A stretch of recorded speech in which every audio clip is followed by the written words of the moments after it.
Day 4 of the Grand Chess Tour here in Paris. The best chess players on the planet had to speed things up as they looked to rack up the points in 9 games of exciting blitz. World champion Magnus Carlsen got off to a dominating start by winning 4 in a row, but a shocking loss on time seemed to slow him down as he kept only a slim lead over the competition. That left the door open for American Hikaru Nakamura, who scored a blistering 7 out of 9 to close the gap and give himself a fighting chance to repeat his victory from last year. There's all to play for on the final day. Fast and furious action live from Paris starts right now.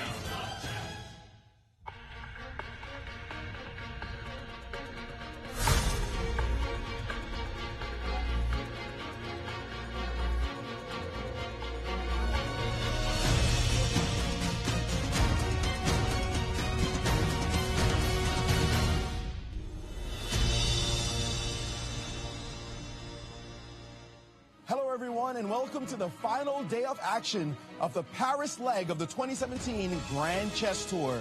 We're sitting on the grounds of the Louvre, one of the most famous museums in the world that houses Leonardo da Vinci's Mona Lisa, the lady with the cryptic smile. Well, there are no smiles on the faces of the places today as they'll be jockeying for position at blitz, trying not to make mistakes, but trying to play some masterpieces of their own. To call all the action, we're going to go down to the studio with Jovanka, Yasser, and Cristian.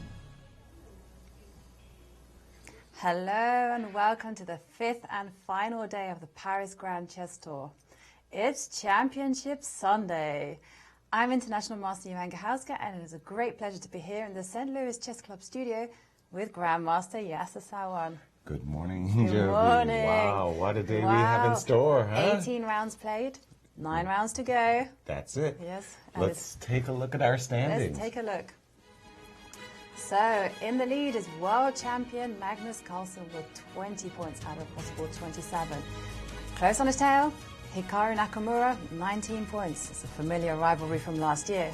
And in third place, Alexander Grishuk with 17.5 points. So he's got some ground to make up there.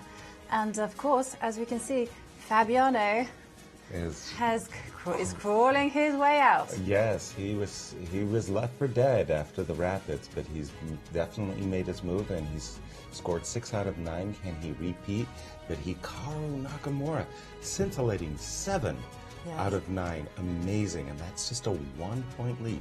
Pretty slim. It is very slim. And let's take a look at our blitz format for the day.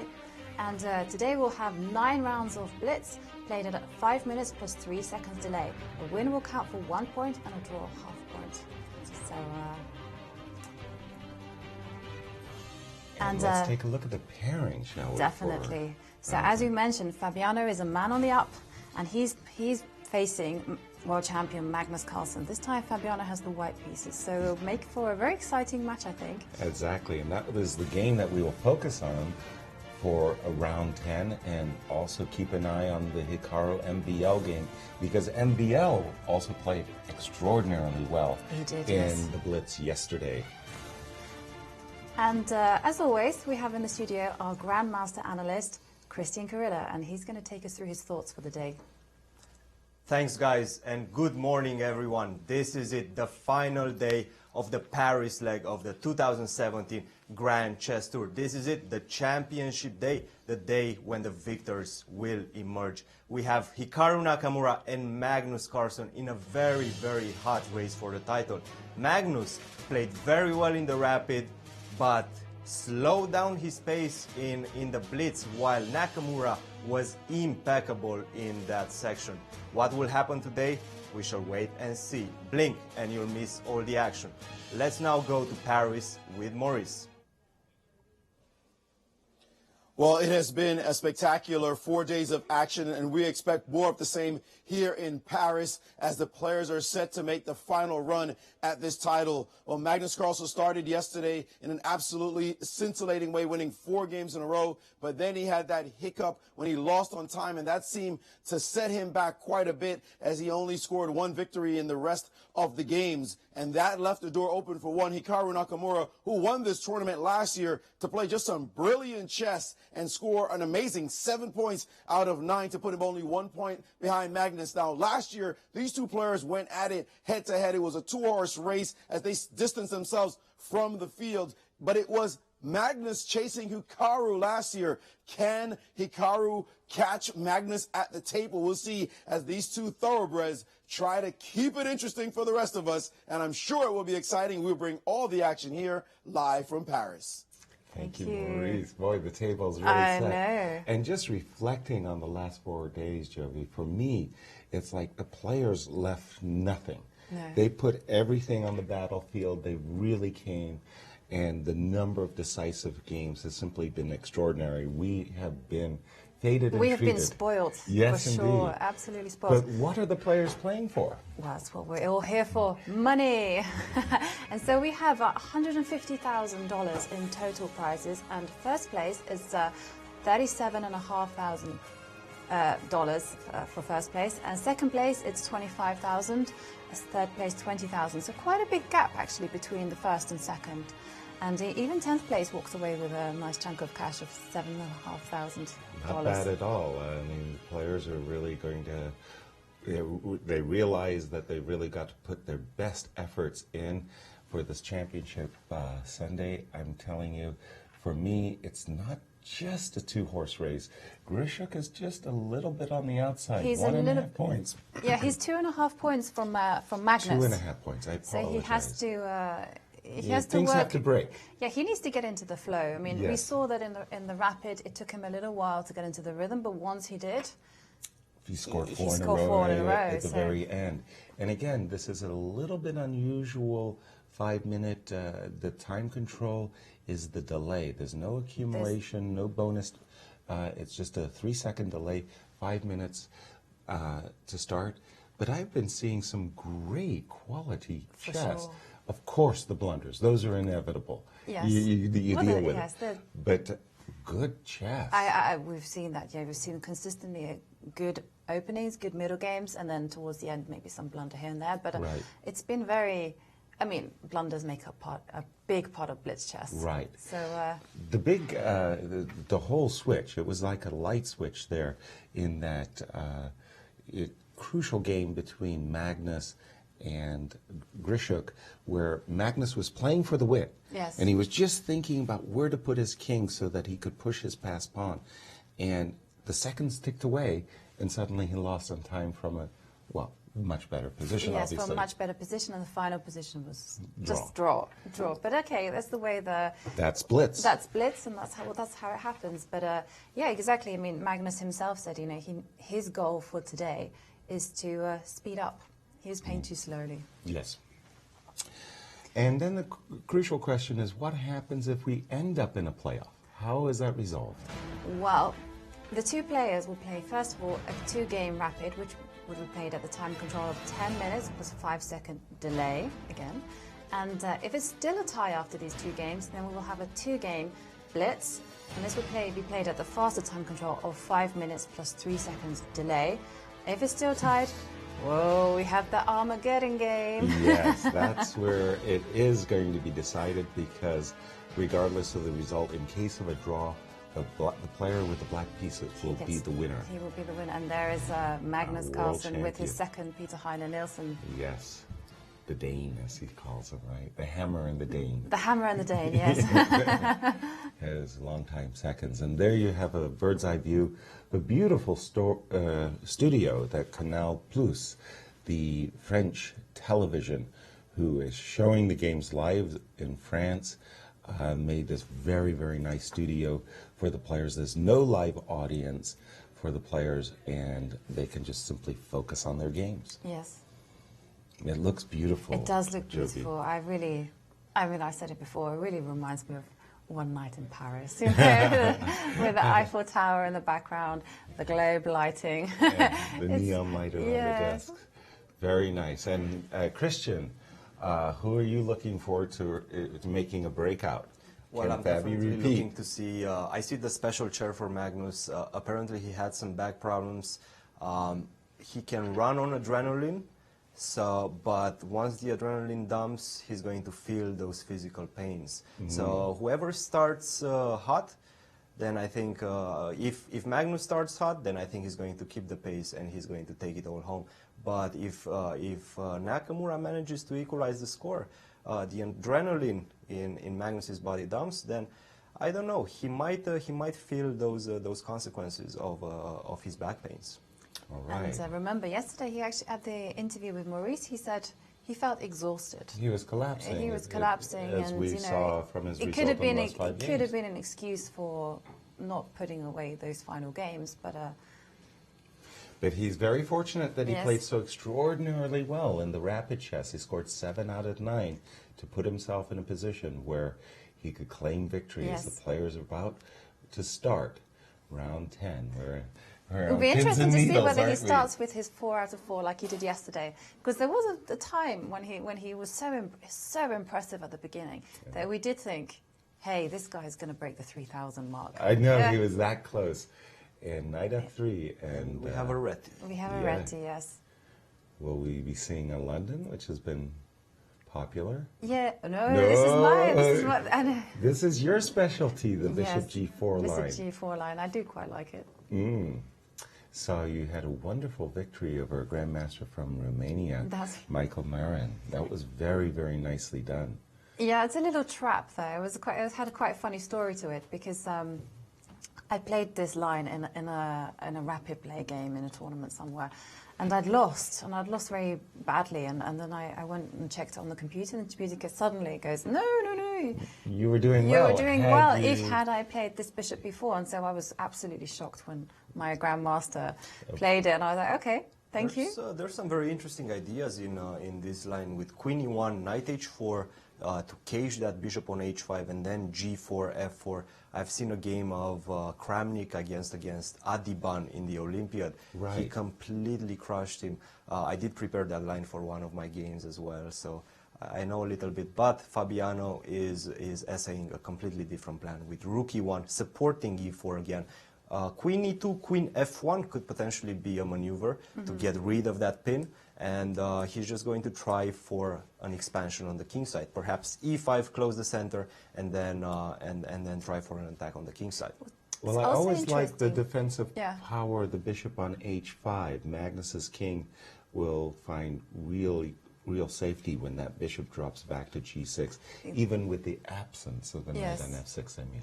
Yeah, it was quite very interesting for me as well. He's chosen to play c5 and knight c6. Very aggressive setup. Very aggressive setup. Normally, it's more typical to see c6 and Right. knight d7, And more playing solid. it solid. Yes. He's bracing for White's attack on the king side, and he's preparing his own expansion on the Yes. queen side. That's why he wants to have the pawn on c5, knight on c6, b5, b4, c4 is going to come, and he's just going to try to create his own counterplay on the other side. But guys, this is almost, a 30, 40-second think there for Magnus? Because he took on e4, that's a big decision. A Yes. huge decision. And a quick recapture, d takes e4. Now, I've always liked these positions for White after the trade of d-pawn. The reason is the flexibility of the knight on d2. I often follow it up with the idea of c2, c3, and try to make claim to the c4 square, with or without a2, a4. And this open d file, the strange part is, it's whoever ends up holding the d file, it often reverses. The Yes. other player ends up with the Yes. d file. So Yeah. initially it could be that black plays queen d7, rook b8, but then white somehow manages to bring the rook on a1. It's a very into the interesting, game. like you mentioned, you play c3 to c2, c3, and often I find as black, that's kind of, if it's going to be a race, Yes. like king side versus queen side, then playing c3 often gives black a little something to aim for, like putting a knight on d3. It's very... If you get that wonderful maneuver, knight f6 to d7 to Yes. c5 to Yes, d3, yes. then you're looking sporting, but it's a long way. It is a long way, yes. The other reason that I'm not a big fan of this trade by Magnus is that white can now use the e4, e5, and sometimes the knight slips behind the pawn. It's like in a jet stream, it goes knight e4, you get the g4 and the bishop So I go on knight c1. d7. Knight e7. Knight looks- Knight d7. d7. I'm Knight trying to take that d7, pawn pardon on me, e5. yes. Of course. Force you to play g4, I would assume. Right. Right. Knight d7, g4, bishop drops back to g6, c3, and again, and we have Well, actually, we knight have d7, knight c4 perhaps is a little bit more knight c4, poignant. b5. B5. We can Knight the d6. 96. And is e5 Knight takes hanging? c5, knight takes b5, queen takes d1, and then knight on f3 is hanging. So yes. Sorry, do that line again. Knight c4, Knight c4, b5. b5, knight d6, knight takes c5, knight d takes e5, knight Yeah. takes b5, queen takes d1, And rook takes f3 d1, is and then the hanging. f3 is F3 hanging. Yes. Right. That's why it's likely that white is going to have to throw in G4. Okay, but g4, bishop g6, and the bishop, by the way, is beautifully placed on g6. Yes. Again, fantastic defensive piece, and it's eyeballing that c2 pawn. So g4, bishop back, c2, c3, queen c7, queen e2, and it's going to be a little trench warfare going on Yes. as the fight for But squares. somehow this knight on d2, it's not that up knight c4. He's gone He's for gone for this this line. tactical line. I think it's the only thing you can do, to be honest. Yeah, if you were going to go c3, it's a bit... Black has very nice development. Yeah, but again, it's this fight for these central squares, and for the moment, e5 pawn is cramping influence. Okay, besides this move b5, which may actually be quite good, there's also simple chess, knight b6. Because again, this any queen trades was going to leave this pawn on c2 And vulnerable. What about queen c7? Just, okay. Knight b4. Knight b4. Knight b4, Now, a knight e- third Yes, choice. third choice, yeah. Knight e3 is probably, or rook e, no, rook e2 doesn't, seems a bit loose. I think rook e2, knight takes e5 might actually be winning. Yes. Knight takes e5, queen takes d8, knight takes f3. So The knight e3. Zwischenzug, very, Yes. very important Zwischenzug. Yes, I'm warming up very much to this knight b4 shot. This is Yes. awkward. You have to play knight e3, and And now knight knight b6. b6. And this bishop on g6 is suddenly really, the influence of that bishop is really very powerful. White is just getting outplayed. And now, two big issues. Again, the c2 pawn, knight takes e3, knight c2, forking white's rooks on the agenda. In addition, knight f4. Yeah. And you don't Yes. want to lose this g2 bishop in an open game.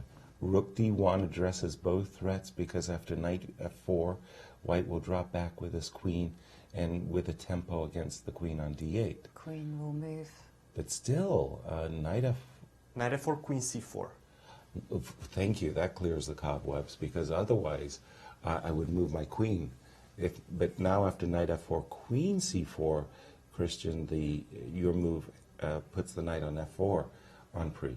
Okay, we need a good move for Magnus now. Queen c7, just getting out Just of the queen pin. c7 get out of the way, and Yeah. I'm Very attractive move. Okay, so let's do it. Queen c7, knight d5. If you recapture with the pawn to maintain the threat against c2, I have knight e1. yes. And that could turn the table suddenly because... Yeah. and Queen we have c7 played. We have seen in Queen c7, knight d5 looks box, Knight takes d5. Yeah, I would knight which has happened. Knight takes very d5, quickly. and then I like the, and then my plan would be to double on the d line. Right, a good plan. A good Okay. plan. Again, this move, I'm thinking about c3, but now I'm also attracted to c4.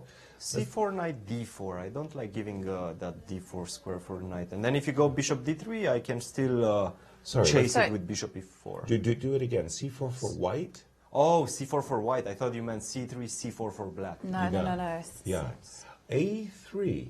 Okay, so he's still keeping c4 in reserve, but I was still curious. c4, knight b4, bishop f4, rook d8. c4 for black, Yeah. as expected. But if you give c4, then I can. If white plays c4, then I think it's key to go knight b4 and then knight c6, and then I have a nice square on d4. on d4. True that. Yes, indeed. So So- a3, but c4 by Magnus to prevent white playing c4, and the knight's permanently located on d5. big choice there. Knight d4.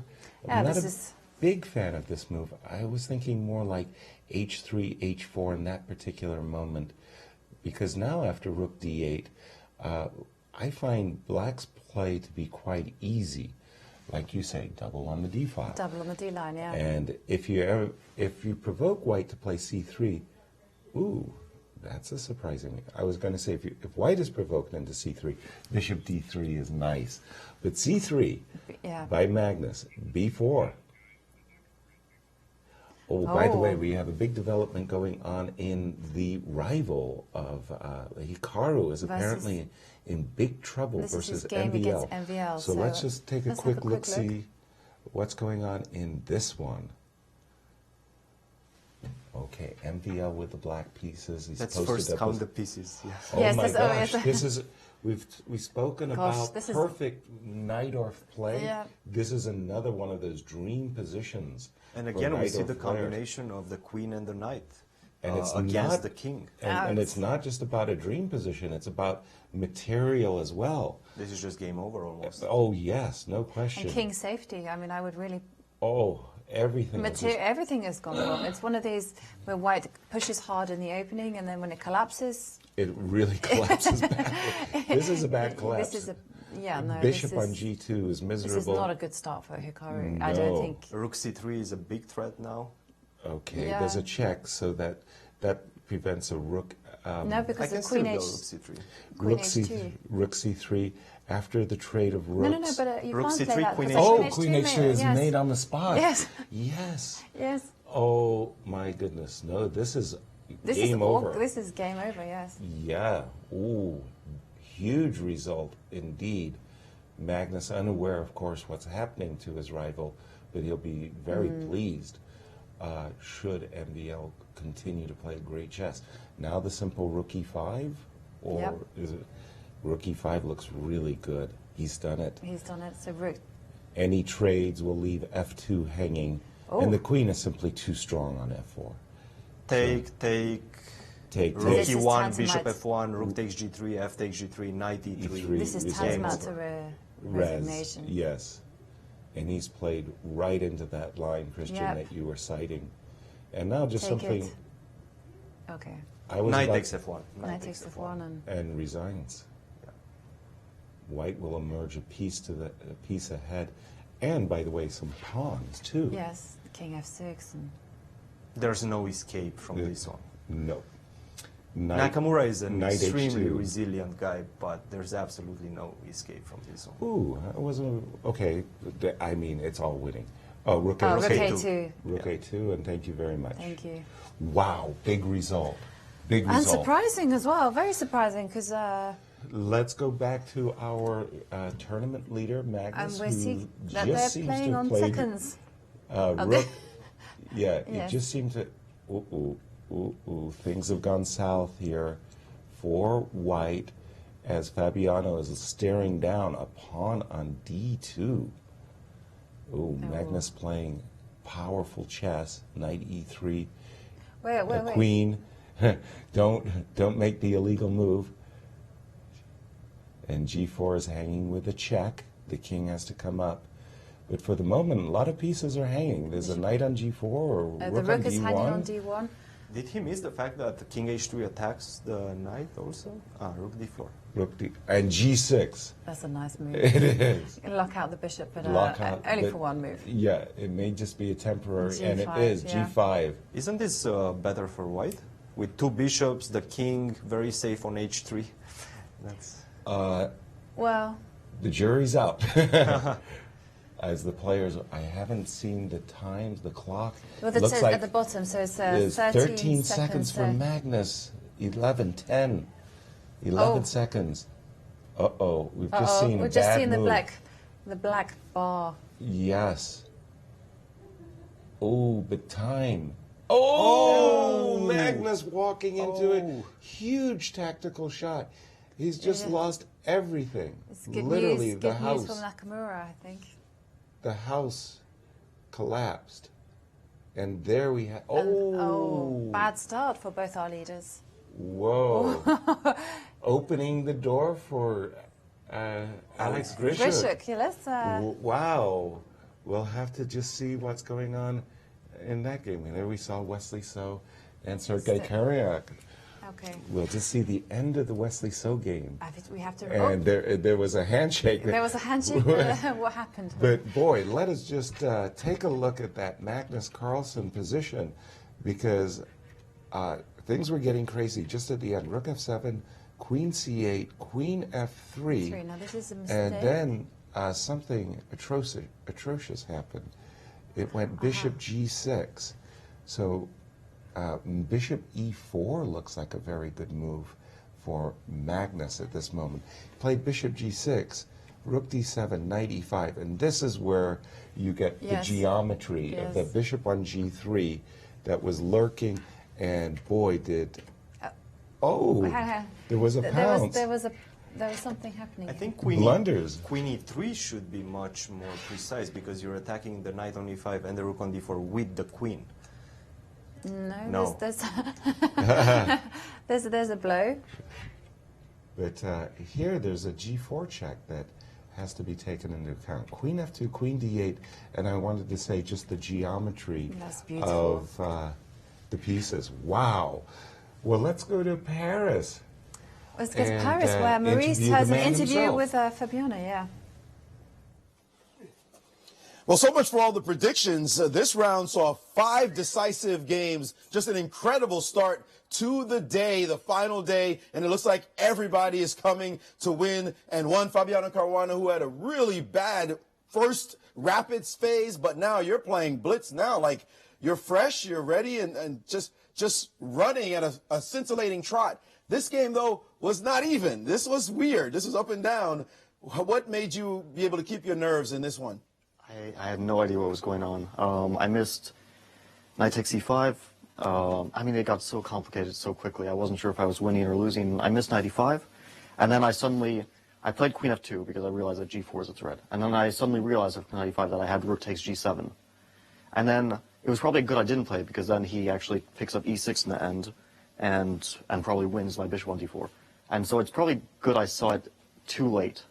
Because then queen f2 and then rook g7 next is crushing. And probably queen f2 is winning, but at least I didn't see anything for him. Maybe he has something, but I didn't see it. Well, the time situation was just crazy. I mean, at the end, you guys were just blitzing so quickly. Yeah, I mean, we both had we were playing on increment, not on increment, on the delay, and it was. I mean, we had to navigate this position with seconds is impossible. So I'm sure we both made some serious blunders. Now we know you're not going to win the tournament because of your poor start at the beginning, but you're definitely playing for more than just pride here. I mean, after the first 2 days of Rapid, I basically gave up any hope of anything. Even after the first day, it was already pretty clear that I had already ruined my chances of hoping for first. But at least I can have an influence on who wins, which is always a nice feeling, and I can at least show that I mean, in any case, playing good chess is a reward in itself. So I don't really care if I screwed up everything at the start, as long as I can play not even good chess, but at least just a decent result. Just at least win a few games, and I seem to be doing that, so I'm happy with that. Doing more than that, and absolutely knocking off the leader, playing spoiler. Good luck in the rest of your games. Thank you. Fabiano Caruana showing that, hey, he might have had a shaky start, but watch out. He is indeed one of the best players on this planet. Thank you, Cristian, and thank you, Maurice. Cristian, take us through that very final dramatic moments where the blunders came just as Fabi mentioned, with seconds on the clock. We were looking at the game from the outside. We were actually trying all sorts of variations, and the engine was going up and down, up and down. Imagine doing that with like 2 seconds on the clock and all the pressure on your shoulders. That's impossible. Let's look at the replay first, and then I will show you this. This is where rook g7 is soon set up, and this was the big mistake right here. Well, try to find the winning move, yes. Queen c3, I thought. Very good. Yes. Yeah, to pin the bishop. Always believe in absolute pins, not the relative ones. But again, that was slow-mo, slow motion. There you go. And that this is boom. I mean, this is the moments that in the previous move it was possible for him to go rook takes g, and he just saw it just as. And that was it. Cristian, take us through that. Yes, and after queen c3, as we mentioned, queen f2, queen c3, black would have been won. But instead of queen f2, we were trying to figure out how is white winning in this position. Well, guess what? I'm simply going to give my queen, bishop takes c5, g4, queen takes g4, rook takes g4, rook takes g7. Now, if you go on h8, I'm going to go discovery check rook c7, and that's just game over. King f8, e7, king e8, rook g8, king d7, rook takes c8, and this is just game over because the rook is falling if you take this rook. So this is a very, very difficult variation to find with 10 seconds on the clock. Exactly. So Fabiano played practical chess and finally won. Let's go to Paris with Maurice. Well, I am with my partner in crime, as always, Grandmaster Romain Édouard. And Romain, this round we did not expect what just happened, the two leaders being upended, and that left the door open for one other player, Alexander Grischuk, lurking in the background. A couple of things were difficult to guess, indeed. But Maxim is also one of the best blitz players in the world. So, well, this game against Naka was pretty unclear. Magnus losing to Fabiano with clearly out of form is indeed the big surprise of this round. So tell us about this game, because this one kind of, we were talking about the great complications of that last one. This one was not that complicated. No, well, a very simple blunder by Black. Actually, Veselin, he says himself that he's a much weaker player than Grischuk in blitz, but he also says that for some reason he has very good results against them. This game I was really wondering what would happen, but here he played a terrible move, knight e7. Of course, some move like f5 would be normally played knight e7, overlooking a cheap tactic, knight b6, attacking the rook. The rook has to move, and knight takes e5, winning a pawn. And then Grischuk converted this game extremely easily. I was, by the way, quite impressed, because one pawn in blitz is not the end of the world sometimes, but he really played great. And so that brings Grischuk up on the rise now as the two leaders have stayed put. So it seems like it's anybody's tournament as the first round only has concluded. We look forward to what the second round action will bring live. We will bring it to you live from Paris. Guys? Thank you. And the decisive games continue to mount up. 5 out of 5. What a start. 5 decisive games, incredible. And some huge surprises. Would never have expected it. Let's see the shake-up on the leaderboard. Yes, I was still in the lead is world champion Magnus Carlsen, who's 20 points. Still in second place is Hikaru Nakamura with 19 points, but half a point behind. The window just opened a little bit. Alexander Grischuk. Maybe things will start going his way. And other surprising news is that Tour champion Wesley So having a horrible time in the blitz. Look at that terrible score. 10.5 points, and Fabiano is catching up with him, which means if Fabiano were to overtake Wesley, very important for the Grand Chess Tour points, isn't it? Exactly. Right. And let's take a look. How are our predictions? We're okay. We're okay. we're having a bit of a wobble, but look at Maurice and Cristian. We're gaining some ground. They're gaining. Wow. We're still okay. What an amazing round 10.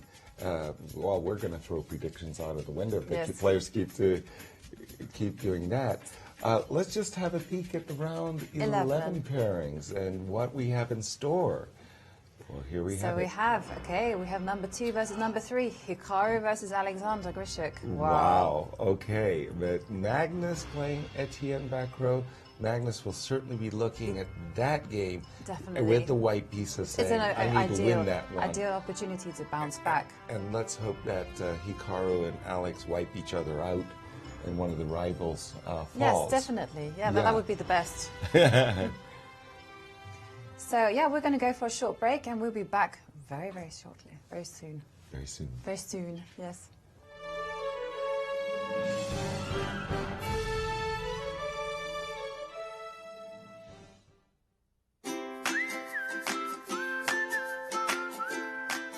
A question on Twitter from Damas. I should not have pronounced that. That was a bit of a trap, yeah? For those of you who are new to chess, it might look like b8-3 is an illegal move here, because white advances pawn 2 squares, not 1. But it's a little something we call en passant. And you can do that, but you have to do it instantly. You can't wait for a move, like let's say play king e7, king g2. And now try, because could I do it? I'm sorry. This is too funny for words. This is a software glitch? I'm pretty sure there's not a lot. Lawrence, hello Lawrence. Yeah, I'll play 4 against Lawrence.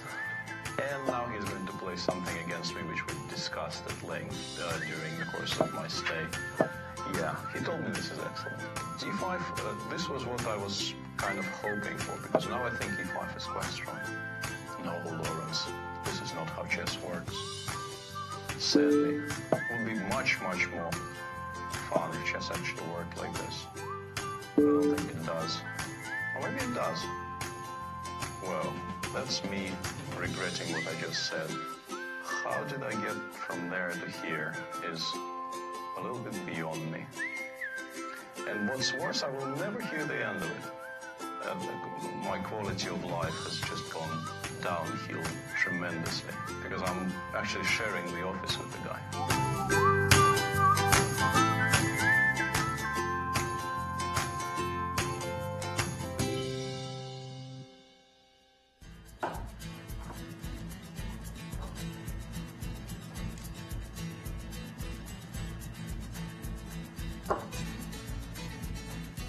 I'm Mike Matheny, manager of the Cardinals and chess fanatic. Many people don't know that St. Louis has a chess history as rich as its baseball. At the world-renowned Chess Club and Scholastic Center of St. Louis, across from the World Chess Hall of Fame, our goal is to teach, play, and promote the sport. Come to the Central West End and experience all that chess has to offer.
Welcome back, and it's round 11 in the Blitz.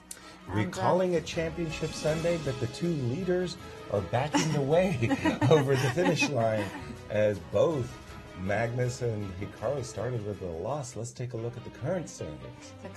So world champion Magnus Carlsen is still in the lead with a combined score of 20 points, closely followed by American Grandmaster Hikaru Nakamura with 19 points, and catching up is Russian Grandmaster Alexander Grishuk, who, as we know, has been 3 times Blitz champion, world Blitz champion that is, and he's on 18.5 points. The window just cracked open a little bit for both And also Grishuk and MVL. and MVL, there's an opportunity for the local boy.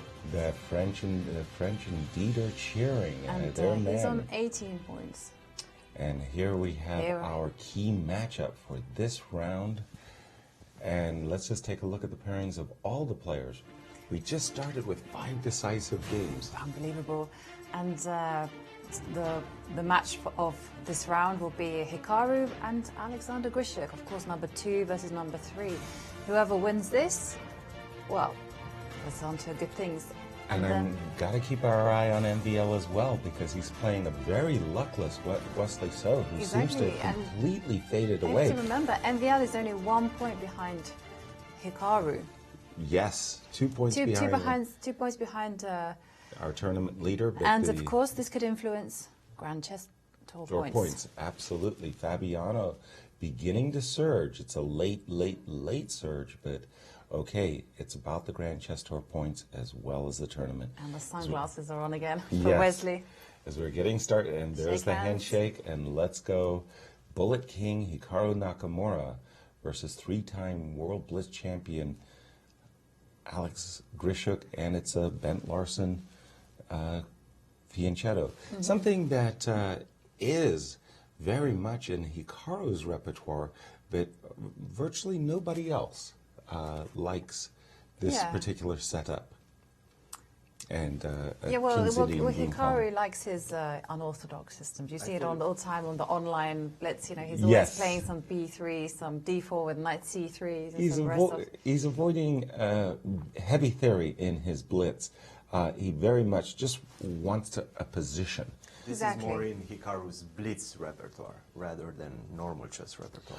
Okay. I don't think I've seen him play B3 in normal chess. Christian, this is a big choice. D4, D5. I wonder whether this is to do with the strategy that we were talking about after round 1. You know, do the players make it sharp from the beginning, or or the middle game? Is because as we saw in the first game versus MVL and Caruana, when you randomize it with so little time left, it's a lot. It's just a lottery. But guys, this move D4, D5, I think is just a stone cold blunder. I mean, really, it's just Queen A5. I hate this move. What? Yeah, Queen A5, Queen A5, E7, Bishop C3. Queen A5, Bishop C3. But D4, D5 is just asking too much for them in the position. E7, E6. No, I agree. D6, E6, transferring to a Benoni structure, and that pawn on B3. And then after, if I go C4 to bolster it, you then it's a Benoni where, Queen A5 check is going to cause an accident or an incident. The clock is an important factor. Always. Yeah, But Hikaru's played all of these moves very quickly, and there we see Sasha trying to take advantage of this very dubious move order by White. He's just played the move B5. I think we'll see. Oh no, we can't do knight D2. This move B7, B5 obviously is aimed at encircling the pawn on D5. Bishop E2. Now Queen A5 check. Bishop C3 walks into the tempo B5, B4. Will Grishuk be able to swarm and capture this D5? But in general, I don't like playing B4 because that gives away the C4 square, and I can go knight D2, knight C4. Queen A5 played. Queen A5 check has been played, Christian. Yes. And is there an alternative to Bishop C3? Maybe Queen D2, Queen takes D2, and then knight takes D5. Is better for black. C3 played. C3. And Which asked the question, what's he going to reply after Bishop B7? He's almost got to play D6, and he has played Bishop A4. Yeah. The resourceful. The resourceful, yes. Hikaru Nakamura always finding the... But I think it's a good strategy. You randomize the position from the beginning, make your opponent think, and then when it comes to crunch time, you've got more time on your clock. And that has been big. I mean, the game that Fabi just won over Magnus Carlsen, just at the end, it just seemed completely random, right? Yes. Yeah, and both sides. Black had a 1-move win, White had a 1-move win. Right. It's just. But after this move, A4, knight takes d5 was played. A takes b5. Tempo against the queen. The queen's going to drop back, probably to c7. Ooh, b6 is walking into a knight c4 one-day punch. I like keeping contact with the pawn on b5 and perhaps play a6 in the future, in the near future. Very near. Well, he's Castles done it now. quickly. a6. A6. The play. Well, nice time edge thus far for Hikaru. He's played it very quickly, and queen c2. Okay, I have a slight preference for black's position. What? By the way. Yeah, I prefer black. Because there's no doubt about the that. pawn structure, the extra center pawn, but it's all about whether white can get a knight c4 with a tempo and get some play going over there I will quickly. put my knight on a3. He's going to get knight c4, but the problem is... Ooh, big move, we have big move. tactics. Tactics, indeed. Does this work? Yes, Okay. you take because rook on a1 knight is takes hanging. b4, Yes. queen d2, and then Rook take, takes a1. and we exchange. I take it back your pawn on d7. I get my queen infiltrated on the 7th rank. Maybe that's what Hikaru will do? No. No, No. you just drop back with the queen. There'll be a trade on a1. That has occurred. Now, knight a2, terrible idea. Yes. I think it's time to rein in the horns and But just what simply about play knight. queen a5 and then knight a2, and then I take on c3? Queen a5. Queen a5, I just take on b4, queen takes a1, and then I take on c5, b takes c5. Exactly. So instead, Sasha has essayed rook a8, but is there a pawn grab? No. If I take on b4, rook takes a1, take on c5, Yes, I'm having b3 is hanging. Well, I'm also a little bit concerned that if I go some move like knight d2, Yes. there's going to be a sacrifice on a1. That's a problem, but then also knight a2 will also fork queen and Yes. rook. So bishop b2 was played, and now the question is, do we infiltrate with rook a2, perhaps? Or, well, if we drop back with knight c6, it's still a little bit better for You're threatening black, queen but takes. there's, yes. Queen takes b3. Queen so takes b3, now knight d2, and, the other knight. No, I wasn't expecting that one. White's a little bit tied in a knot. By the way, guys, we Yes. have another potential result in the game, MVL versus Wesley. MVL might diminish the lead of Magnus because he is defeating Wesley so right now.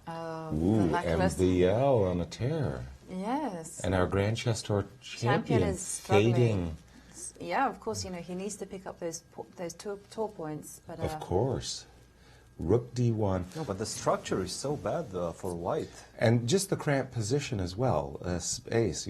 You don't often see Hikaru in such dire straits so early in the game. His speed has been impressive, but not his moves. And after the move knight e5, you can just get this feeling that black's knights are ideally posted, his bishops look good, and his rook has possession of the only open file. But for the moment, there's no really glaring weakness in White's camp, so still a lot of work to rein in the point for Sasha. But it feels like due to the structure, this is more like a two-result game. Black can win or black can draw, unless he makes a major blunder. Big move just took place. C3, C4, meaning that pawn on B3 really has no influence in the game. And Wesley has resigned. Wesley has resigned. Oh, so we have a result. So MVL has defeated Wesley. Yeah. Exactly. Bad news for our tour champion. And knight C3. Finally, what White's about, getting his pieces off the knight back A2, knight takes A2, rook takes A2, and now if you put your knight to G3, I can take rook takes B2. But Bishop C6, simply setting up for queen B7 in the near future, which has occurred. But White is grateful that his bishop is on F1, still covering G2, and it's not going to be lost. The knight dropped back. Again, very unpleasant position for White. He's being tied down. Knight A6. Why retreat the knight? I thought the knight was... I think he wants to transfer it to e6 and perhaps I think g5. Yes, I was going to Really? say e6 and g5, yes. Wow. I would not have done that myself. I love that knight just posted beautifully on b4. That's a long road to Tipperary. Yeah. What is knight g5 anyway? Are you going to take on h3 and scare me? Yeah, that is the plan. I have courage. Queen c2. I like what Hikaru's doing. He's trying to get rid of this great rook on a8. What? I mean, white B1. can't do anything, so black might as well start. One of the hardest things to do in chess is to simply maintain the position. When you're worse, you really want to strike out and... Exactly, you yes. know, And generate sometimes some activity, because, you know, it's very difficult to play with that. Well, we've just seen the exchange of dark squared bishops. The bishop on b2 was really good. Maybe one of the best minor pieces in the position for white. But so was the bishop on g7. I like the way Hikaru's been maneuvering, you know. It's very... Well, he is maintaining his position. Good knight move. c3. I really like queen a7. Yeah. The whole purpose of the open file is to be able to penetrate the opponent's position. Queen is now posted up on a3, keeping white tied down to the b3 pawn. Still, the access square a2. Yes, it's not... And again, we see this move, knight a6. Sasha's trying to keep up on the clock, but look at that. Despite his best efforts, he's down to 40-odd seconds. But now knight against 2 c7, minutes. knight e6, knight d4. Oh, the big square d4. That's a nice that. square for me. And quickly, Okay, so knight d5 has been knight played. takes. Which way? No, knight d5, and then I have to... And he's captured it with He has, I think bishop. he has to capture, because yes. the e7 pawn is hanging. Exactly. By the way, guys, Magnus is building a nice advantage against back row. Okay, keep that one in mind. Somehow, like a cat, Hikaru has landed on his feet. It's the time. I think it's the time issue, you know. Because it's a Benoni where the bishop on f1 isn't as bad as it looks. Rook a6 is a very nice move, defending the d6 pawn and now preparing a move such as e6. And Hikaru immediately spotted that. He played queen c3 to attack the knight on f6. I'm not sure I like this, because queen a1 is a really nice move in return, because I was there's a pin expecting on the something first like rank. rook e1, to be honest. Absolutely. You know, hitting at... I'm on the same page there, hitting the e7 Yeah. weakness, right? The backward pawn. e5. e5. Okay, very good move. You're virtually forced to play en passant, which happened quickly. Knight takes, and finally black is actually making... Queen e5, centralize the queen. Yeah. Yep. I'm starting to like white's position again. The knights are very, very good in this type of structure, and the bishop on f1 is just fighting against his own pawns. Exactly, yeah. I still like black. Okay, rook e1, a move that king g7, finally shoring up the king side a bit, getting out of the back rank, as well as queen h6. h4, taking away the g5 black is square. taking control. I It's like clear. black's position. Whenever the knight on e2 moves, I'm instantly dropping in the queen on d4 square, and you have to play rook b1 to defend the weakness. Now, the knight on f6, if we could just transfer it to f5, life would be great. So knight g8 to e7 to f5. The problem is this knight on e2 dream. really jams in this Okay, bishop. jump in jump with in with the queen. knight. Jump in. I was going to jump in with the queen, but... Okay. but, okay, queen f5. Again, this knight on f6, there's a b1 Yes, a hanging. b1, yeah. Okay. There's no Clearly, bishop. Sasha is looking for an opportunity to bring his rook down the a file. That wasn't allowed. And we have queen f4. Now eyeballing the h4 pawn. But I don't like the way Sasha's playing this. I think the advantage is shifted. He's losing control. He hasn't redirected the knight on f6 yet. Right. But, you know, look at him. He's playing on seconds. This has been his strategy. Queen c3? Queen c3. No, queen h4. Hitting Rook f2. takes. Rook takes. Rook takes. Rook takes pawn. That came in a flash. But okay, queen now c3. the advantage is shifting again. And the draw would definitely be very nice for Magnus. between these two guys. Yep. And it looks like that's where we're heading at the moment. The knight really needs to get off that f6 square. It's been doing nothing. And now we have it. Don't trade and give white the pass pawn. Knight e5. I'm going to say black has the better of a draw, but It doesn't look it's like a draw. He doesn't have the time. He has 4 seconds left on the clock. So Oh my Hikaru goodness. will push this. Hikaru will push Check, it. check. And there's a bishop coming to the d5 square, and Sasha has to be careful that he doesn't get pushed backwards, which has happened. Oh. By the way, g3 is on pre. Yeah, G3 is on pre, but yeah. Okay, do we have a bishop? Oh. Whoa! Whoa! I didn't expect that one. Did Rook takes.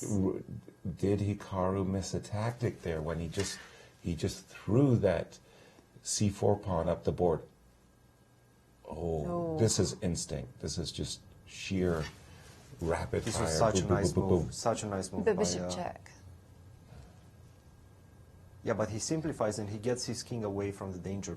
The king Yes. on d8 was in danger. By the way, it was a rook and bishop versus rook that Hikaru won. Against, Yes. yeah. And do I That see was the an rabbit. contours of yet another? That would be cruel. Rook g4 is the threat. It was the threat. It was the threat. And now Hikaru 2 pawns down, trying to save the game. Oh, he's. Yeah, okay. But due to the time, Grishuk Yeah. trying to just... Ooh, there's a knight fork, but... Bishop takes f5. Bishop takes f5, Knight takes and a h5. draw agreed. Yes. There we have it. Oh my gosh. And he almost did it. His strategy almost paid off. I think that was the whole plan from Well, Hikaru, just to very- get a position. Doesn't Very matter. resilient play by Hikaru, because I thought from the opening Sasha had Yes. control. But time, there was a Time isn't- big 2-minute discrepancy, and Sasha proving that he can still, even with just seconds on his clock, play a great game. Let's recap what's happened in the other games. Well, we've just had news that Magnus has beaten Etienne. So this Ooh, means so- the lead, Magnus's lead, has lengthened. So by half a by point, half a point. because his two key rivals drew, as we Exactly. just saw. And what about the other results? Oh, Caruana is on a roll. He won. Wow, Fabby, Yes. Fabby. And The- Maxime won his game as And well Maxime against Wesley. against So Wesley, they're- yeah. Yes, I think they're all at the same they're beginning score. to bunch up a little Yeah. bit. Second, third, and fourth place. Alex Grishuk, Nakamura, and I, MVL, if I I'm not thought mistaken. Hikaru had a half a point lead Well, going over. Maxime was on 18 points, so he has He's caught tied up with Grishuk. He's caught up Grishuk, But yeah. And it's of course, still second place, still belongs to Hikaru by yeah, half a point. By half a point, yeah. And Magnus has first by a point and a A half. half, yeah. Ooh. So the other guys need to start motoring. Exactly. Well, we'll have to check with our man in Paris in a little while as they Yeah, get we'll teed have up to. to see how they.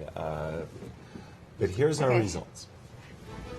So so we can see from that that Magnus has lengthened his lead, which is now on 21 points.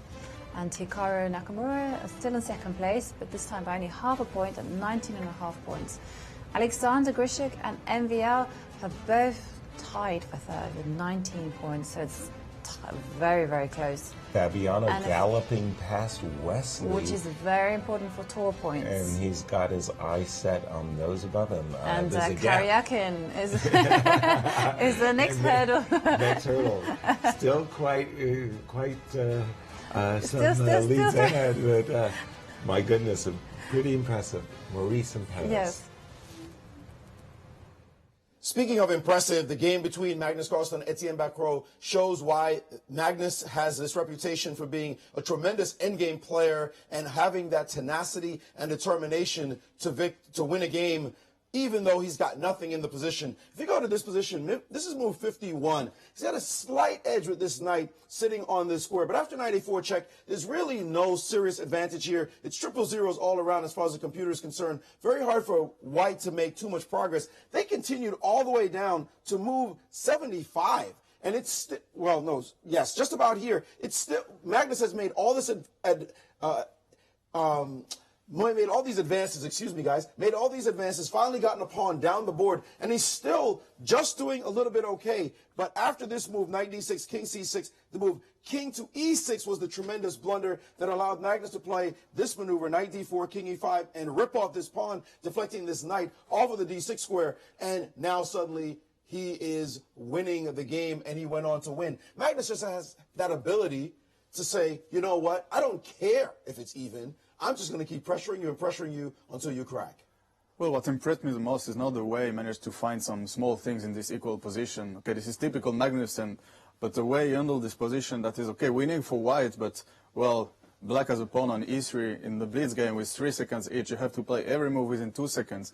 Well, this is, I think, inhuman to manage to handle this position the way he managed. And he really needed this victory against a tail-ender in Etienne Bacrot so that when his rivals start to play the so-called weaker players, according to Nakamura, then he will have already taken care of business. So he did that in this game for sure. There are other games, though, of interest. One, Shekhar Mamedyarov, who showed that, hey, maybe yesterday was tough for me, but today I'm going to start off the tournament with 2 quick wins. This one, he played a combination against Topalov, and I believe he wanted to show this position from here. For queen takes e4, knight d6, queen a4. Well, here the position is already excellent for white. Black has a king in the center, the c6 pawn is hanging, and here Topalov played a very natural move, queen c8. And Mamedyarov, well, yesterday there were many of these combinations that were sometimes missed, but today we saw Grichuk playing knight b6 at tempo, and today also for Mamedyarov, there was no problem in finding this nice combination, this cute combination, queen takes c6, check, and white wins. Indeed, on the spot, so Mamedyarov rising in the standings as well. And an important game for the standings, of course, was the game between Vasily Legrave and Wesley So. Vasily Legrave looked scintillating. His win first against Nakamura was just pure positional bind on the dark squares. And to dominate a second American in a row in Wesley So, who just doesn't look like himself at all in this blitz. I mean, this guy's a tremendous player. He should not have what I believe is only 1.5 out of 11 games. Not at all. He looks to me a little bit like Fabiano in the rapid event. But usually in such tournaments you have one guy who is just out of form. This time it is Wesley, but also, well, I think Maxim is really in good shape today. He is, of course, one of the best blitz players in the world, but today he's really playing very sharp. And this game was just perfect from his side until even this moment where white is completely winning, but he finds a tempo the best move, rook takes e5, d takes e5, knight takes e5. And nice g6 check is coming, and black cannot even dream of exchanging some pieces, because if king g8 there is knight e7, and if king h7 you take the rook with double check, so it's like no chance at all for black. Incredible finish indeed. And so we have some hot players in the tournament right now who are trying to rise. MVL is the most dangerous for the standings. Of course, Grichuk is up there as well. So Magnus, though, still extending his lead with the win. We'll see what transpires in round 3. Thank you, gentlemen. Day of the comebacks. That's what it seems like. Streaks. Yeah. But let's take a look at the standings once more. So in the lead is world champion Magnus Carlsen with 21 points. Chasing is Hikaru Nakamura with 19.5 points. So 1.5 point difference. And if you look at the blitz column, you've got 2 8s that I see. MVL and Fabiano showing their colors in blitz. Yes, and who'd have thought after such a terrible rapid play from Fabiano and Paul, as they mentioned, Paul, Grand Tour champion Wesley So, only 1.5 points. We're very, very disappointed with that. And if you think the chess is over after this day, you'd be wrong. Because coming up very soon is our second leg. Yes, of the in Grand Leuven, Chess. your next move in Leuven. Yes. So we'll see the same format with the rapid play and blitz. And that will begin on Wednesday. This will begin on Midweek, Wednesday and finishes on Sunday. And just slight change of players. We have some that continue, that move on, because it's like they're obliged to play 4 out of 5 tournaments, and then we'll have a new set of wildcards. Right, so June 28th to July 2nd in Leuven, Belgium, we will have your next move, second leg of the Grand Chess Tour, and just as you were mentioning, Jovi, there will be different wildcards. There will be different wildcards. Some of the players in Paris will move on. I think it's Magnus, Wesley, and MVL. They move on to Leuven, and we have some others who are coming in. So we have Ian Nepomniachtchi who comes in, Vichy, Yes. and Levon. Brilliant. They come and join the action. That will be a great leg to watch as well. We'll take our break and we'll be back in just a few minutes as we tee up the next round of the Blitz.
welcome back to round 12 of the Blitz. And last day, championship day, championship Sunday.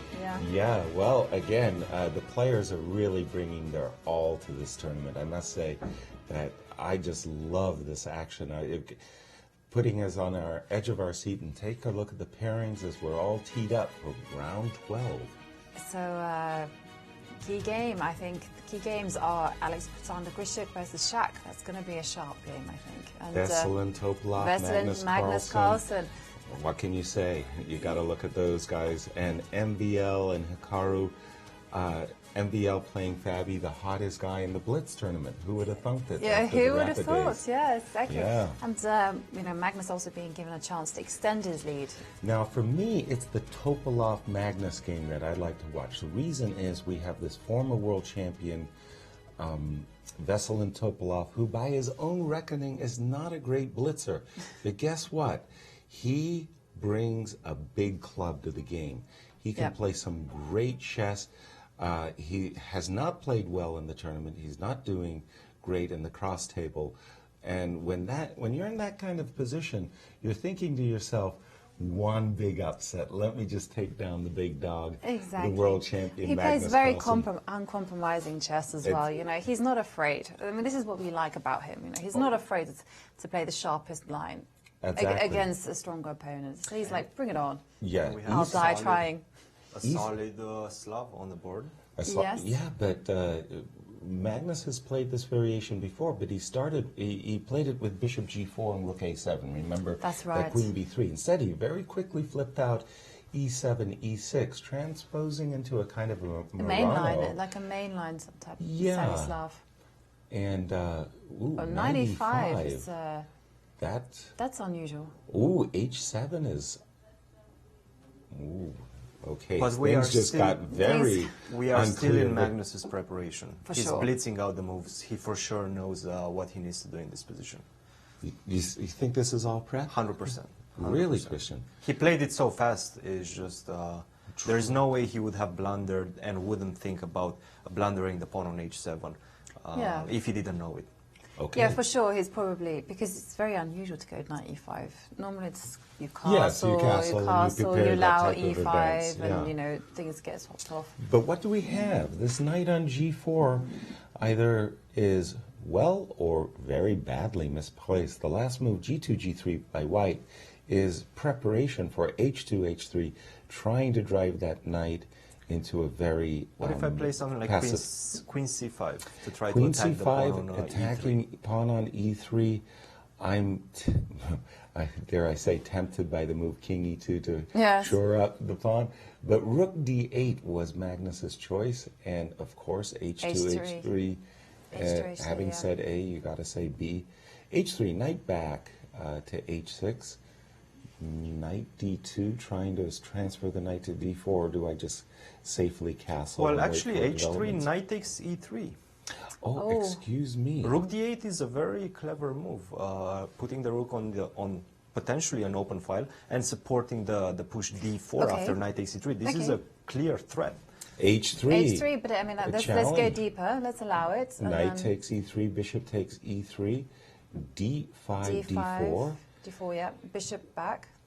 Forced. Takes on C3 has been played. And I guess bishop. And the resulting position, you have two light square bishops on the board. I like white a little bit more, but I think this position is very close to equality. Because of the space, you like white? Because of the bishop on C8. Yes. I have a feeling we're going to exchange the dark square bishops, and that's exactly what happened. And then I'm just going to go long castle as white, perhaps put my bishop to F3 in preparation of you playing C5 and trying to grab some space on that side. But yeah, I think he's just going to go C5, B6, bishop B7, and exchange the bishops there. I was thinking that black would probably play queen C5, in which case doesn't that force me to go king E? King E2, which I think is not that bad. Actually, I think it's quite good there because the rook will come to.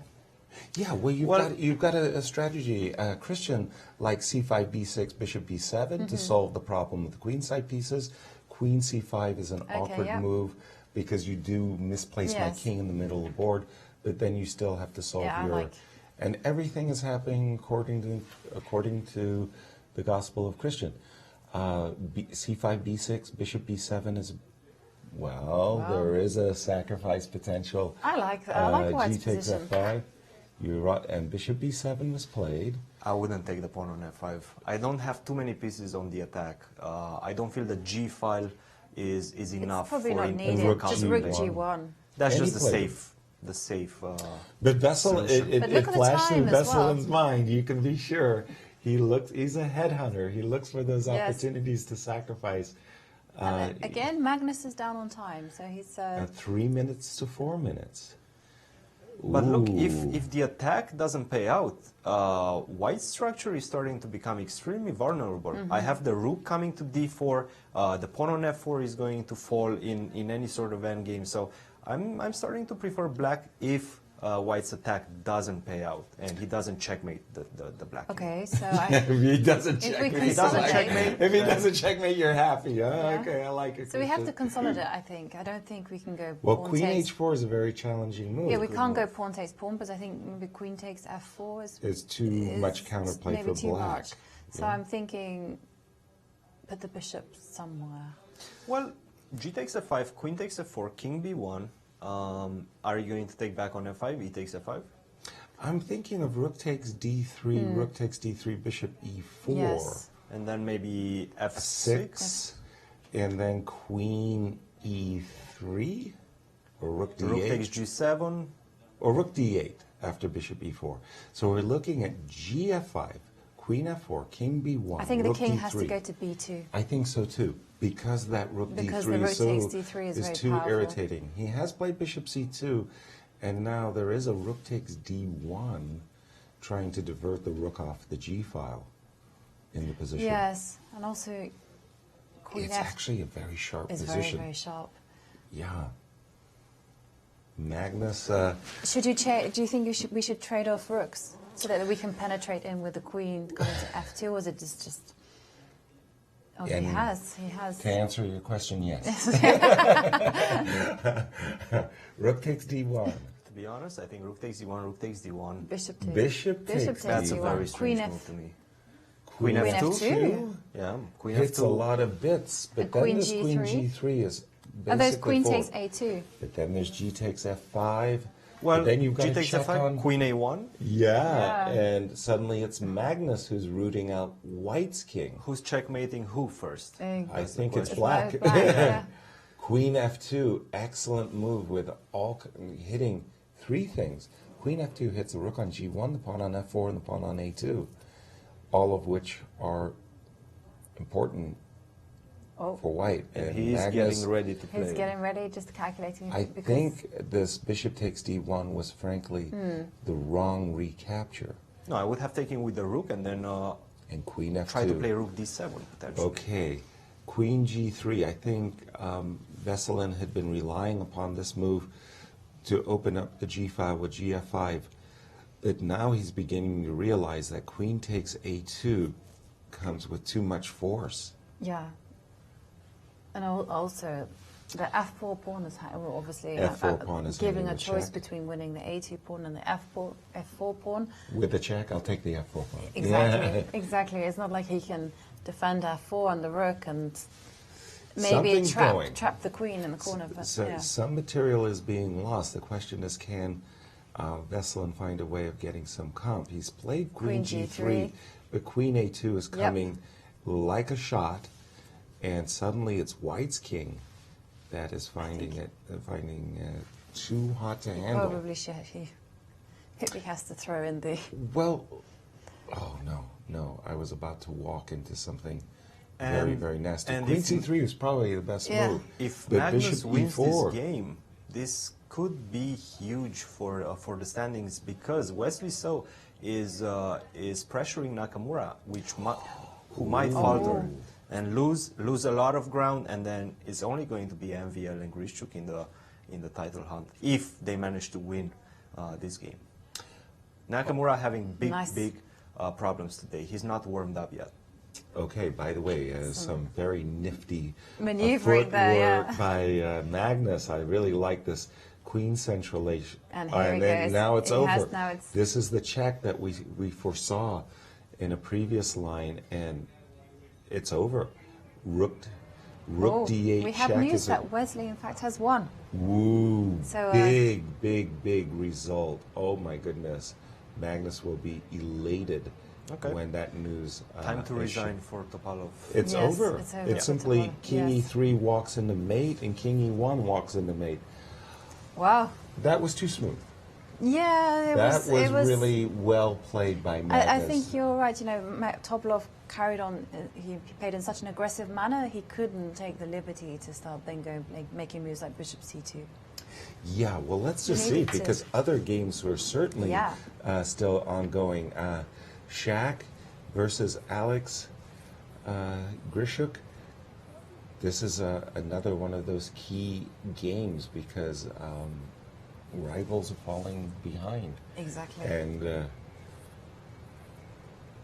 yes, two of our hottest players at the start of Championship Sunday are at it. Both, I believe, started with 2-0 from, and now they're facing one another. They don't have a good look at the position, and there we have it. This looks like a draw. Maybe a draw. A perpet. Just a perpetual. Yeah, the C-pawn is too fast. Okay, well, this slows down MVL, you know. It slows down everybody. Good news for Magnus. Very good news. Very good news for Magnus that his rivals are being slowed down, yes. Yes. The Grishuk game's still going. So this is up, then it falls to Grishuk. Well, that window that Magnus just cracked because of his loss at the start. He's playing a great blitzer as well in Shaq. And Grishuk is in trouble. Ooh, look at the bishop on b6, focusing on against the pawn on Rook takes f3. What a sweet move, Rook takes f3, G takes f3, Queen takes g3? No. Yeah. Or Queen takes g3 first. Yeah, well, Rook takes f3, Queen takes f3. And then Rook f8. Oh, yeah, Queen. But Queen g3 is just much stronger. Yeah, then Knight f4 is coming. Takes f4, Rook takes d3, Knight f4. Yeah, exactly. Beauty. Wow. Yeah, game over. Game over, indeed. Nice. F2 has now been left on pre. Knight f4. Knight f4. Well, Knight f4, yes. Yeah, Knight f4. Oh, bishop takes. For the bishop, and now where do you put the king? You have to put it in on the corner because Knight f4 was a fork against the pawn on g2 and the knight on the queen on d3. Now Shaq is looking for Knight. Ooh, Knight h4. Okay, why not Knight takes h4? Check, e5 king with the check. Rook takes. I think Knight takes h4 has to be played. Knight takes Queen h4 takes h4. Queen takes Queen h4. h3. And then bishop takes e1. Yeah, that's game over. That's game over. And it looks like Shaq has stopped Alexander Grishuk. Yeah. Whoa. Wow. Big yeah, results. exactly. I mean, amazing. It's impossible to predict. And we have one last game as the world blitz champion, Sergei Karyakin, is taking on Wildcard Etienne Bacro, who's just happy to be here and trying to score as many points as possible. Exactly. Okay, that's the queen. So Sergei playing on seconds. It looks like Etienne is in control, right? Right, the knight. Seems like a Frenchie, French opening with the bad bishop. That bad bishop, if the diagonal opens up, I mean, then it's a dream. Queen. Well, I think this just allows some sort of perpetual. Maybe not. Ooh, I thought that Queen c5 was setting up. I thought Queen a7 was coming. Knight e5. The bishop. He's got no time. Pardon me, that's a discovered check. And Sergei walked into a mating net. Etienne will be delighted with the outcome of that game. Let's go to Paris and Magnus with Maurice. Yes. We are with world champion Magnus Carlsen after a dominating victory in his last game. Magnus, the tournament started off with a crazy. Today's day started off with a crazy game with you and Fabi. It was just completely hectic. You lost that game, but you've since righted the ship and managed to win your next 2 games and extend your lead over your competition. Yeah, I've been very lucky with the results in the other games, obviously, so far. Yeah, also the game with Pacro was a bit of a crazy scramble, but at least in this one, it didn't get to that because he made one very bad move. As you get such a start like you did yesterday, what do you need to do to just maintain that and make sure no one is able to catch you? I don't know. I mean, I'm playing most of the big guns at the end, so I just need to keep my energy and focus up for those games. That's what I really couldn't do yesterday, so that will be the main thing. All right, we'll give you a chance to rest. Good luck in the rest of your games. Thank you. Guys, back to you. Thank you, Maurice. Thank you, Magnus. Thank you, Magnus. Yes, very, very smooth game. Yeah, and he's looking confident. Exactly. You know, here's a nice strategy. Let his opponents make the mistakes. Yeah. And he just cleans up. Cristian, your thoughts? Well, I'm happy to see Magnus on a roll. He's definitely feeling in shape. It seems to have dusted off a little bit. Nakamura, I'm not really sure what's happening. He had a blasting 9 games yesterday, but today he's struggling a little bit. And Alexander Grishuk, he was on a roll. He was picking up the pace, but then Shaq Mamediarov just thunderbolted him with a nice win as black. So I see Magnus as a clear favorite going into the final 6 rounds of the tournament. Thank you. Thank Indeed, you. that was a thunderbolt. That was a thunderbolt. That's a great expression. It looked absolutely devastating. But the beautiful coordination, right? The queen on G3, yes. the bishop on C5, the knight on F4. Yeah. I mean, those look like those tactical problems that we all try to solve. Exactly. Find the winning move. In a way, I mean, it was nice surprises why he went knight H4. Yes. Knight on the edge and had that was control. a surprise for me, but then when you realize the strength of it, you go, well applause. Done. So, let's take a look at the standings. Well, yes, of course. So, racing ahead is world champion Magnus Carlsen with 22 points. And Hikaru is still in second place, but it's now tied. So, he's on 19.5 points, tied with MVL. Great news for the French crowd. And in fourth place, Alexander Grishuk with 19 points. And Fabi working his way up. Next goal, Sergey. Exactly.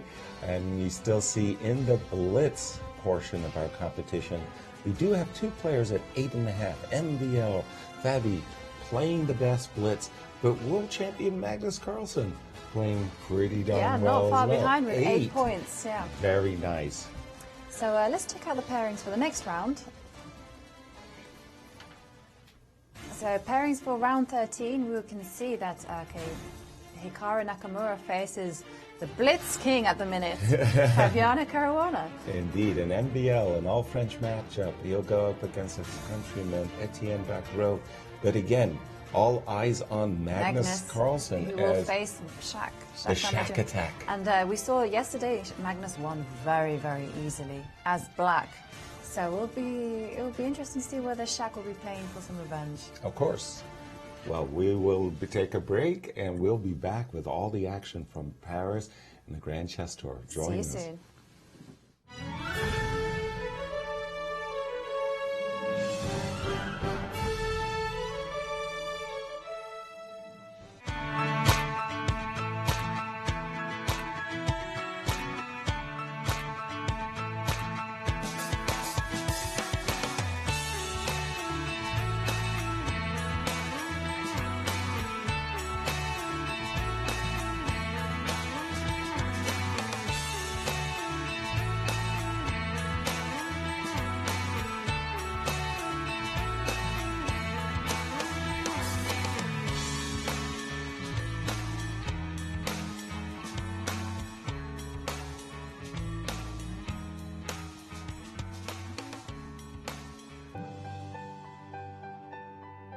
Healthcare in America is changing, evolving, and we're helping lead the transformation. Ascension is made up of physicians and other caregivers called to deliver compassionate, personalized care for all. As one of the largest providers of care in the country, our patients benefit from collaboration between hospitals, medical practices, and healthcare innovators nationwide. Ascension's faith-based heritage means we have a moral obligation to serve everyone, especially those who are struggling. Last year, we provided almost $2 billion in care for people living in poverty and for programs to help them. Whether it's in a hospital, a neighborhood clinic, a senior living facility, or at home, Ascension's care providers value every aspect of our patients' lives and health. We listen with respect to ensure every person we serve gets the right care for them. Personalized, compassionate, that's Ascension.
back to the action, back in Paris. And yeah, it's round 13, and what a scintillating last round there was. I'm telling you, the results have been so unpredictable thus far. That what an ideal result for Magnus. For Magnus in the previous round. He's now extended his lead to 22 points. He's behind his closest rivals, which are Hikaru and MVL, both on 19.5 points. A 2.5 point gap thanks to his victory and the fact that both Hikaru and Grishuk dropped their games. It's turning into Magnus Carlsen show. But look at Fabi. He's back from the dead. He's back. Look at him go. Here we have a graphic of his comeback result. Horrible rapid games with his blitz. Almost making up for it. Don't be seduced by his rapid play result, because it was the 1 point means a draw. Correct. You remember in the rapid, you got 2 points per victory, so he only scored 3 draws. In -6 result is basically what you're looking at and, there, folks. Wow. But look at the blitz. Look at the blitz. Look at the blitz. So it's given him something to smile about. But this round is crucial because a big rivalry in the American chess scene between actually the Holy Trinity. You've got to add Wesley, who has faded thus far in this tournament, but these two are well known to one another. Olympic teammates. No. Forget about that teammate. No, I'm trying to beat you. Exactly. And Hikaru, if he's going to get back in that race for first, at the moment it's not much of a race, he's going to need to win with the white pieces against a resurgent Fabi. Exactly, and of course, I think Hikaru defeated him in the rapid play. For sure, and for sure. Yes, everyone did that. But also, I think in the blitz as well, the first round of the blitz.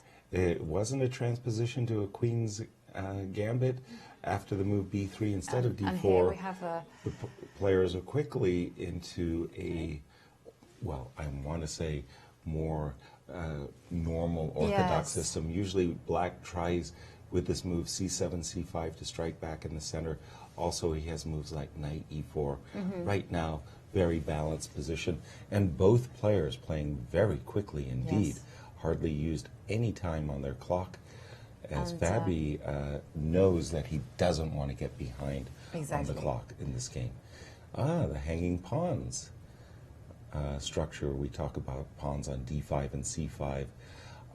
I've always liked the hanging pawns, actually. I like having them when you have a board full of pieces, as we have here. Yeah. You have it's nice, you have more freedom with your pieces. Definitely. But I like this move knight f1 because essentially Hikaru wants to transfer his knight to g3 and then f5. Yes. Green pastures on the f5. And the problem is that you cannot play g6 because that just opens up the long diagonal, and the bishop on b2 is going to become a monster. So I don't really see a choice, however. You have to maybe take it? Oh, he did play g6. G6 played. Wow. The bishop b5, and you're absolutely right. You already feel, Christian, as black, you're feeling the pressure of this bishop on b2, and you're always concerned that a queen d2, queen c3 is going to set up a very promising battery. If I would be able to transfer my bishop on g7, then I would feel slightly more secured. Yeah, bishop a4, he maintains the pin. The problem is if you transfer your bishop to g7, you leave behind the c5 pawn. Okay, I like this move, knight f6 to e4. Just getting off that diagonal for the moment, giving you the option, I should say, of f6 in the future as required or if necessary. Ooh, knight goes. A big recapture, d5 takes e4. Now Fabi is basically burning some bridges with his structure, now in a bit of tatters. I'm a little bit concerned about that c4 square that's available for the knight. Yes. Well, not now, but I mean at the same time, I guess Fabi can try to play for putting a knight onto d3. Well, that awkward rook on e8, keeping that pin. At the moment, he's going to need to do something. He needs to find some quick initiative, otherwise, strategically, he's almost lost. Precisely. That is precisely the case. I'm wondering whether he can I'm thinking rook e8, f8, just to free the knight so that it can jump to e5. Yeah. Knight e5. Knight e5. I was thinking it was very tempting as well with some sacrifices on h7 and then just throw it all. But I'm not. It's a whole exchange, So I guys. assume Come on. bishop takes e8, knight d3 is the idea. Yeah. Bishop takes e8, knight d3. Good point, because the if I knight is retreat my bishop, knight takes b2, and then the knight comes back to d3. Oh. So queen takes e5? I'm going to go g3 most probably. Well, then I'm offsides with my bishop over there. But what else? No, You're G3 right, has g3, what else? Knight c4 still on tap. Knight c4. But this bishop on a4 is making a strange impression suddenly. That was a great move, knight e5. Quickly calculating the combination, did Fabi. I think that must have been the only move in that position. Yes. Exactly. Otherwise it was simply gone strategically. I quite like White's. White's got a very straightforward position. You know, knight comes to c4, double on the d line. Well, Happy days. Fabi's fishing in some troubled waters over there. There's not a big kingside initiative at the moment, but you don't like it when your opponent's queen is hovering around your kingside. Yeah, but the queen on e2 keeps everything under control. You know, if he tries to bully me with h5, maybe. The problem is I'm going to retreat my bishop from d6, and at the right moment, whenever you go knight c4, I'm going to plant the rook on d3, and I'm going to say, take my rook. Yes. Take my rook. You can take it with the knight also. You can go knight b2 and take my exchange. I would gladly accept that because I'm opening up my bishop on b7, and that would be big trouble for white. Okay, but so H5 is take he wants to soften yes. up g3, but I like what you were saying there, Cristian. Bishop c7, knight c4, rook d3, and the bishop is a monster on the long diagonal, even at the cost of a pawn. But h5 is the type of move you like, just to soften up your opponent's... Yes, but if I just... You know, you can't go rook d3 now, so... No, so now it's time to play knight c4? No, time. But then h4. I mean, okay, I'm going to throw in h4 first, and then I'm going to go knight c4. Right, the queen is going to have to drop back either to f6 or e7, knight c4, the bishop will drop back, but then you'll trade rooks and seize the d file. Queen f5, staying on the light square. Okay. Maybe I have to change strategies with a move like bishop d5. Okay, it's tough. These blitz games, boy, they just keep you on, because everything changes in just a series of 2-3 moves. You have to almost keep reinventing your strategy and what you're aiming for. By the way, my bishop d5 might be a loser because of knight d6 and rook c5. That could cost a pawn. So Fabi's going to have to find a better move than my suggestion. What about bishop c7? Or bishop d5? Bishop d5.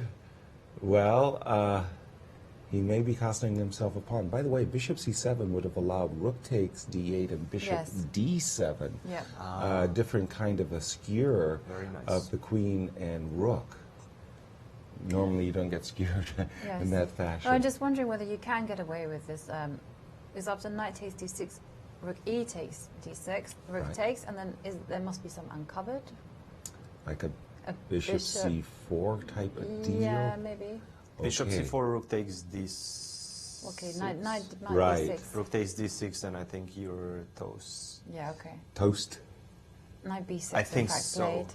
But knight b6 was played, and by the way, that has also the same idea of bishop d7. Yes.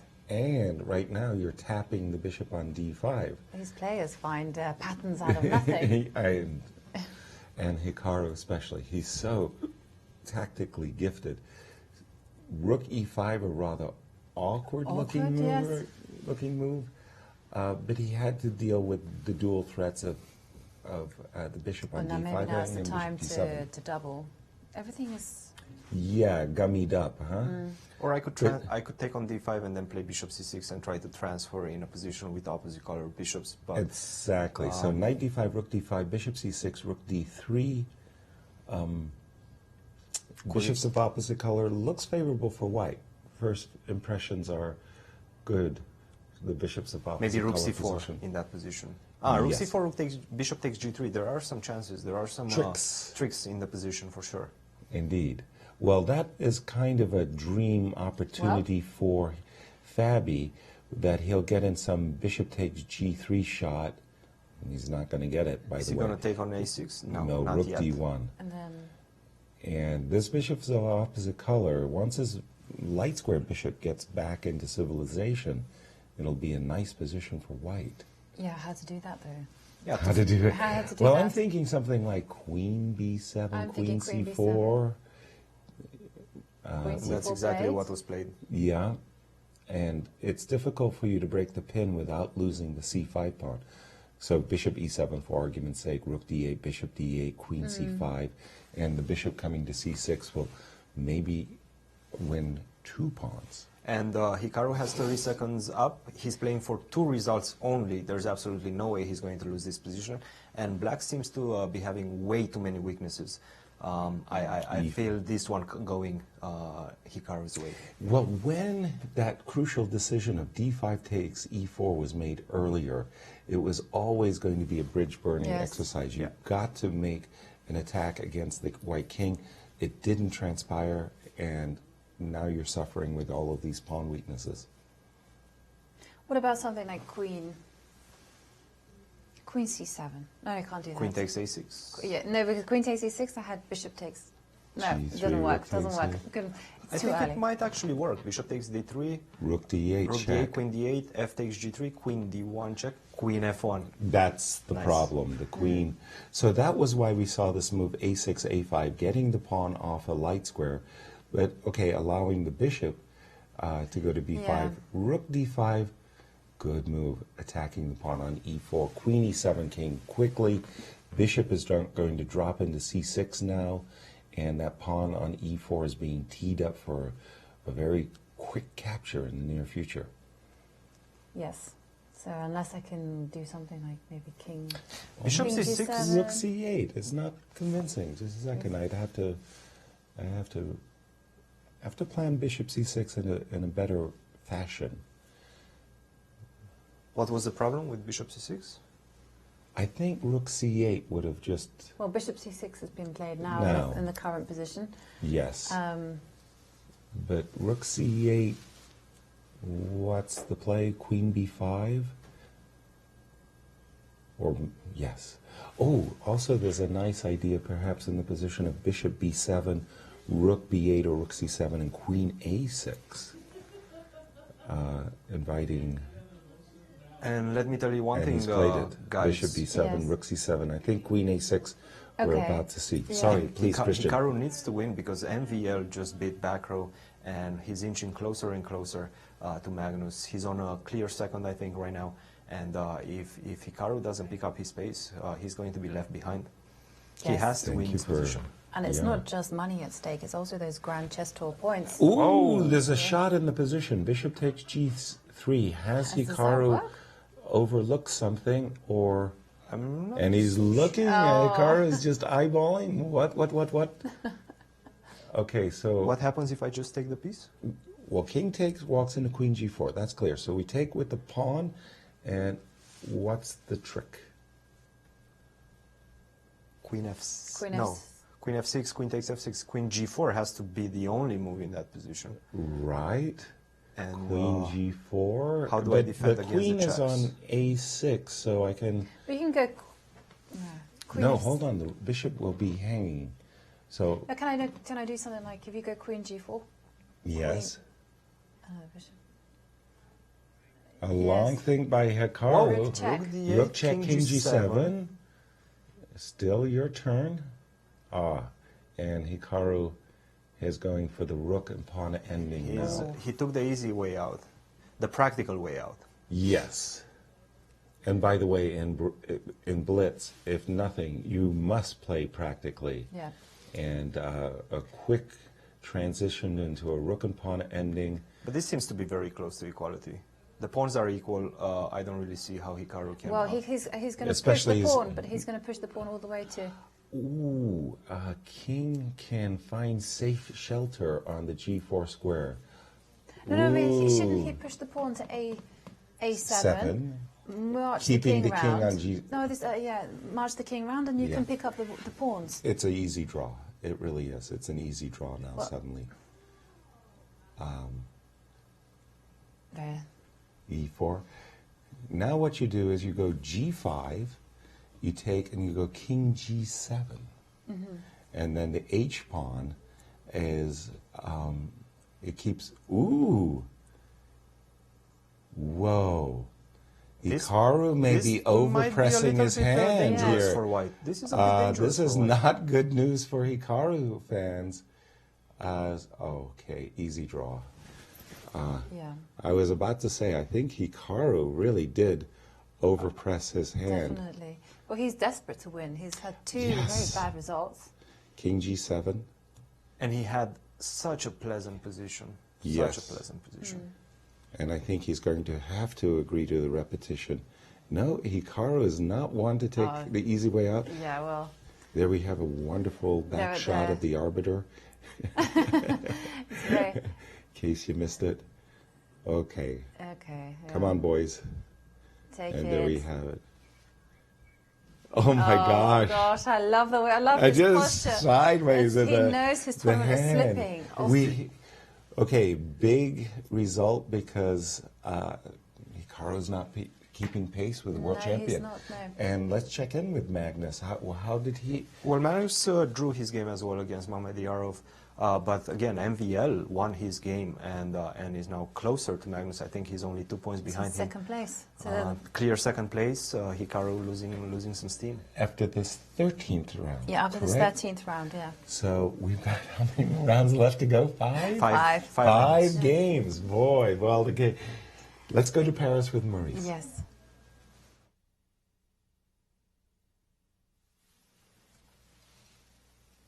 Tom, I have no sound. Sorry, we had no sound there. We thought we had a break, but we don't get any breaks. Oh my goodness, we sure did. Oh well. Okay, we have been faded and treated. No question about it. The players have been playing great. And I love the fact that MVL is now coming through because at the beginning we thought it's a two-horse race. Hikaru, Magnus. Well, Magnus has done what he needs to do, which is to keep ahead, and Hikaru has really fallen back. Exactly. No, he's really stuttering. Guys, let's look at quite an interesting development in the game between Wesley So, who's been playing very, very bad. But after his first two losses today, he's picking up the pace. I think he beat Hikaru. He's playing the spoilers role. And in this round, he played against Alexander Grishchuk. And check this out, King F6, Knight F5, these three pieces are starting to like cage the black king. And after Bishop, beautiful threat of checkmate, Bishop G7, and Alexander just completely missed it. I think he should have taken on E4 with the knight, but still, this is just completely lost after knight takes H4. So after Bishop E4, Bishop H6, very, very nice mate on the board. And Wesley So is showing that he's still a world-class player, no matter what. Exactly. And spoiler role indeed. I mean, because he had faded badly. Exactly, and he spoils the chances of Grishchuk, who now has to work extra hard to start. I think Magnus is taking him out to dinner. Yes. Thank you, and Wesley. of course, for Grishchuk, he's the wild card. Yes. So for him, it doesn't matter about Grand Tour points. It's just about finishing as highly as possible. So yeah, what a disappointment. We didn't keep an eye on that game, but that was a crucial result indeed. Definitely, yes. Well, I hope they're getting queued up and. Yeah, let's take a look at the results. All right. So, world champion Magnus Carlsen. 2-point lead, and only the Frenchman MVL putting on any heat. Yep. And Hikaru falling behind at 2.5 points behind now, with 5 to play. And Grishchuk really far. Also fading. Too far behind with 19 points. So yeah, 2 points lead. That's a big lead, especially when you consider that each victory counts for 1 point. It's not like the rapid where each victory was And now suddenly that Grand Chess Tour point race between Wesley So and Fabiano, they're playing leapfrog with one another. That's heating up. You know, Fabi's on 12 and Wesley, Every Grand Tour champion. Every 12, Grand Chess Tour point is so important. Exactly. So that's something to keep your eye on. And remember, every tournament counts. Last year, the players could disregard their worst tournament, but here, every single tournament counts towards the standings. Very important. So. Your thoughts, Cristian? I'm very, very impressed with the way MVL is playing right now. I think he won his last 3 games, if I'm not mistaken.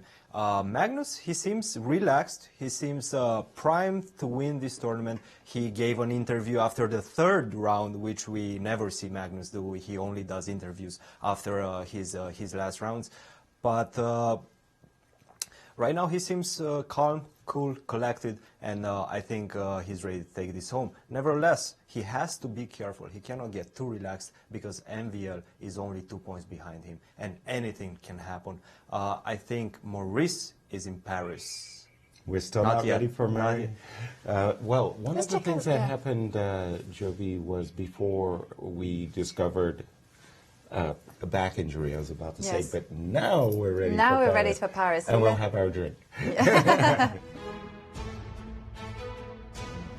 We are with Wesley So, who just finished his game, a scintillating attacking game to finish out this round. Wesley, the tournament clearly has not gone very well for you, but you still show that you got some teeth in this position after this move.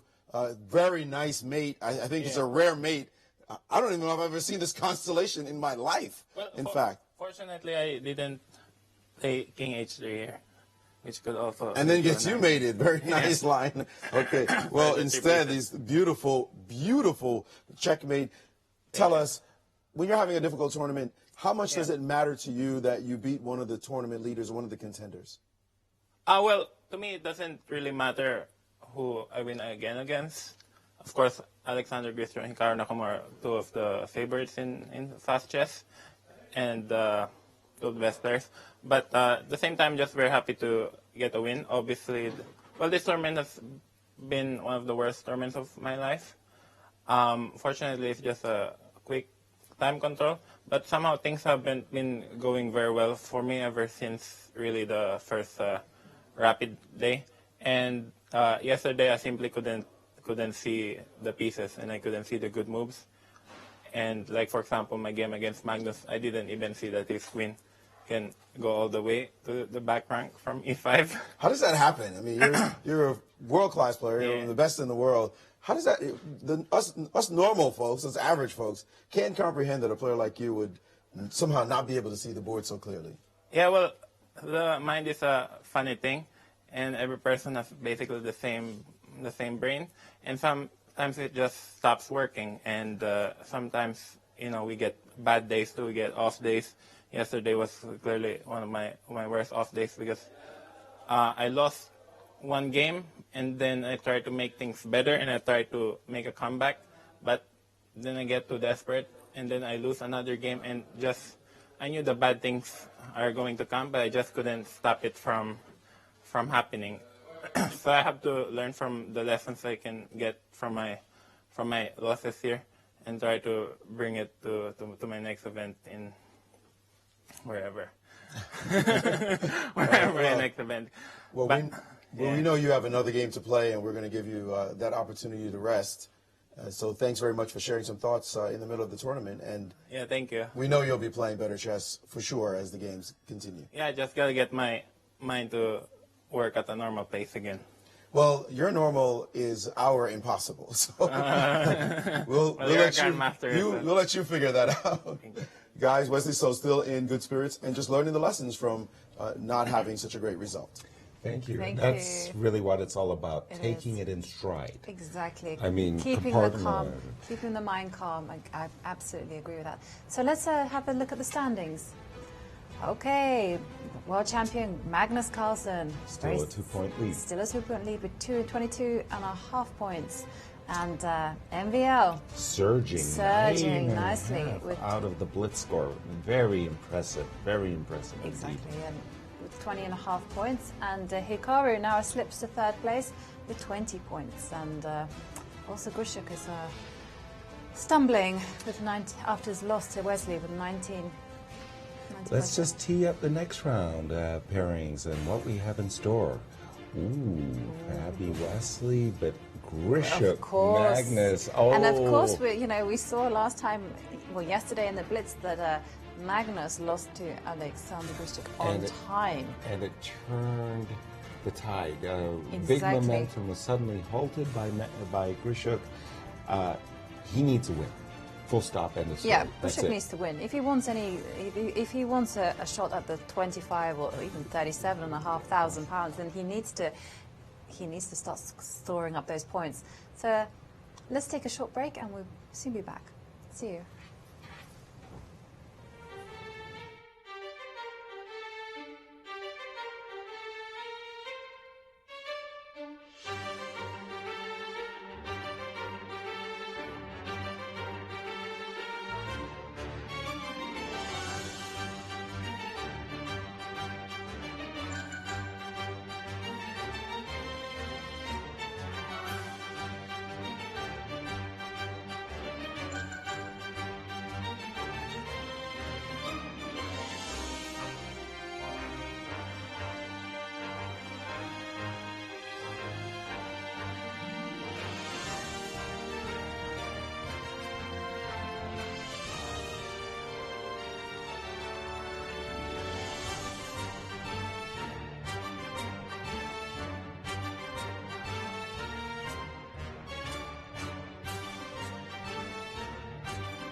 Welcome back to round 14 of Championship Sunday. You were there.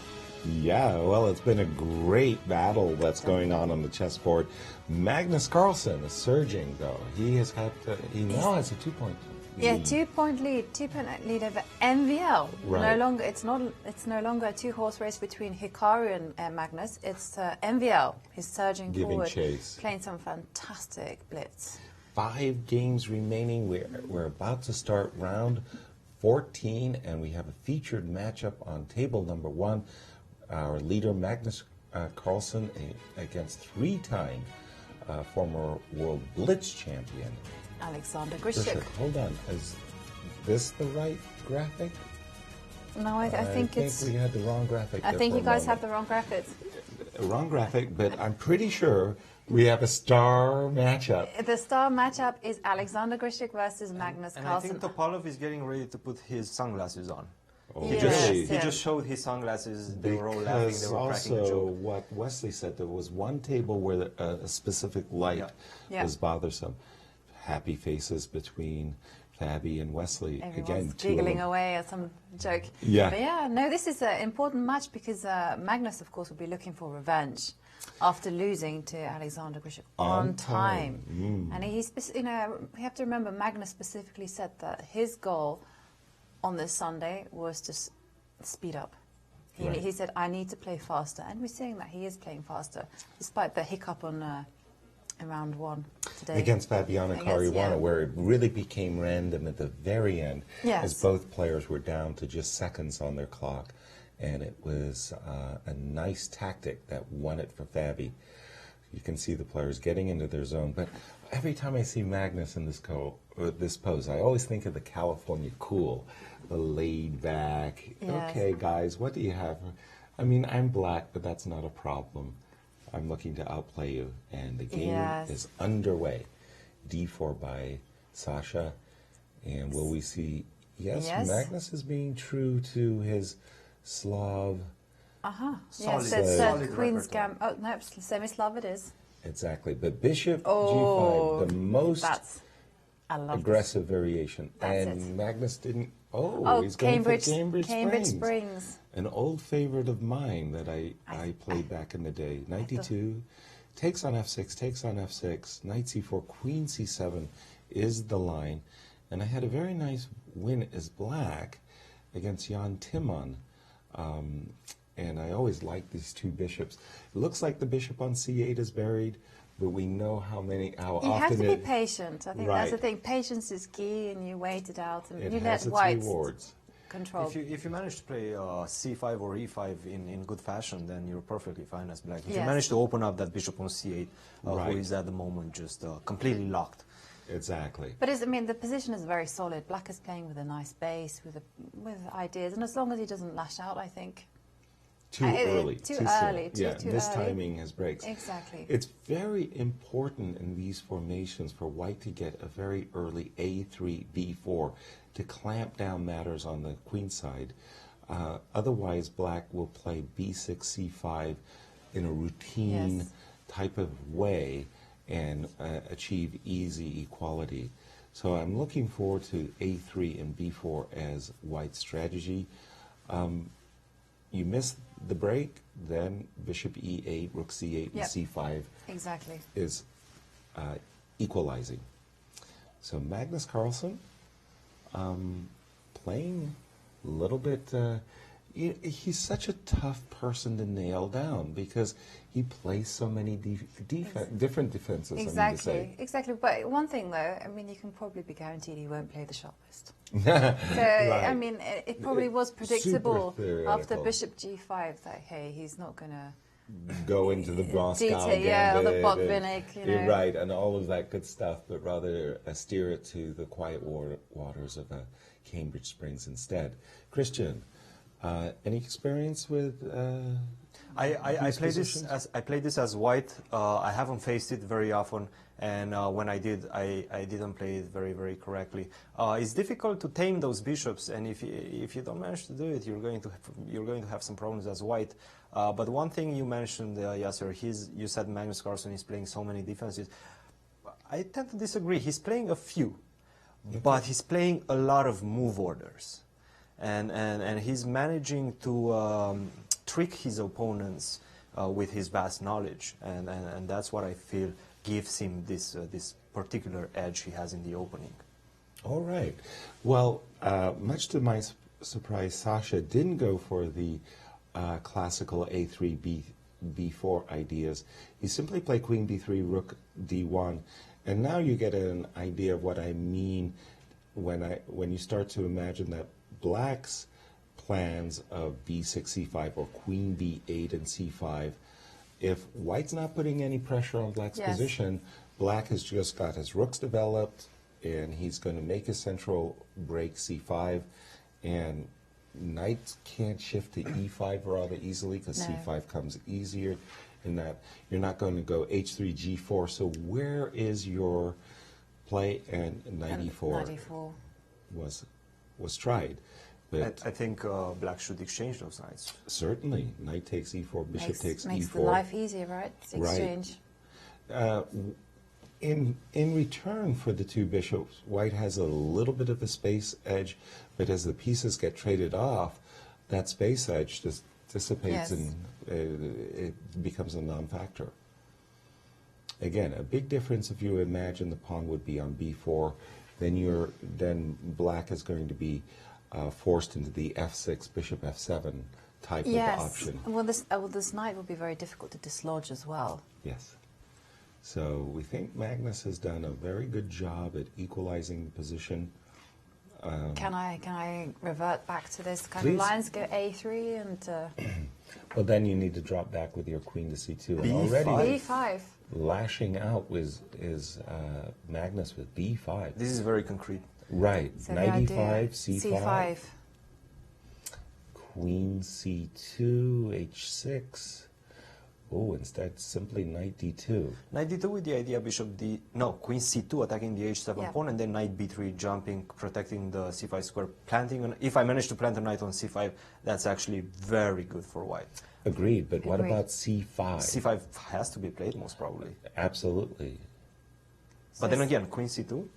C5, Queen C2, H6. H6, yes. Not allowing the Knight B3 maneuver you just cited, Jovi. Yeah, no, I was wondering whether after C5 I could simply sidestep with the queen somewhere, because if you take on H7 and I move my king, then I've got ideas of G6 and taking on. I want to take on D4 with tempo, with the queen facing. That's also you make a good point. So let's say C5, Queen C2. You can even go bold with F5. Yeah, I mean that is that. C5, C4. I'm just thinking some kind of Queen B8 or something. Okay. And White Black played H6. Well, Queen C2, C5. C5 once again, and. But now maybe I just want to play something like Bishop F3 with the idea Knight E4, and if you play C5, I'm just going to take on C5. Bishop takes C5 and then Knight E4.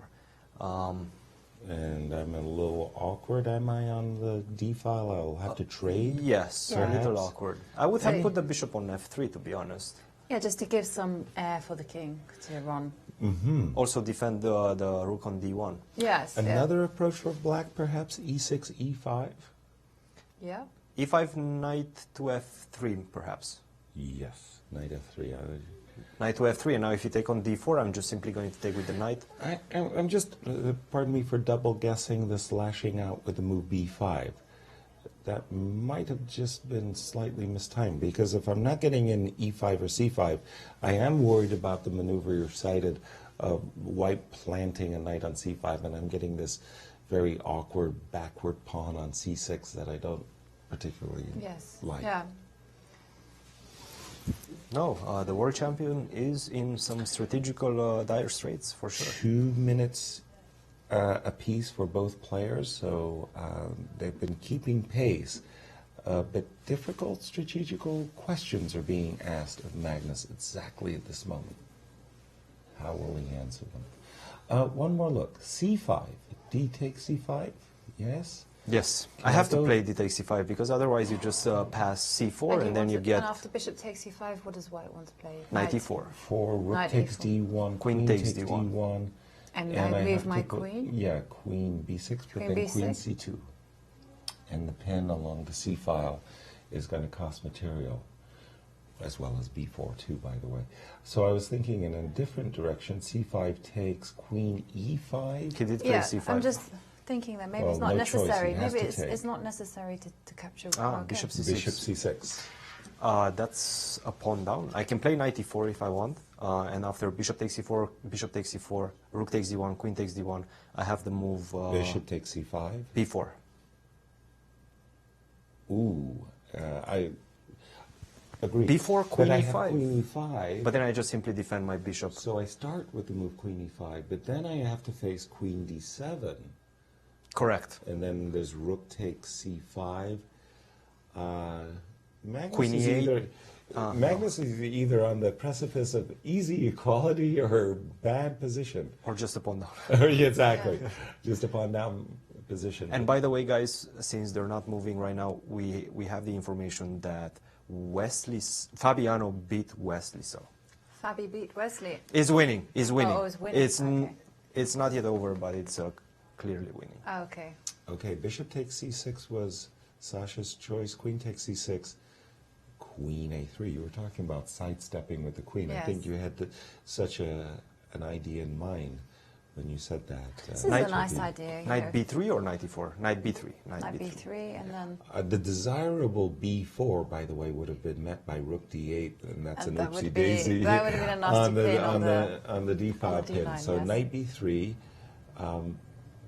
and there's the old famous trick, rook d1, bishop c5. There's a rook d8 after knight c5, queen c5. Yes. King h7. I was trying to d8. calculate that.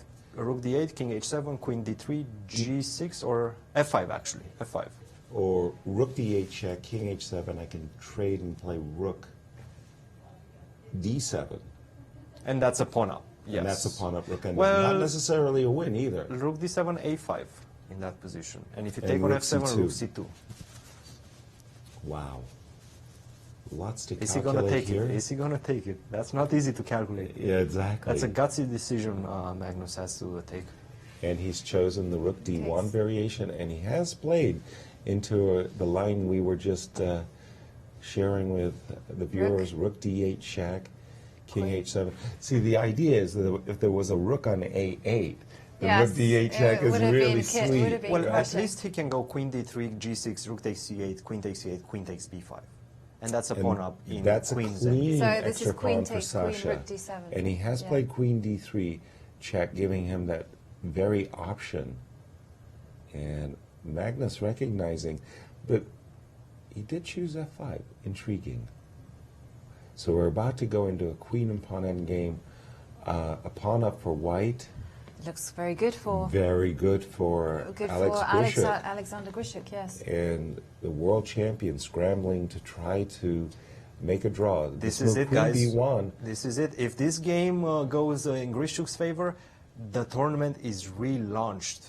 But wait a minute. This is a really crafty move by Magnus, because while he's eyeing the a2 pawn, what he's really going after is a queen e4 perpetual. Yes. So then I go queen a4 myself. Yeah. And he has played queen a4, defending against both threats. Queen takes b2, queen takes a7 is a very nice queen and pawn endgame in exactly, that because that's all about guarding that long diagonal against the perpetual check, and then you're escorting the pawn back. And queen d3 was Magnus's choice. I'm queen assuming d4, maybe? Queen d4? Yes, exactly. Yeah, queen d4 played. a4? Queen and pawn endgames have their own rules. And one of the things, superior side, is usually you're looking for centralization, I want to say, of the queen. That's paramount. But this move, queen a6, Magnus is making it as difficult as possible for his opponent to get the nice... He has to go king f1. King f1, queen c1. E4 was the choice. Wow. Very strange. And time again. Look at that. 14 seconds to... Hard for me to tell the clock. 8 seconds. 7 seconds. 6 seconds. 4. Oh, 8. And there was an awkward moment. The same thing happened in the first blitz game between these two greats. So was 7 Magnus's seconds. hesitation. Queen c5. Queen c5. the queen b3 or queen d3. Much stronger. Can I take the pawn? No. No. He's going for it. No, I don't like But this. there's an f3 I really check. don't like this. Queen e3 should have been played. No. No. Come on, Sasha. And Queen f4 Queen is F4. three only. Queen No, F4. now we No. have a three move repetition, and a the draw players agreed. have agreed to a draw. Magnus saves Escaped. Yeah, what an escape artist. Yeah, no, that was a very, very unpleasant endgame. And extra pawn. Remarkably, he made it look easy. E4 was poor decision making. I think. And do we have King any F1. results on MVL? MVL drew his game, and Nakamura lost against back row. So Nakamura is out of this race. Nakamura 100%. really. Wow, He faltered. faded badly Faded. in this championship Sunday. What a surprise. But we do have one game remaining, and that is between Shaq and Sergey. These two players have worked together. Shaq has been a trainer, helping Sergey for his match in New York in the World Championship. Shaq has an exchange for 2 pawns, but if anybody has the winning chances, I would assume it's Sergey, because he's going to have his pawn all the way to h2, and he's hoping that he'll be able to bring his king. Oh, blunder. I said, if anybody has winning chances, it's black, and we saw Those backward moves, those yes, those backward bishop moves. Oh, We just saw rook b8, bishop on e5 takes. I mean, those backward moves are such a difficult thing. I think it was last year on the Grand As Chess well, Tour you know, and I saw Anish this- Giri, Vladimir Kramnik, and the Anish backward said, bishop. as long as I have a backward, that bishop takes g8, that black bishop broken backwards, he wasn't going to resign. Right. And sure enough, Kramnik fell for it. Wow.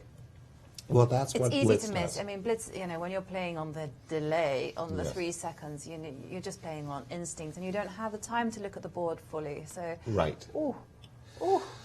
Well, boy, sum up some results. The bottom line, Magnus. Magnus, Resilient.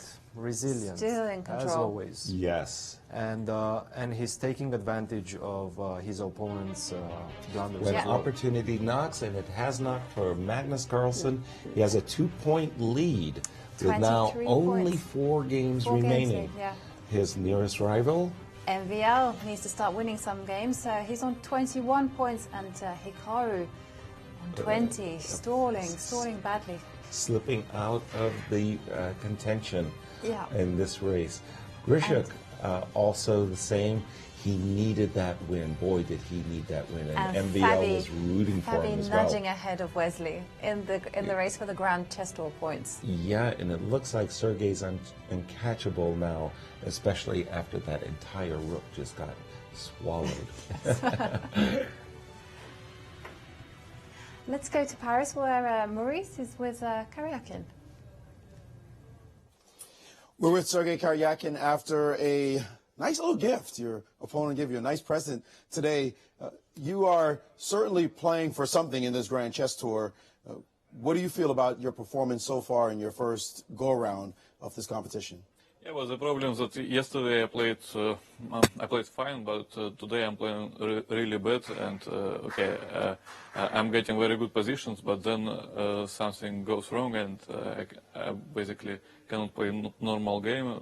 I mean, yesterday it was much better, but today I started with my game against Fabiano Caruana because I lost on time in a better endgame, and that was very unpleasant. And then the tournament is basically goes wrong, but still I hope maybe I will try to improve something. You're still in the middle of the pack for the Grand Chess Tour, however, right now. What are your thoughts about this position in the event?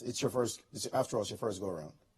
Yeah, I mean, it's a good tournament. It's very interesting to participate here, but I want to try to win at least a blitz tournament. Okay, I mean, maybe not to win, but at least to show my best chess, because I'm a blitz world champion, so I should try to do something here. Speaking of which, someone who tied with you at the Blitz World Championship, and you were able to have the superior tiebreaks against Magnus Carlsen, you play in the next round. What are your thoughts about playing Magnus? Actually, I'm not following against whom I am playing, and basically it doesn't matter so much because in a blitz, I think anything can happen, and you can, for example, win against Magnus with black and lose against Bakro with white. So I mean, it's just a blitz, and we shouldn't take it so serious. But of course, I will try to show my best. Oh, well, good luck in your game. Yeah, thank you. Guys, back to you. Thank you, Maurice, and thank you, Sergey, for sporting come on. When you're the world champion in a discipline like blitz or rapid, that's where you would want to say, there's a reason I'm the world blitz champion, and he's feeling that need to show that pressure because he's not doing very well, is he? Yeah, as he said, he's kind of been, ups and downs, and sometimes a very big disappointment. Like just as he's saying, a better ending, losing on time, really takes the wind out of your sails. Well, what can you say? That is going to dampen things. We saw how it affected Magnus Carlsen yesterday, and it's a tough kind of time control. It's a different time control than these guys are used to. They're always used to playing with increment. But yes. Let's just take a look at our standings as we go into our next round. And as we see, world champion Magnus Carlsen nurturing a 2-point lead, 23 points. I'm still impressed by the fact that MBL and Babby are leading the blitz competition with 10 each. Magnus at 9, and as we've mentioned, Hikaru slipped.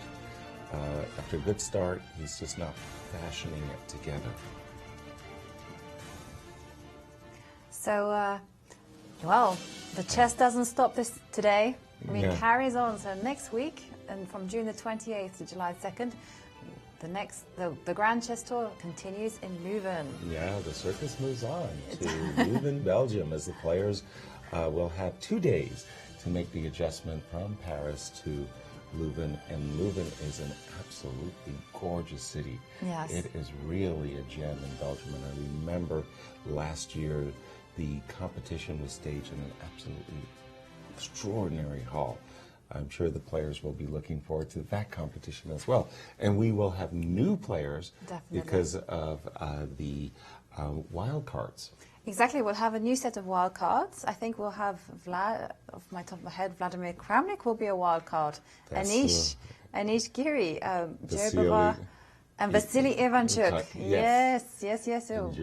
Whoa, random exciting players, yeah. And let's return to Paris. Definitely. Well, we often see in blitz chess, we see all sorts of mistakes, and we say, oh, wow, it's just blitz. But in blitz, you also see amazing ideas that are so counterintuitive. You think, how did they think of those ideas in seconds? One of those ideas in this game turned out to be a self-pin, and in this position with Fabiano Caruana, who's just been making a campaign for today to being maybe the best performer of the day, is he had this situation against Wesley, and he played this move, knight d7, when he didn't have to. He could have just backed his queen out, but he played this move, knight d7, allowing himself to be pinned. A lot of us would never play such a move. A very surprising idea. First of all, like you say, it's a self-pin. He's just doing extremely well if he plays a move like queen e4. And here, I was wondering, okay, computer is showing move queen c2 as better for black, but is this extremely unhuman, especially since white wants to play knight takes b6 and knight takes d5. And here, black played a very natural move, c6, and it looks like black is just winning a piece. But Fabiano saw everything. He played queen e4 at tempo, and he rook d7 after e6. Black is just busted. I think this is extremely deep for a blitz game. For example, rook b7, check, take, queen e6, let's say king f8, rook d3. Black is going to get mated, rook f3 next. I think this is extremely deep for a blitz game. An incredibly deep idea, even though he didn't play maybe the most accurate move. But seeing these kinds of brilliant ideas just in seconds is what sets these guys apart from the rest of us normal folk. Thank you, gentlemen. I'm in awe. Wow. That was really a nice combination. Exactly, and like you say, with seconds. With seconds on the clock. Can you believe that? Yes. Instinctively, grandmasters do not step into self-pins, but to see that e6, and then the rook d3, the pawn on c4 is pinned. Exactly. I'm always very impressed. That's a beauty. I'm always very impressed when they just give up a piece just for play. You know, it's not necessarily clear how they can continue like that. There's no straightforward check, check, check, mate. That's not so impressive. But Nice definitely piece nice of calculation. Great Nice. combination. Cristian, your thoughts? You would be pleased if you had found that one, huh? Absolutely. I would be pleased if I found that one in classical time control. I'm underestimating myself a little bit right now. But yes, Magnus Carlsen still impressive. MVL still impressive. And the tournament is not over. Magnus Carlsen is facing another world champion, and that is Sergei Karyakin, who is out for blood for sure. And if he missteps, if he loses this game and MVL manages to diminish his lead, then that's going to be a relaunch tournament. So I'm definitely looking forward to the next game. It's going to be an explosive one. Thank you, Cristian. Thank We'll you. take a short break and we'll be back on the other side.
Welcome back to round 15 to the championship day of the Paris Grand Chess Tour.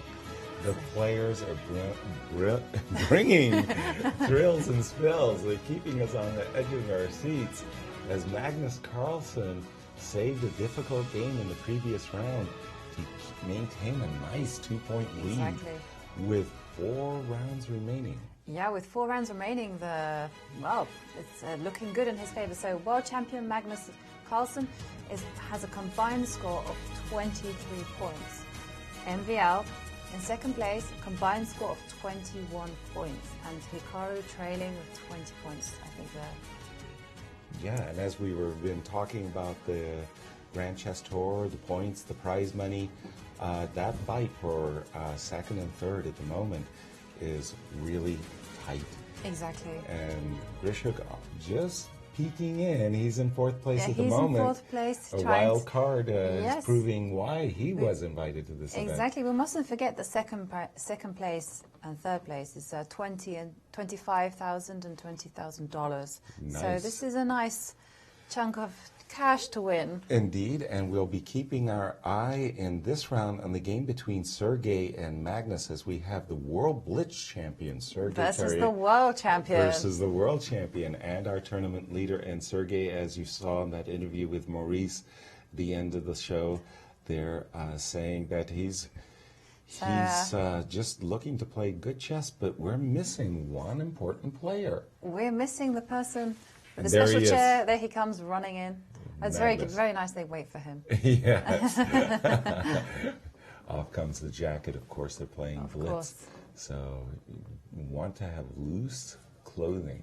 I'm still surprised that I'm seeing so many long sleeve shirts for this competition across the board. Actually, we've seen all the players with long sleeve shirts. Exactly. Well, here we go, a little shadoobing of the... I reckon. And E5 is a near automatic for Magnus here. Here it is. But he's really there you go, E5. Adjusting everybody. Do you do that, by the way, before the start of the game? Adjust the knights. You just adjust the knights. I have them facing towards my opponent's king. Clever. There you go. And the players are repeating very quickly the tabia of this is a staple, the staple Joko of piano. Grandmaster chess. And Bishop A7. Move order always very important at these top levels. Knight BD2. And we're going to see a H3 Rook E1 or something a little offbeat. Recalling again from their New York City World Championship match, it was the Joko piano in Game 10 that allowed Magnus to tie the match and then go on to win in the tiebreakers convincingly. The tiebreak he won extraordinarily convincingly. It really was like B2, B4, grabbing some space on the queen side, and Magnus likes this recapture with the rook on E6, not going for the pawn structure. This exact position. I think we have. In the game of Vashier versus Magnus, if I remember correctly. Exactly. Was it Vashier versus Magnus? I don't know, but I believe this position this exact position has been played earlier in the event. I think so. And we've seen some D4 and then D5. Yes, this was exactly that game where Magnus actually had a nice position. He could have won a piece, and then he blundered that. He got into a lost endgame, and he lost that. That was the Queen C6 where he missed the F5. Yes, that's right. Yeah. Recall.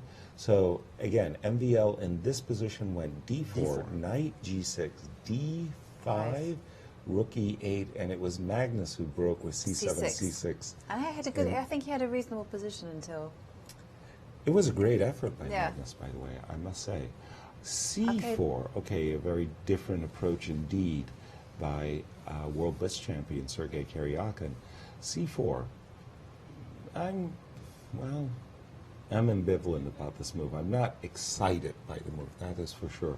But given his chance, Knight G3, Knight F5, and now the question is, what should Black's approach be? Yes. I'm thinking C6, D5. Playing for the break.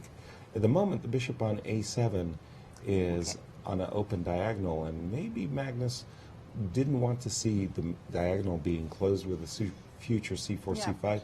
So I'm he's going to take that essaying pawn. a pawn Yes, sacrifice. take the pawn. Then bishop d2. A5 and bishop d2 to the knight comes back to pick it up, but wait a minute. But the Rook b pawn is a little B1. bit fragile also. Exactly, a little tender b7 morsel on tap there. And whenever you put your knight on c6, I can play the rook to b5 because you don't have c6 anymore. So that's Exactly. another defense I have at my disposal. Right, and after this move, rook a8, it also means that a5, a6 can be played when needed. Yeah. Okay, knight Magnus c6. just ignoring it and maneuvering his pieces to... Knight g3. A bit surprised by that one. I thought the knight might actually roost on d5. That is to say, knight e3, knight d5 might have been a preferred move, but away they go. Magnus is playing with so much confidence, but to be honest, objectively, this doesn't look very appealing to me. No, a pawn's a pawn. A pawn is a pawn, yeah. Well, yeah, White hasn't done anything. I mean, I'm liking this knight f5 is going to come. I don't know. Yeah, well, bishop... Maybe maybe I play too aggressively in this turn. No, you're doing great, Jovi. I'm also looking at bishop e3, capture Yes. c5 to crash through on the b7 square on a good day.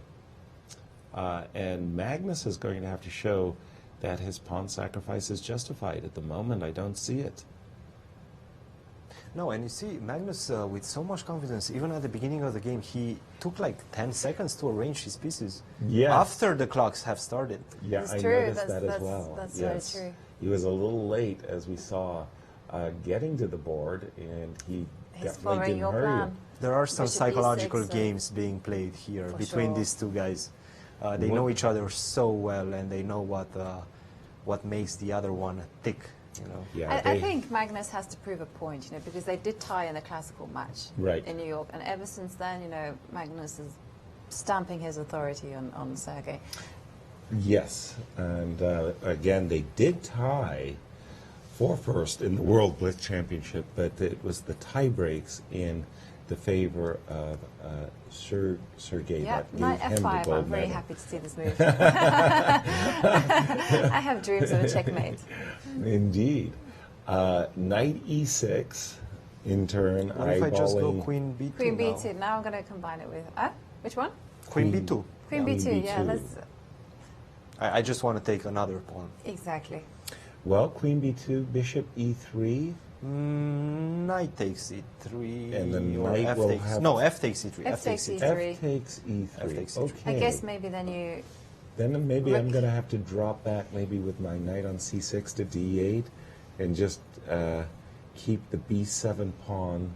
But then maybe I could go a6. b6, a5. A5.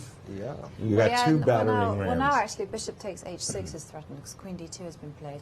I was, yeah. Well, it virtually forces Forces bishop takes- e3. No. No. Magnus h5. Oh, confidence. Totally. That I mean, knight most on of us F5 would have immediately gotten rid of that. We would be fearful that Yes. knight on f5 is really scaring the bejesus out of us. But at the moment, I don't see a breakthrough. I'm considering knight g5. Knight g5. With the idea, if you take on g5, I'm going to take on a7 first. Knight takes a7 and then queen takes g5. And then you're perfectly set up for Again, checkmating knight pattern. g5 might actually not do anything. I'm just looking for, always I'm looking for consequences of my opponent's previous move. And that is h5. But I like what Sergei is doing. Whoa, d3, d4. Opening up the rook on b5 for That's the theory. That's the theory. Lateral actions. But at the same time, it does free up black's pieces. Like the rook on e8 suddenly has a roll, and the knights as well. Well, let's see consequentially here. So e5 takes d4. I'm assuming knight on f3 takes d4. Gosh, I'm not a big fan of my Or suggestion. actually maybe knight 5 takes d4, because I'm afraid if you take with the knight 3 from d4, I can go knight e5 maybe. Okay, so e5 takes d4, knight 5 takes d4, knight c5 No, he blocking went with the a 3. rook. Well, he took with the other knight. He did, and he did it very, The very third quickly. So knight, he's 3 following takes up on d4. his idea. So how does it go if I just vacuum the pieces off the board? Knight c6 takes d4. Bishop Knight takes takes d4, or knight takes d4. Okay. I want to play knight c5. But then I go f3.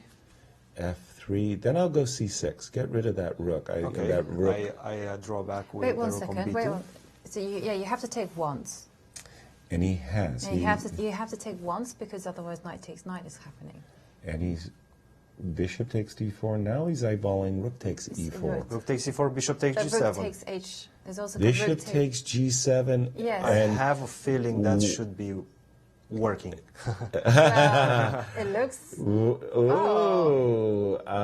Or bishop c3, yeah, that's if much there was a better move. challenge, Sergei backed off the challenge of the sacrifice. I know what you mean, because your rook on the 5th looks very attractive, but maybe black's king just goes f8, e7. Yeah, maybe. Yeah. Okay, but bishop c3. Magnus has regained his pawn, but he's facing threats of rook h5, rook Queen g5, G5, queen g5. I think it's time to try to plug up that diagonal, knight e5. Yes. I'm a little bit worried that a6 at the right A6. time. Knight e5, queen d5 could potentially be an unpleasant 3. Because after By rook the takes c4, way- bishop takes c5, By and the if you way, go... yeah, the time, Look we at have to the look at the clock. time situation with A huge factor. Magnus's clock is really ticking quickly. And I'm pretty sure right now, those 10 seconds he lost at the beginning of the game, he's regretting a little bit. And Magnus boldly saying, go ahead and play rook g5 or rook h5. I've got defensive resources. Okay, and if I go rook takes h5? With the idea rook h8. It's you a stole lovely that idea. idea from me, yes. Yeah, rook h8, yeah. Followed by queen h6 and queen takes g7 check checkmate. and mate. So rook takes h5 is going to have to be bet by knight e5. I Or believe. queen e6. Or queen e6. This is true. Nakamura won against Topalov. Oh, okay. Okay, so Thank you. the luckless Veselin Topalov not showing his best in the 5-minute. Okay, well, rook takes h5, time to win some material, but What about you know, you had a thought? I had a thought about queen d5. No, but it doesn't work. It doesn't work. Just the It bishop doesn't on work. c3? It doesn't work. No, no. Good morning, good morning. It has been very early here. We've had early starts here in St. Louis. Of course, those 4 a.m. wake-up calls are really enjoyed by everybody How on about set. rook g5? Rook g5. Concrete, as concrete as possible. Okay. I'm thinking, Rook takes h5 was played. And queen e6 Queen E6. instantly, not knight e5 as maybe I had suggested, but queen e6 protecting the h6 square so you didn't have this combination of rook h8. What if rook Good e1 move. now? Good move. Rook e1, Yep. queen cannot go to g6. That's a Because of rook landmine. g5. Rook g5 would win on the spot. Wow, and Sergei's clock is ticking down very smartly as well. 32 seconds I'm seeing to Magnus's 27. Rook e1. I like rook e1. Yes. Now the question is rook e1. I think the only move must be knight e5. And he's played rook e1. And queen. Queen g6, a move Really? that we had said. So queen takes g. Okay, he's trying to create a He blockade. he was forced to sacrifice his queen, give up his queen, but that queen on g5, oh my, hovering near the king. Very important move, rook c5, to prevent this move, rook g4, which was a winning threat. A winning threat has now been alleviated, but rook g4, and ooh, he played that quickly. Queen b3 with the idea rook takes g6. Yes. Clearly. But well, we have to just move our king. Rook h. And the combined powers of queen and rook are really showing that the rook and knight are not adequate at the moment. But again, looking for concrete inroads Do you see it yet, Cristian? I don't.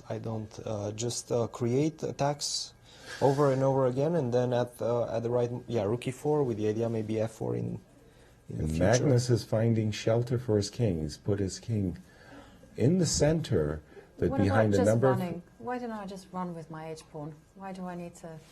And the moves are coming fast and furious. Finally, a infiltrating type of move, queen f6. f4? f4, the knight on e5. Running with the king side. Yes, G4, G4, H4. H5, H4, let's get going. Remember Maurice said it's all about the passed pawns. Yes. And the ability to create passed pawns. Let's do that. Breaking news. MVL has won his game. I think he's winning. I don't know if he has won yet. No, he has won. We have a confirmation of a victory, indeed. Okay, too late. Yep, H6, rook G6, king. You can't take the queen because the pawn is on. And Magnus hesitating with his king, barely getting in time. Queen E5. F5, yeah. H7. H7, yeah. And then this is game over. This is game over. Queen H6, and the pawn is unstoppable. Magnus going down. It's all about the clock. Oh. And two queens. Oh, queen f6 check would have ended the game on the spot. He's got no... Okay, 5. Queen c2 check. Oh, a lot of nervousness going on here. Somehow Magnus has managed to get to knight and 2 pawns versus queen. He's trying to set up a fortress. Yeah, it's a nice tricky piece. Yes, don't we know it? And you notice that the world blitz champion is keeping his queen as far away from any knight forks as he possibly can. His technique is a little bit shaky, but it's enough. It's enough, yeah. As Magnus is facing a devastating queen check. Yes. Yes, put it again. King b6. Not allowing king b6. And as Zugzwang is about to be presenting itself, and Magnus recognizing it's hopeless. Next move, king b6. And a handshake. Oh. As Sergei is given another window for his nearest rival, MVL, who won. Who won, so it means that Magnus is 1 point ahead. Oh boy, do we have some action in store in these remaining rounds. I can't predict anything. We can't predict anything. And nobody saw MVL coming out of nowhere. Exactly. You know, if they had a clear margin in the morning, you know, Hikaru, Magnus, it was 1 point between them. Cristian was maybe close, and then suddenly MVL. Wow. Cristian.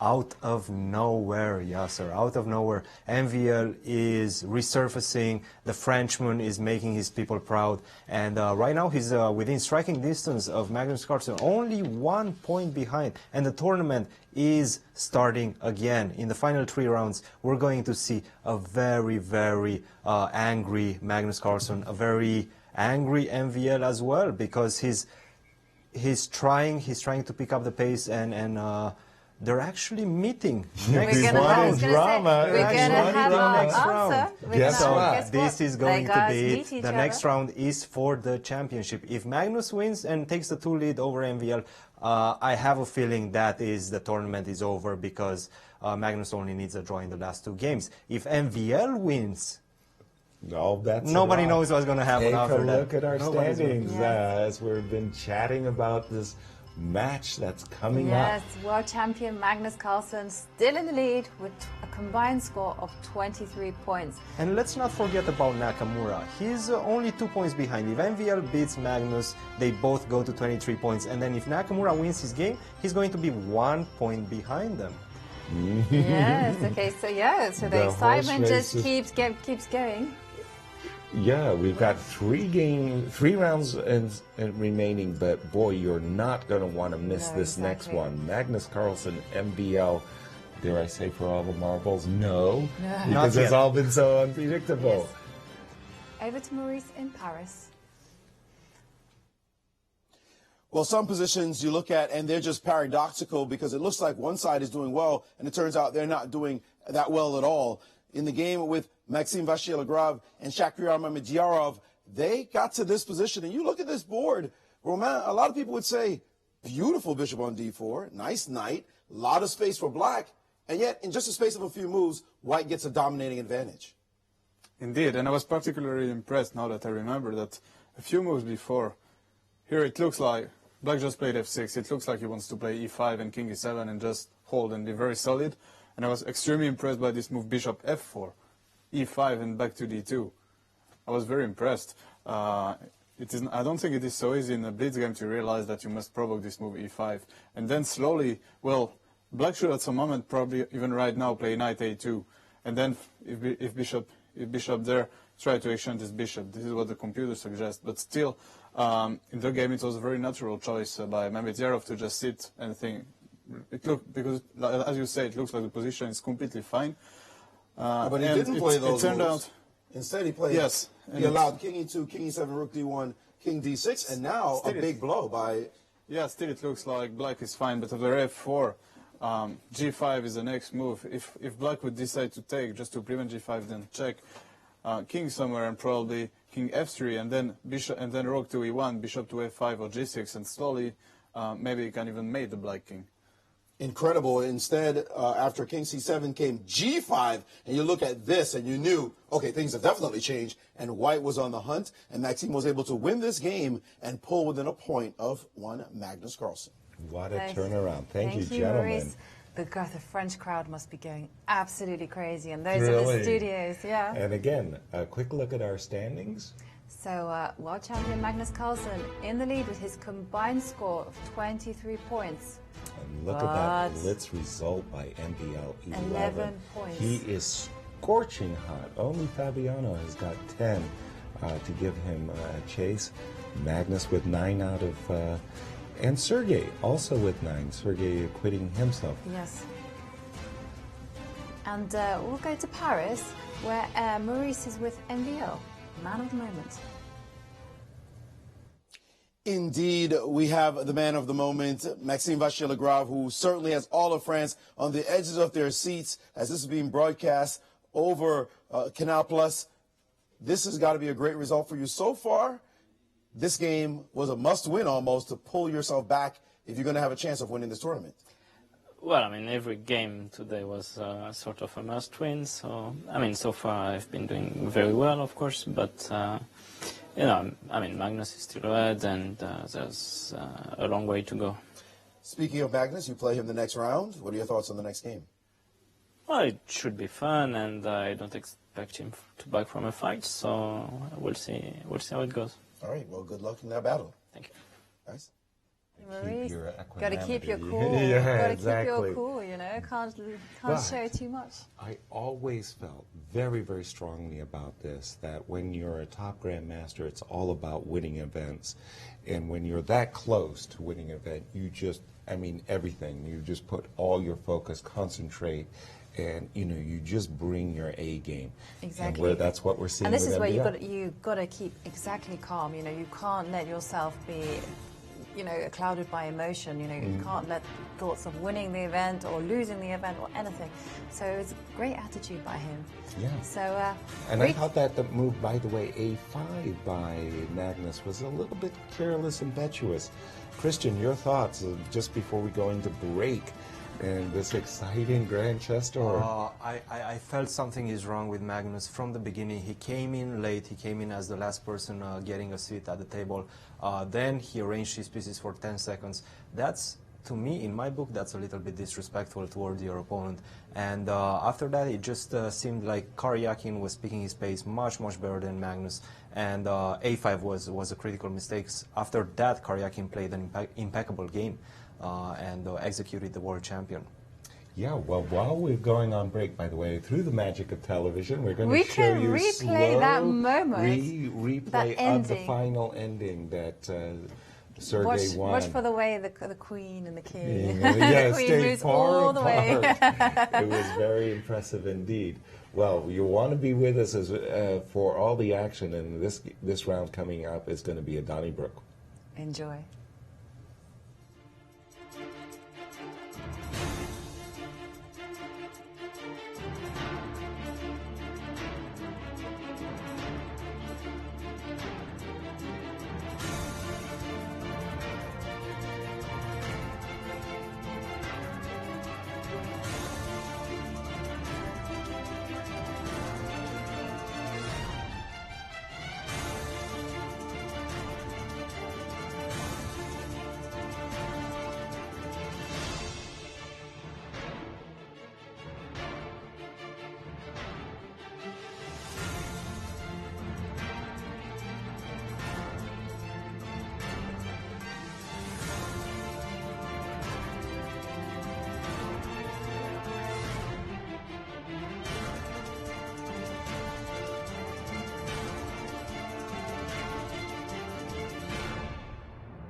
And we are back to round 16, I think.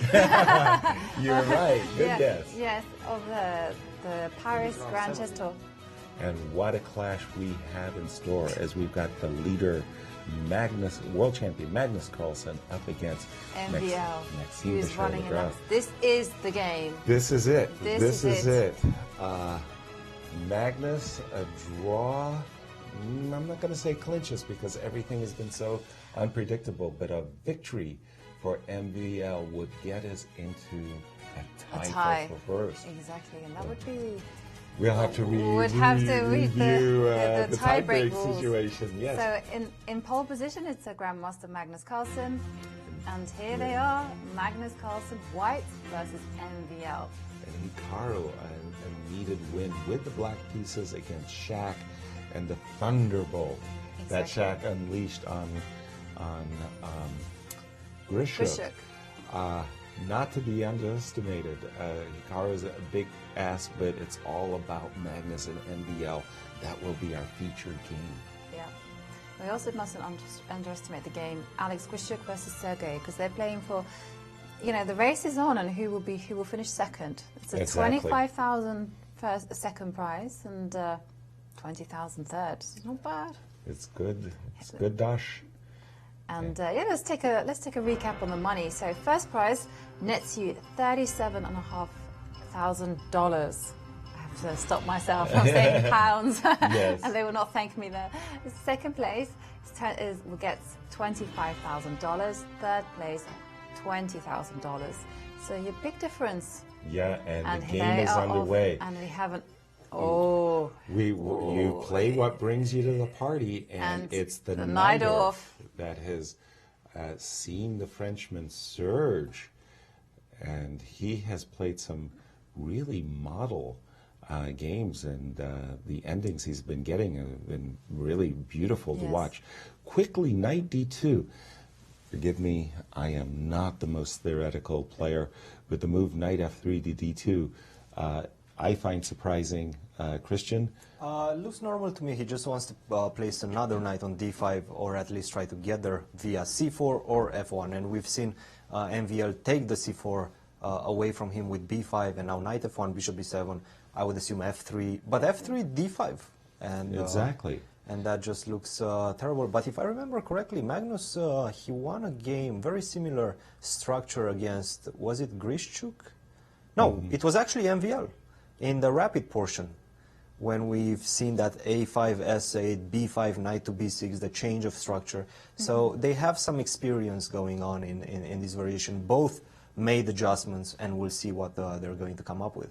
Well, you've got a lot of scholastics coaches out there crying as they've been trying to teach their progeny, don't move the same piece twice. And that night, and here it is. It goes to f3 to d4. D2, df1, the bishop e2 to f3, looking at a pawn, it's a... And right now it's a big fight, strategic fight over the dominance of the d5 square. Black has positioned his pieces to be able to capture and force e4 takes d5. Yep. Similarly, white has positioned his pieces to occupy the square d5. Intriguing move, rook a8, c8, by the way, delaying bishop e7 because of the knight f5 possibilities. And by the way, the rook c8, the Sicilian player sacrifice. Yes, rook c8, takes c3, knight takes e4, great compensation, as we know, hence queen d3. I think another idea of rook c8 was perhaps to take away the move b3 from white, at least momentarily, because White's biggest problem in this position is the bishop on c1. He doesn't have where to place it for the moment because of the knight on e3 blocking it. And if he manages to play b3, that also takes away the c4 square, very important square for the black knight. So rook c8 was good. Queen d3 defending that knight on c3. And at the right moment, I think we will see a b3 from the world champion, perhaps. Interesting. So Maxime's hoping to resolve the king situation by castling by hand with king f8. Maybe king f8, king g7. Because the pawn on h6 sticks out a little bit. It does, a2, a4, a nice tickle on the queen side. That knight on b6, pawn on b5 obviously being a target. White wants to boot that knight and control d5. So a2, a4, play across the entire board, queenside, kingside, and center. Yep.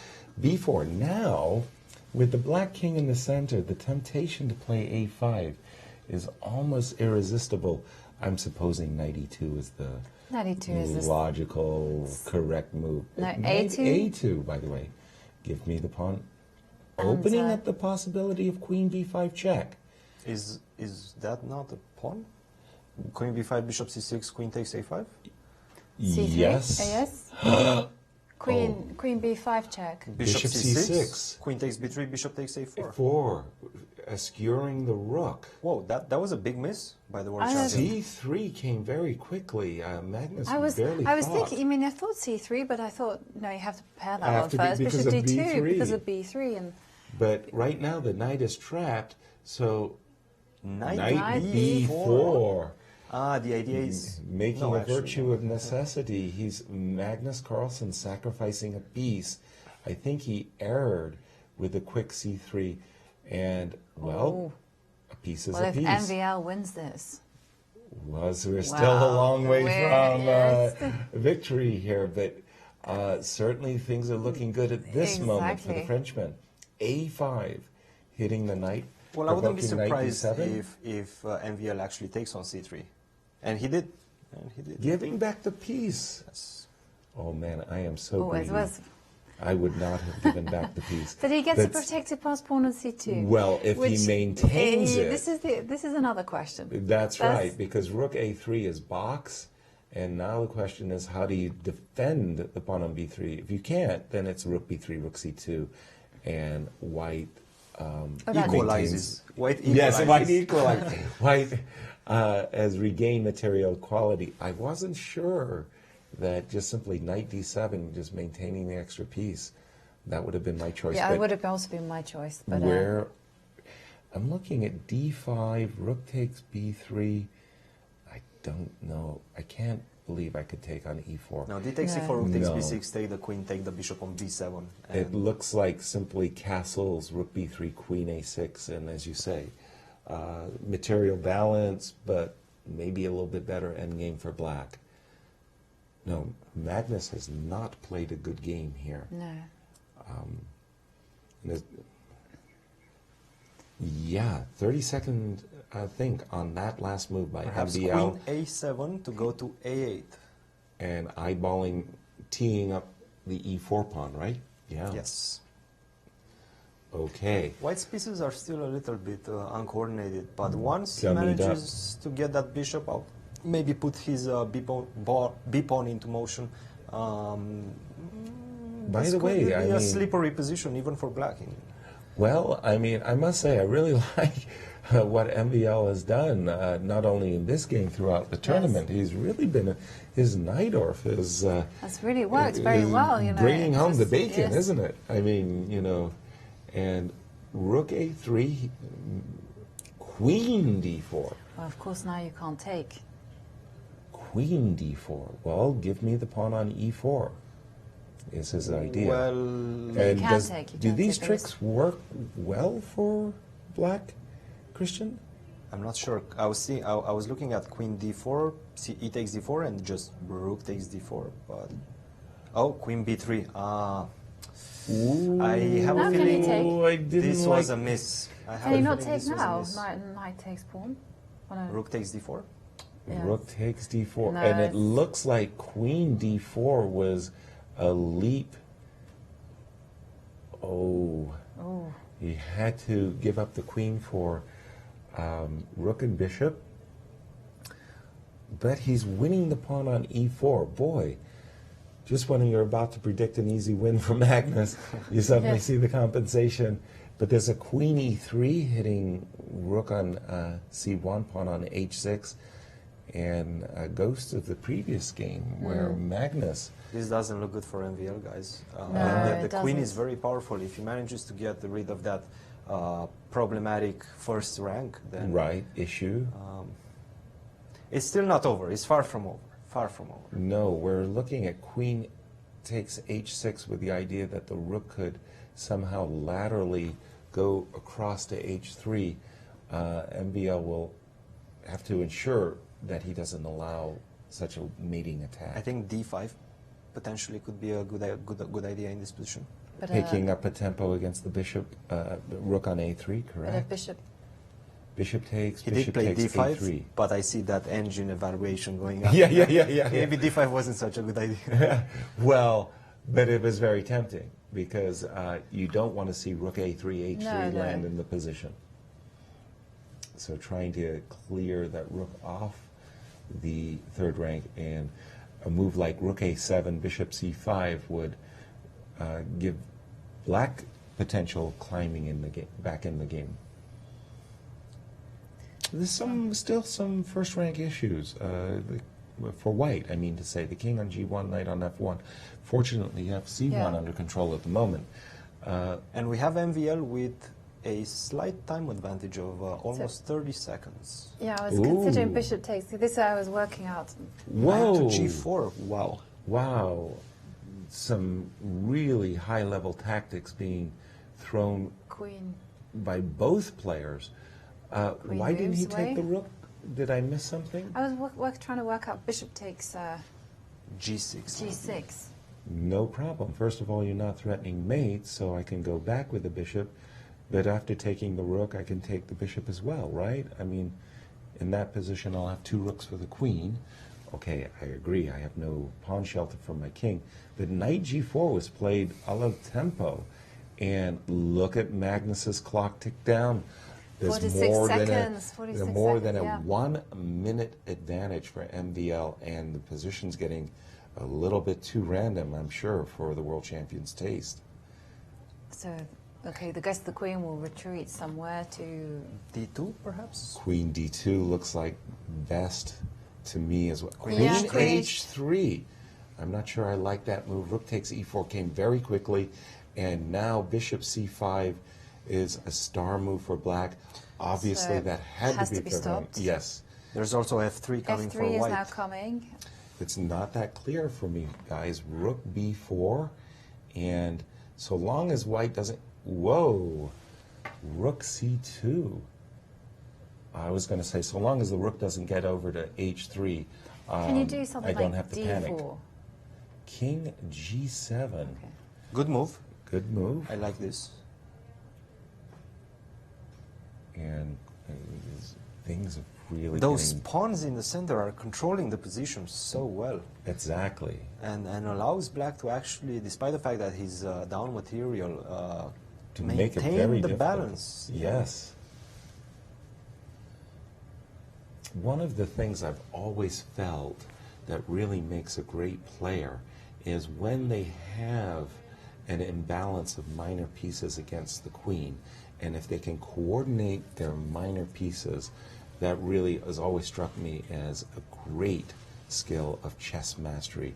Coordinating pieces against the queen is difficult. I don't like this queen e5. I think knight e3 first was much better with the Smyslov. idea of knight Smyslov. f5. Yes, harmony. Whoa, This is what's dangerous. knight g4? What's This is knight- dangerous. Why? Knight g4, D3. D3. Seconds, 5 seconds. seconds. 4, Magnus 3. is just not Let's make a looking at his move. clock. Oh, that was Oh 1 my second. gosh. No, 4 seconds. 4 seconds. 4 4 seconds seconds. left. Wow. Bishop d8. Bishop d8. Or d3. D3. Oh. Magnus having it now to play virtually instantly, that 3 He's second playing delay. on the delay, on just... Ooh. And that all the those marbles pawns. at stake here as MVL trying to gain a tie with Magnus. He needs a victory. Optically, this looks really good for MVL if he manages to get that bishop out. Rook Yes, b6, definitely, I agree. Rook b7. And he's got I no agree. time. Okay. Oh, Rook c7, change. Bishop out, just as you suggested, Christian. And Magnus being Rook thrown d8. on the... Rook d8, Rook d8. Bishop Oh. d3. Oh, He took. that was a great bishop. Why did he... I I don't don't know. know. Oh, I think that spoiled it. That definitely, yes. Rook Now you've got to d5. play g5 and king g6. Oh, It's all instinct now.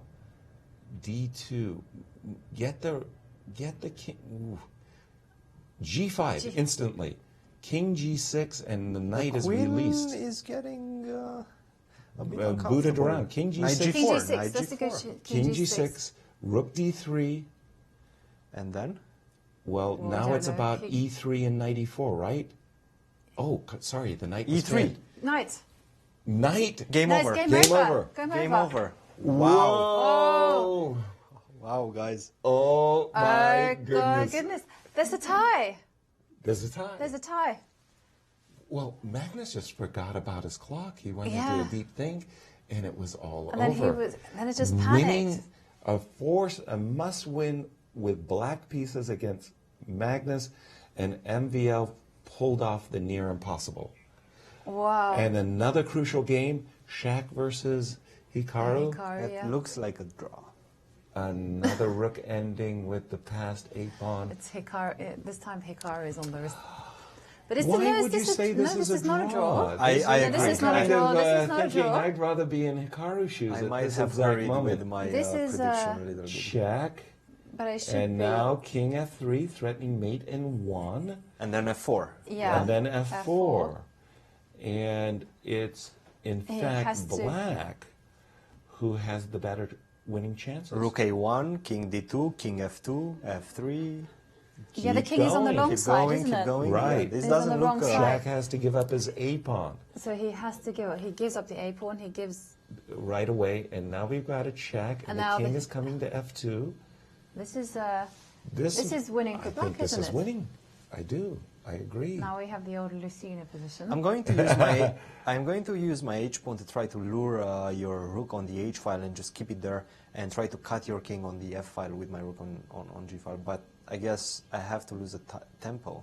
Well, if you lose, yeah, if you lose the No, a, this it's is just a book win, guys. This is a technical win now. This is a technical. Yeah. Oh, okay, okay. Yes, I Easy think win. so. Easy win. The pawn is coming. Rook to e5 F2. though. Rook e5. He doesn't Rook have too E5, much King time. Look, F1. it's down to 5 seconds. King F1, and F2 is unstoppable, and the H pawn is not enough of a distraction.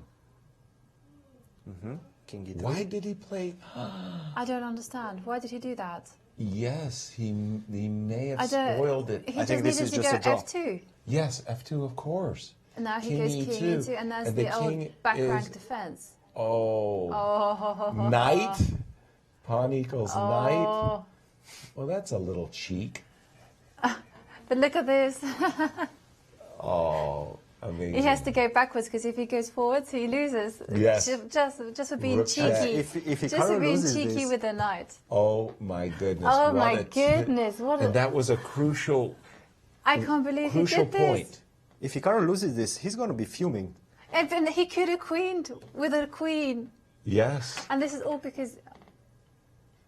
Oh, how funny. A bit Oh too my much goodness. showmanship, I guess. Yes, Oh, how by the funny. way, this could easily be a win. This is a win. Rook G1, Rook H1. Oh no. Oh my goodness. Hikaru's king I'm got sorry. caught on the wrong side, and there it is. And all because he promoted To a the knight. knight. F1 knight. It's just like, F1 hello. knight. Come on. Come on. The cheek, right? I remember one of Unbelievable. Wow. Okay. I'm really sorry, Hikaru, for laughing, but No, I come on. mean, it was just unpredictable. Christian, what is going on? I mean, look, guys. It's raining elephants. This is a top event. You cannot afford doing this type of No. tricks. I remember even the game with Fabiano. He was playing sideways, kind of. Right. In the last moments of the game. It seems like Hikaru didn't bring his best judgment today, and playing F1 knight instead of F1 queen. Rook takes F1, and then get the last pawn off the board and make a draw. I mean, it's not very professional. It's not very But guys, professional. we've got a story, and a remarkable story. Yes, MVL MVL tied storming for into first. a tie with The 2 dark rounds to horse. go, Exactly, 2 rounds to go. and he's on a roll that's unbelievable. Yeah, no, I mean, if he pulls off Exactly. a victory in this tournament, both guys both have to win. The pressure is on Magnus. He has to win now. So let's take a look at the standings. So tie is now a tie for first place. And the world champion Magnus Carlsen is on a combined score of 23 points. But following his victory over Magnus, MVL has joined him on 23 points. Hikaru, that's a painful Painful. Painful. He could easily be at 22 points. Instead, he threw away a win, followed by throwing away a draw, and he's now 2 points out at first and no chances. Well, he's so unpredictable. Yeah, I'll just say we're very unlikely. But let's go to Paris where Maurice. We're with Shakhriyar Mamedyarov, and I'm just stunned by what just happened. And Shaq, this game, have you ever seen an under-promotion like this any time in your career? No, of course. It was like he want to play for joke if one night, and it was really very, very interesting moment in my chess career also, because I never see like it. I mean, you can do queen, rook, bishop, only not 9. I mean, maybe after the 9 is also draw, maybe is draw. But I think it's of course strange. But maybe it's not draw. Maybe I don't know. It's why night? I don't know. No, I guess you're in shock as we are as well. Yesterday was not a great day for you, but you seem to be able to play much better today. How are you feeling about the tournament when it went into the blitz portion? But okay, for me, normally it's blitz tournament finished yesterday. I mean, when I play very bad today, I just play for I don't know, just for myself, just chess. I mean, I don't think about results because, okay, when I lost Karyakin and I lost today also all chance and okay, I mean, after yesterday I play just. Maybe I can say for fun. I mean, it is normal. Yeah. Well, this was fun, I guess, but not for Nakamura. Just an amazing situation to happen. Good luck in your last 2 games. Guys, back to you. Thank you, Maurice. Thank you, Maurice. Well, yes, in fact, every promotion draws on the spot, except that one. I mean, Hikaru must have had, you know, maybe time was a factor. Had a piece in his hand, figured everything drew, but not with the knight. That's an extraordinary That's absolutely... And it is humorous. Sorry for the giggle as well. Exactly. No. I mean, one more Let's time. look at it one so more he's reaching across the board. Rook, knight, and he picks rook, out the... bishop, queen. All to be had. Yeah, all to be had. And it would have been game over, shake hands. Draw, after everything rook good. takes f1. But now the problem was rook f2 check. You can't exactly. go up with you the can't king because rook f3 check. And the pawn promotes, yeah. Correct. Wow, Cristian, that's, well, okay, gaiety, hilarity aside, that just ruined the tournament for Hikaru. And if he would have made a draw, he would have still be in contention even for first place. Okay, if the 2 leaders would lose both their games, but still he would have been mathematically in contention. Right now he's out of it, and he must be dejected. I mean, you simply cannot play chess like that. But what I'm mostly impressed by is MVL, guys. MVL is having the tournament of his life. He must feel the support of his country behind him. And right now the wind is in his sails, absolutely. Magnus Carlsen, we've seen him getting a little bit tired towards the end of the tournament, an adrenaline dump, and that's exactly what seems to be happening to him right now. And I'm looking forward to see the last 2 games. I'm not really sure about the road ahead, but I think we will see that in just a second. Well, let's take a look at the road ahead. Let's take a look at the penultimate round. Yes, we have. Wow. The joker of round 16. Magnus Carlsen, and what that means if Hikaru had won the game. But MVL Sergei Yes, Karyakin. MVL Sergei, yes. Well, who has the harder task? You tell me, Jody. I think MVL. MVL has the harder task. Sergei is probably buzzing from his defeat of Magnus. And yeah. And then the final round. This is the final round. So we have, of course, Magnus versus Wesley, and Wesley's had a really, it's not gone well for him at all. So we can expect some. I think Magnus can expect to do something. Tough last round pairing, black against Alexander. 3-time world blitz champion Alex Grisham. Yeah, that's a hard one. We might see another battling Najdorf, between the two Najdorf experts, basically, as we've seen in the rapid game, and that was an explosive affair. I remember Grischuk was completely winning at some point, then he missed his opportunities, and then in the end it was a draw, if I remember correctly. So anything can happen in the last two rounds. Yes. We've been awake since 3 a.m., but these hours have been so explosive. I feel like you know, I have energy to last for days.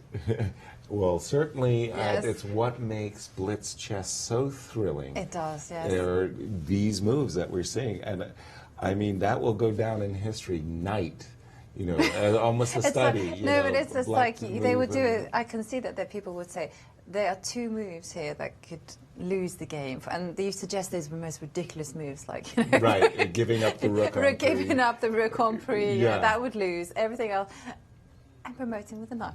Yes. I've never seen anything. Please solve like this study indeed. But, wow, but we've got a lot. We got a lot of chess still to look forward to. Penultimate round coming up at the end of this break.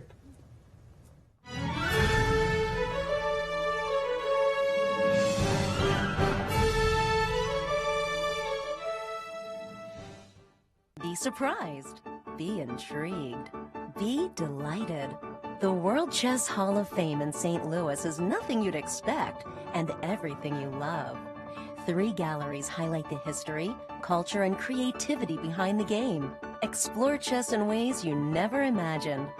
It's a one-of-a-kind cultural institution where rare artifacts and world-class art play together.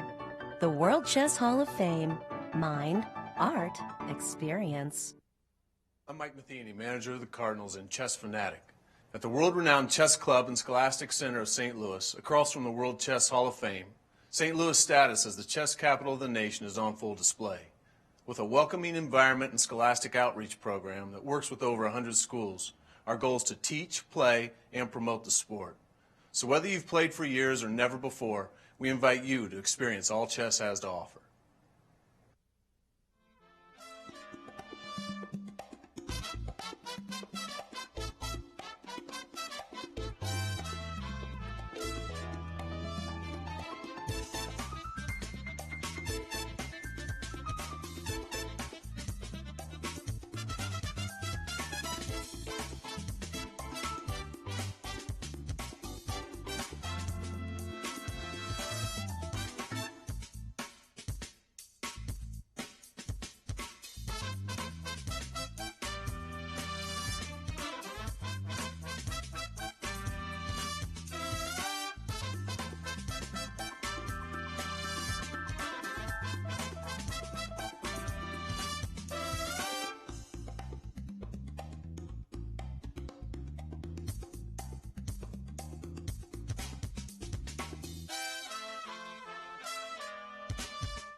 Hello and welcome to round 17 of the Championship Sunday. You know, this is the penultimate round. And a controversy has broken out on set as we try to focus on a single game. We've got 2 extraordinary games that we want to focus on, and our panel cannot decide.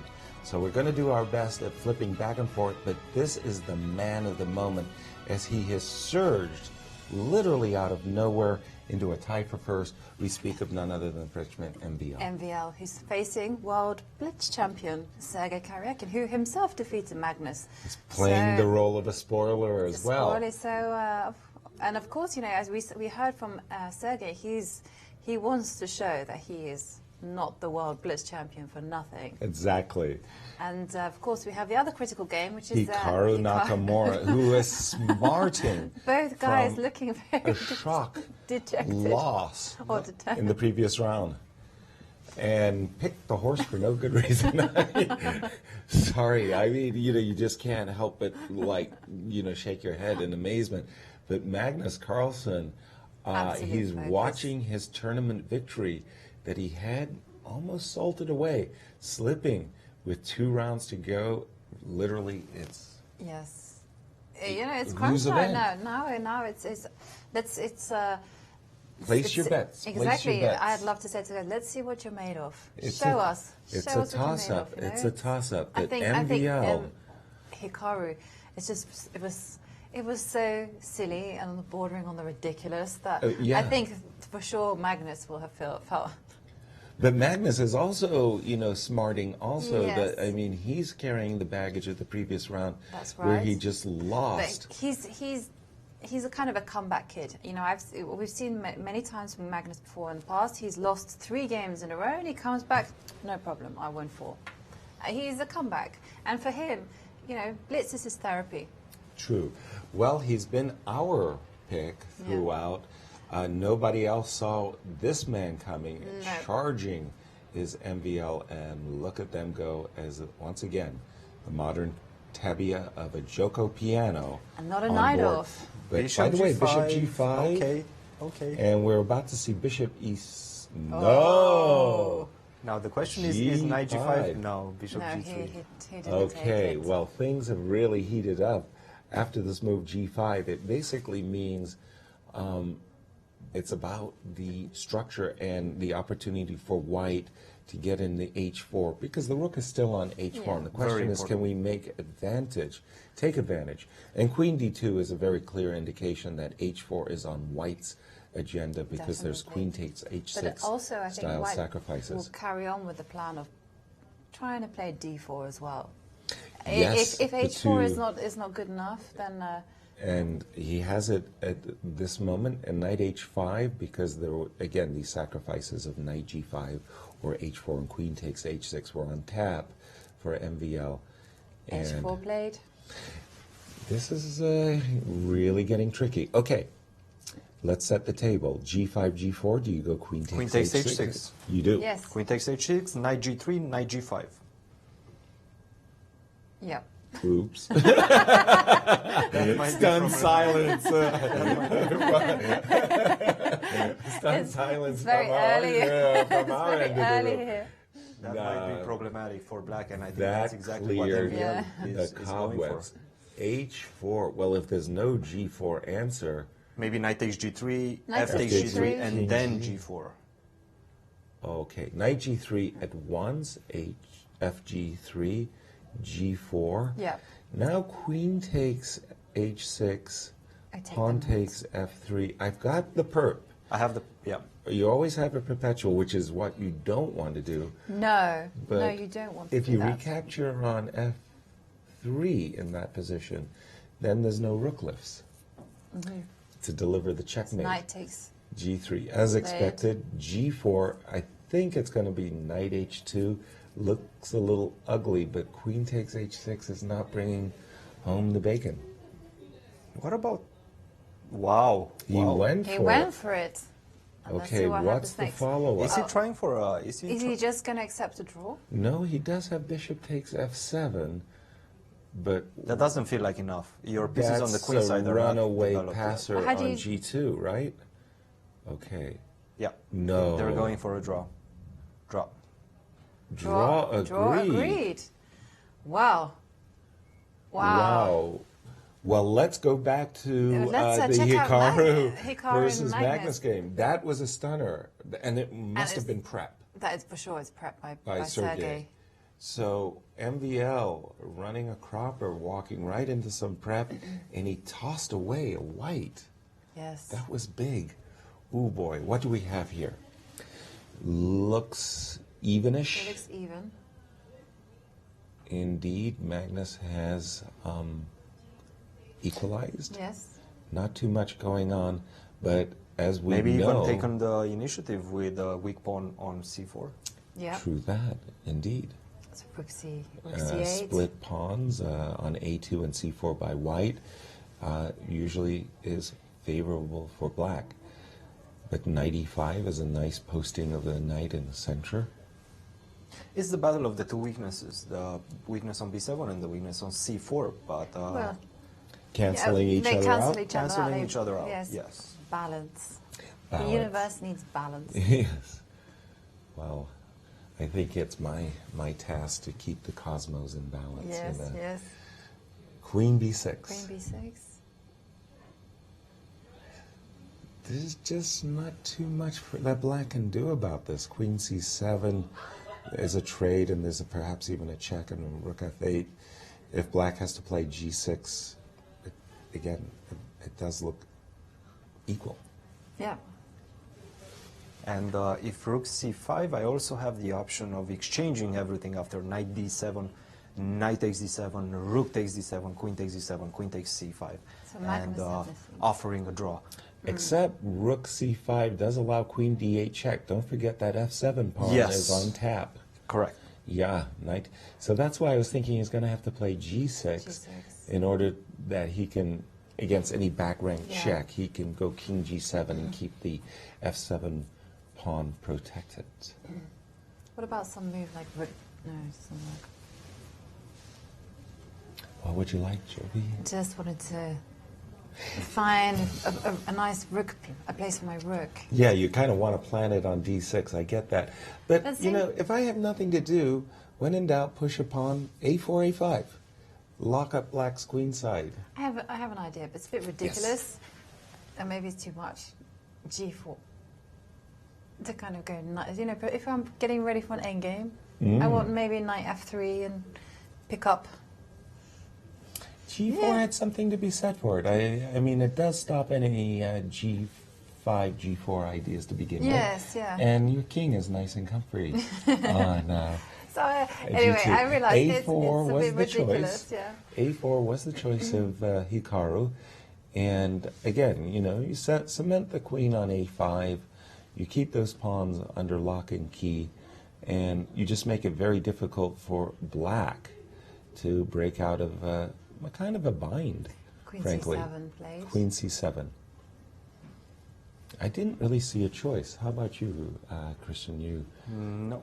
And no. Now... I like what Hikaru is doing. As you mentioned, Yasser, a4, a5 is always a nice option. White has to block those pawns on the queen side and advance the potential passed pawn on the a file if everything cancels out. But queen b2, right now you're having some difficulties on the long diagonal. Exactly. And maybe that might have been the drawback of your g2, g4. Yeah, maybe. Because there is this potential in the position of knight, especially after a king g7 move, of a knight on e5. Are they jumping going? back to Are they g4. going to repeat? Are they going for a quick draw, as in MVL versus? Wow. One of the extraordinary things about Hikaru in this entire blitz is his propensity to decline or avoid repetitions even after making them twice. Yes. He really is like his self-belief is extraordinarily high, and even against the world champion. I'd be a little surprised if Magnus looking around. Please tell me MVL hasn't won. Please tell me MVL hasn't won. And got that confirmation, and, well, black with Hikaru, draw, fine. King G7. I don't know if draw fine. he was like, nope. I would like to play a little bit more. Okay, so what do we have after, for example, A5? Well, then I can go queen c7, right? And then I'll go queen b2. And then I can... With the threat of knight g4, obviously. Well, Magnus, rook c7. This is quite a statement by the world champion, by the way. I mean... He's playing for a win. He's playing for a win. Clearly he is playing for a win. King drops off the long diagonal because that move knight g4 would have been very awkward. In this position, okay, I have a weakness on c4, but the difference between the knights, it seems to be in white's favor with the knight on e5, the open long diagonal, which only white can take advantage of. And it seems like white has a small edge. If he can somehow manage to trick the world champion, perhaps solidify the knight with f4 at the right moment, which f4 is also a statement, a weakness potentially of the king. But there are chances.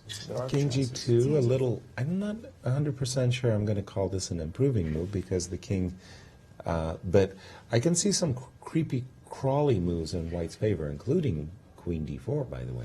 Or some idea knight g4, and if you exchange the knights, then I have rook h1 at the end. It's difficult to, I think. Black, of course, is still very solid if he doesn't fall for a tactic along the long diagonal, such as you were just suggesting, Christian. It may be early for us, but you see a checkmate, you're going to go for it. Okay, rook, the players are moving back and forth. I think it's going to be a draw. It sure has that feel to it, doesn't it? No. But there you go, a5. Okay. Okay, you push the pawn as much as possible. Now what? Right. Yeah. As they say, you've maximized. Okay, rook b1. This is a switch. Rook c7, keeping the b7 pawn well protected. Rook b2. Your turn. Should black... Queen c5, maybe. Well, queen c5, in fact, was the choice. But I was also wondering about essaying knight e4 and knight c5, because the knight is well posted on c5. Queen c5, decent. Knight e4, I didn't like queen d4. Knight c5 and then knight g4. If you take the knight away from the f6 square, that becomes a weakness. Agreed. But queen c5, I like queen c5. Well, for one thing's for sure, the knight on e5 is suddenly left on pre. So after a queen trade, queen c5, rook c5, f2, f4, I don't think I have an alternative. F4. Wow. F4 immediately without the queen trade. Okay, that was a little surprising, but Hikaru, both players, very uncompromising play. F4 is very... Opening up a drafty. Yes, it is with drafty king. Exactly. The game is starting to become a... Queen e7, I would... yeah. A three-result game. I like... It's been a three-result game for some time, but I do like queen e7, followed by knight e4. Knight e4 was the choice immediately by Magnus. And nice maneuver, remaneuver. b7 is basically the only sensitive point. You could, for that matter, argue f7 is sensitive. So the knight d6 is ideal in terms of defending both weaknesses. And of course you can't capture with... Well, you can, but... You can try to escape with queen takes c5, rook takes c5, rook b6, knight takes c4, knight takes c4, rook takes c4, rook takes b7, but then rook c5 and your pawn falls first. Indeed. So that's same variation still on tap, Christian, after queen b6? Queen b6, maybe a takes b6. A takes but then b6. Rook c5. Rook c5 and who's boss? What about I king like g7? Just king g7, go also, f6. Also. King g7 has got my vote, especially as white's queen isn't suddenly going queen b6, b2. No. And you Yay. perfect pitch. And f6, only and suddenly c4 is weaker. If you move the knight, queen h5, check. There's a potential. Yes. But it's Maggie is beginning to and the king show. can now start to... I've got a bit excited with my king. It can go into the position now with king h6 or something. Maybe not now. What's the story here, guys? Queen c5, rook c5, knight d7. Oh, you take on c4? Yeah, take on c4. Right. Rook b6? Rook b6. I thought the knight might have been better on d7. I think taking on a5 would have been better. Taking on a5 c5. Hold on, by the way, we haven't been paying attention to the clocks. What is the clock situation? Only well, 30 seconds to 18. Well, 16, 15. 15 now. And 18 we seconds. know Hikaru is a blitz king. You don't want to be behind on the clock against this speed demon. And things are... Hikaru is a pawn up. Whoa, and Magnus is definitely shaky here. And we saw him lose on time in exactly the same way against Grishuk They have to when be he very was careful hesitating. here, because And both players in dire straits on the clock, hesitating with their moves. Oh, a perp, which immediately, by the way, denied. Knight d5. Uh-oh. The random... Knight takes... there's a mate on H... No, There's what a- am I saying? There's no mate, no. There is no mate. Holy cow. This doesn't look good for Magnus. The king escaped. From the first rank. From the first rank. I don't understand. Why would you These drive checks. the king No, it doesn't make up sense. the Why not board? take the... Oh my goodness. It's panic. It just... And it's Hikaru, whose A pawn is boss in the position. He's reached for it, he's played it. And Magnus Carlsen give him is a going chance to- down. Oh my word. Rook h8, next move, game Rook over. h8, I think Rook it's game h8, over. and it's And he resigned. and there's the handshake. Wow. Wow. We have seen the most remarkable turnaround in Grand Chess Tour Wow. history. This is just Unbelievable. 3 losses. Wow. whoa. Wow. MVL with a strategic draw. dare we Well, it's a say. great draw. You know, he rested. You know, and He now has wow, a point. we have a new leader. Yeah, half a point though, right? It's just a half a point. So still all up for grabs in our championship showdown here in the last round. We couldn't have asked for a more Gosh. exciting. It's incredibly exciting. Everyone must be, you know, the French guys in the studio must be getting absolutely mental because, you know, yeah, but he has a great chance. Absolutely. Wow. MVL can be winner in the Paris League. And what a... Turnaround in the tournament, Magnus is turnaround of this completely game. self-destructed. Yeah, beautiful play by Magnus. Knight on d6. He was taking control of that ending, and then everything in the panic of the clock. Yeah, I mean, like he mentioned yesterday, Magnus mentioned that he was playing too slowly. And it's very clear that he's panicking. You know, you saw in the first game against Caruana, he got to the mess, no seconds, and panic. And again, the same That thing was here. a flip of a I mean, coin it's- game. And exactly, yeah. and here's the same thing, you know. His only chance is to keep the king cut off. And then just He a drives it series of forward, checks just the checks, to let yeah. it go. Oh. Christian, we need to catch our breath because we can't believe what we just witnessed. This is total collapse from the world champion. I cannot express in words what's happening with him right now. And we have a story of two opposites. We have Magnus Carlsen, who's completely collapsing at the moment, and we have Vashier, who's inspired by the support of his country and playing in his hometown, and all eyes on him. He made a very, very inspired decision to make a draw. Looking in retrospective, obviously, if Magnus would have won, then that wouldn't have been an inspired decision. But right now, he's half a point ahead, and he's going into the final round as the leader. Very unexpected. And we do have Maurice in Paris with one of the players, I believe. Actually, with my partner, Romain Édouard, and we are all stunned. I mean, this is an unbelievable development. Who could have foreseen this when Magnus was ahead in the tournament? It looked like he could have even run away with it. And now to see this happen to the world's best player is just something we're not used to at all. Yeah, that shows that nobody is that strong psychologically. This game, well, after what happened in the previous game, Naka was repeating moves at some point. I found quite crazy from Magnus not to, well, I mean, I don't want to comment on his moves, but just it sounded quite logical to just make a draw. Maxim is playing against Grichuk in the last round, so, well, he overpushed, and something is wrong with him since a few games, and, well, I'm not that surprised that it ended badly. Wow, something clearly going on right now with the world's best player. And vive la France. look at your Frenchman rising. It's incredible. That would be unbelievable for local spectators if Maxime would win this event. I think maybe at some point he was, like 4 points down or something. That would be unbelievable. Surge. Of course, I would be delighted for him. Still, okay, of course, I'm a little bit sad for Magnus, but of course, I would be delighted if MVL would make it. And I think those are the words of everyone right now here in Paris and beyond, as MVL has performed some magic and figured out how to actually take the lead with the last round coming up. Well, we will bring you all the final details as this critical round deciding the champion is going to start in a few minutes. Thank you. Thank you. Let's take a look at the results and how that affects our leaderboard. And we have a new leader.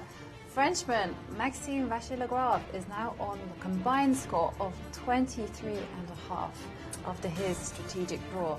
In second place, Magnus Carlsen. World champion Magnus Carlsen on 23 points. In third place, Hikaru Nakamura on 22 points. So can you imagine?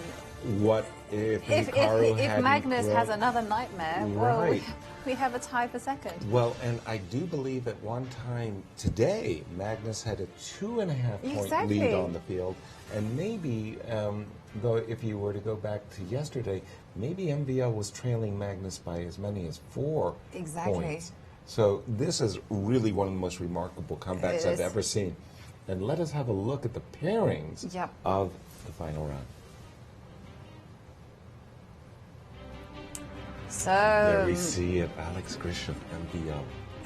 So MVL, our new leader, will be playing black against Alexander Grishchuk, 3-time World Blitz champion. So not an easy pairing. I think we'll see maybe we'll see a night off, some sharp stuff. Sergey Karyak and Hikaru Nakamura looking at those top prize money tickets. He'll be looking to take down Sergey. And both sides need to gain those points. They need to get as many points to get the Grand Tour points. Magnus Carlsen will be happy that he's looking at a dejected Wesley So, who's wilted in Paris. But Wesley is nobody's weaker sister. Exactly. And you just don't know how good that man can play until he's at the board. Shaq, Fabi, just wow, I'm still a little reeling. Yeah, we're all reeling for the whole. It just seems a bit ridiculous, everything. Christian, final thoughts before we take a short break. Well, Alexander Grishchuk versus Vachier-Lagrave is the match of the round, but Magnus Carlsen versus Wesley So. Wesley So hasn't been playing for almost anything in the last couple of rounds. But right now, he will be playing for something, and that is the spoilers role. And he would love to beat Magnus Carlsen. Wesley So is being labeled as potentially one of the contenders for the World Championship. If he can beat Magnus Carlsen and spoil his tournament, he's going to feel very good about himself. So don't count Wesley out. He's still in the race, and Magnus Carlsen is going to have a tough time against him. On the other hand, MVL still black against a very, very powerful player, Alexander Grishchuk. So this is going to be a dramatic finale to our tournament in Paris. This could potentially lead to a playoff. Well, in the event of a playoff, we will first of all have a 2-game rapid, which with the players both having 10 minutes plus a 5-second delay. And if the match is still tied up to 2 games, then we will go on to a 2-game blitz, where the players have 5 minutes plus 3 seconds delayed.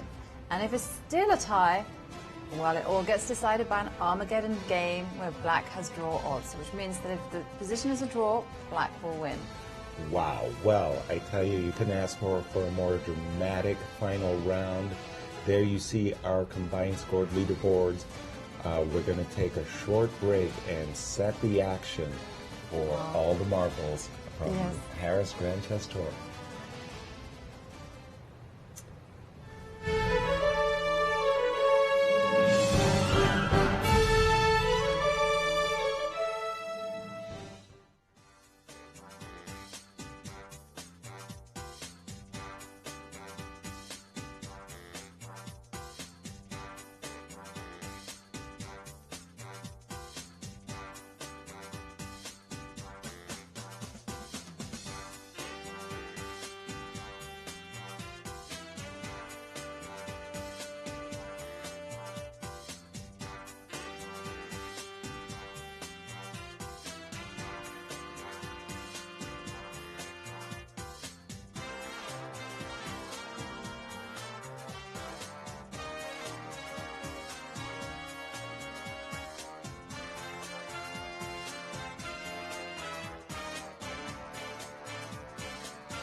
welcome back to the most exciting round of the tournament. whole tournament. And it has come to this moment.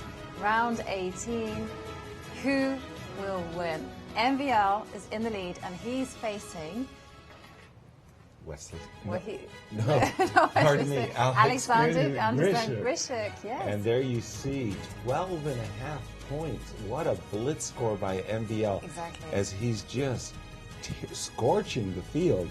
No one else is even close. And Magnus Carlsen has had 3 losses in a row. When has that ever happened in his career? He trails by 0.5 point. Hikaru cannot reach first, but he can certainly play for second. Yes.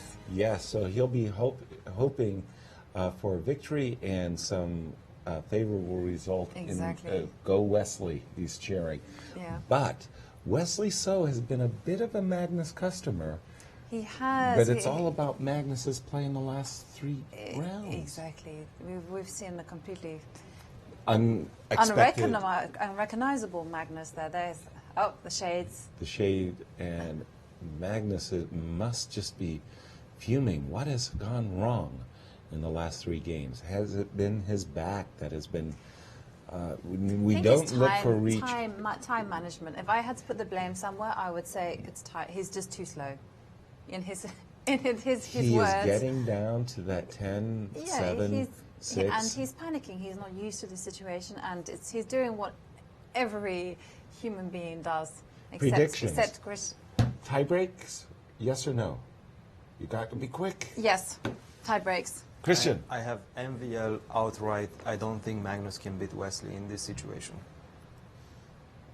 I want to see a tie break, but I think Cristian's right. I think MVL has just been sensational. I think you're absolutely right. But part of me really does want to see a tie break. I think a as tie well. break. I think Magnus, will pull it out of the bag. I think he's got that mentality. He's like, fine, I'm just going to hustle. I'm going to be as jammy as I like. Whatever. All right. Well, here we go. And the final 18th and final round of Blitz is underway. And we see a Grunfeld with Queen A4. Queen A4. This has become very popular of late amongst the elite players. And the move Queen A4 is to prevent black from recapturing on the D5 square with the C6 pawn, and white is saying, my D4 pawn is better than your C6 pawn. So I think it's a wise choice to take MVL out of his Najdorf. He's been yes. Well, the Najdorf he's been way too successful for that. So yes. Yeah. Way too successful. My goodness, indeed. It's almost as if he was better with black in his Najdorf. And this is the current position that you see on the board. The Grunfeld bishop. Cristian, talk to us about why it inspires you so much in your games. Well, in this exact structure, white is going to try to potentially put the pawn on e3 and block that bishop on g7. Obviously, black is going to try to avoid that and at some point open it up with either c5 or e5. If he manages to do that, then his position is going to be perfectly fine. At the moment, white still has some space advantage because of the pawn on d4. He's going to try to solidify that, and it's going to be a long maneuvering game. If I remember correctly, there was a game Mamediyarov versus Grishuk. Grishuk was on the other side, on the black side of this exact same structure, and he managed to force a repetition quite early on the game, and the game was draw. But this is Blitz. This is going to be fast and furious. Anything can happen. The position can change at any moment. And yeah, as you mentioned, Yasser, if the dark square bishop gets open, then black might take the initiative. Well, I really like this retort, by the way, to the move Queen A5. Queen A5 posting up kind of freezes the queen side of black's position. But the move Queen D5 is really an excellent move, offering a trade of queens. And if you do trade, well, C6 takes D5, and your knight's coming to C6, exactly. and everything is And the pawn structure is very symmetrical. You've got great squares for your pieces. No, I don't think we'll see. And my question for you is, if I go Queen A3, will you go Queen D6, continuing to chase my queen? Because you're hitting the e7 pawn with a tempo, Queen a3 played. I'm going to answer yes. Yes. I waited. Very important. You see the hesitation? Come on. B3 is a nice move. B2, B3, inviting a trade of queens on White's terms, which would allow him to play bishop takes A3 and eyeball the E7 pawn. Knight A6 very quickly. Ideas of knight B4, E2, E4 with a tempo. I have to put my bishop on G4. But again, once again, as a Grunfeld player, you're usually happy to see the move E2, E4 because you were mentioning E3 would keep the bishop biting on granite. Now the pawn on D4. Ooh, I thought bishop G4 was automatic as well. A little bit surprised by this non-Grunfeld move, if you will, bishop D7. Does this invite E4, E5? I think so. And after queen swap, which it might be forced. No, he played bishop B2. Oh, I like White's position. I'm a big fan of having E4 and D4, like a Ronian. Yeah. I like my E4, D4, and okay, as long as I neutralize your breaks, I don't see the problem for White. Well, I would just very centralize my rooks. As an American, I was raised on the books of Fred Reinfeld, where he talked about the classical central pawn duo, the pawns on D4 and E4 controlling a lot of space. And, you know, like, I was trying to beat my friends, and I thought if I did that, establish D4 and E4, I was gold. Still lost a lot of games, but but I too do appreciate the central pawn duo. And again, Queen A5, and this time, wow, we're seeing some real highfalutin maneuvers going on here. We're seeing the portrayal of a very important concept in the Grunfeld, and that is if you manage to get an endgame, in general, the Grunfeld players definitely like that because White's pawn structure in the center is going to be a little bit fragile, and the pieces are very, very dynamic. So that's why we see these queen chases all over the board. And Black chose a perfect moment, if I can put it like that, to get in this break, freeing break, C6, C5, because if you notice, this bishop on G7 is pinning this pawn on D4, and normally that's a signal that things have gone well for Black. Did this move A2, A3 properly address C5? And obviously after Queen E3, the answer is no. Black got in the move C5, and I think he's doing well suddenly.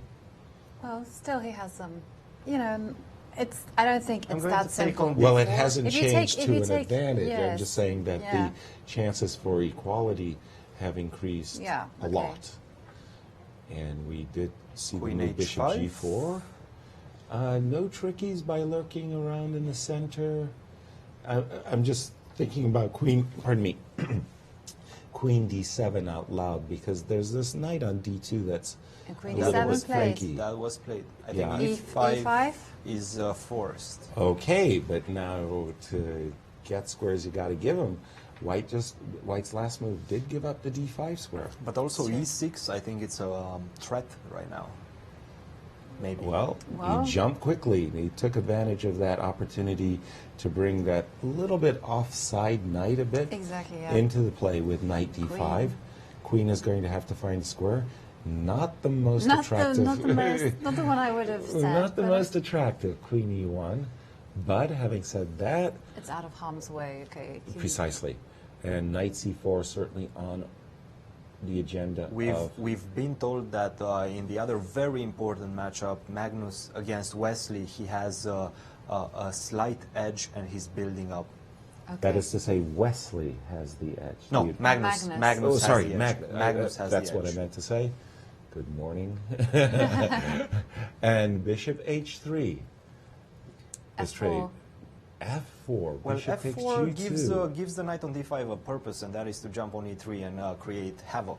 I really like this move, Rook C8, just preparing to play knight C5, bringing the wayward knight into play. The thing is with a move like F4, first of all, you can't take this move back. These pawn moves back. Pawns do not move backwards. And also when things go wrong, they're seriously going to collapse. Because the king has got too much air around. Okay, so definitely White took a lot of responsibility with the moves E5 and F4, but having said that, the space the Could be space. meaningful. Could be meaningful. So I would probably try to steer the game into an endgame now. Everybody loves endgames. Everybody loves endgames. Well, I you like know. the middle game. Yeah. I'll be obstinate. Knight c5, e6. I was wondering if black needed to play e6 himself. Maybe e6, a6. Setting a devious little trap, which I'm sure Cristian Ooh, will there's notice. a tasty morsel on f4. Do not allow knight takes f4. No, don't do that. That will go into our puzzle books. No. And the win for Magnus and a draw for Maxime, that would send us to a playoff territory. Tiebreak. Tiebreak. Yes. Wow. Okay. So how to deal with this threat? I should probably trade on e6 and bring the other knight to d4, chasing the queen maybe to b6. I want to trade. I'm not a big fan of white's position. I just What extraordinary. happened? We have a We result have a in the result. Magnus Carlsen. Magnus has won. Magnus has won. So a draw leads to a tiebreak. MVL needs to draw to get into tiebreak. dear. A win, and he's the clear winner of our first leg of the Grand Chess Tour 2017. And man, has this tour started with a bang. Yes. After this event, It's, you know, I don't see I how mean- anything can top this. What's one, the time situation? I'm glued. I'm very curious to see what we the time have 2 situation minutes is. for MVL, 1 minute. 1 minute for Sasha. And all the majors are off. I think my prediction is going to come true. Which is Tiebreak. Tiebreak. Tiebreak. Tiebreak time. Tiebreak. Yeah. What about knight a? Christian, you misguided me. I'm sorry. I'm sorry. Okay. It's not over yet. No, it's not over yet. No. All three results are still possible. Black has e6, bishop f8 on his agenda. And how do you defend the pawn if I do that right now? Maybe knight d2, is that your idea? Knight d2, bishop takes, knight takes d2, bishop takes d2, bishop f8. Actually, I'm going to move my king. King e2, King king E2, d3. King D3. So we're looking at e6, king e2, bishop f8, king d3, knight a5, bishop e3. Yeah. And Exactly. despite I might put. Yeah. F6. Ooh, F6. These the Grunfeld players freeing break. Black has his own ideas. King e6, king f7, king Exactly. e6, king d5, and the quick trot to the center of the board. Nab the c5 pawn. Who stands Sasha? better and why? I would say it's very close to equality, but Black is asking White some questions. Now, Yes. e6 is an option. And he has E6 played it. E6. E6 is an option. but Wow, that's that a move gives- you cannot play lightly. That gives White another weakness. Definitely. Potential weakness. Potential weakness. Very hard to round up, but knight a5 to c6 to d8 correct is something that Knight. Sasha's going to have to keep in mind. Knight c6, he's basically forced the knight to target the pawn on e6. King c4. So but he also have a huge space advantage right now. White does. Right. So king comes quickly over to the c7 square where it can potentially challenge the dominance, Yes. if you will, of white's king. And the most interested spectator in France, none other Putting than world pressure. champion. I and mean, he thinks talk about the vultures he's gathering. not that happy. Well, 3 results possible. 3 results possible. And it's all about the clock once again. 1 minute and 12 seconds for, whoa, king.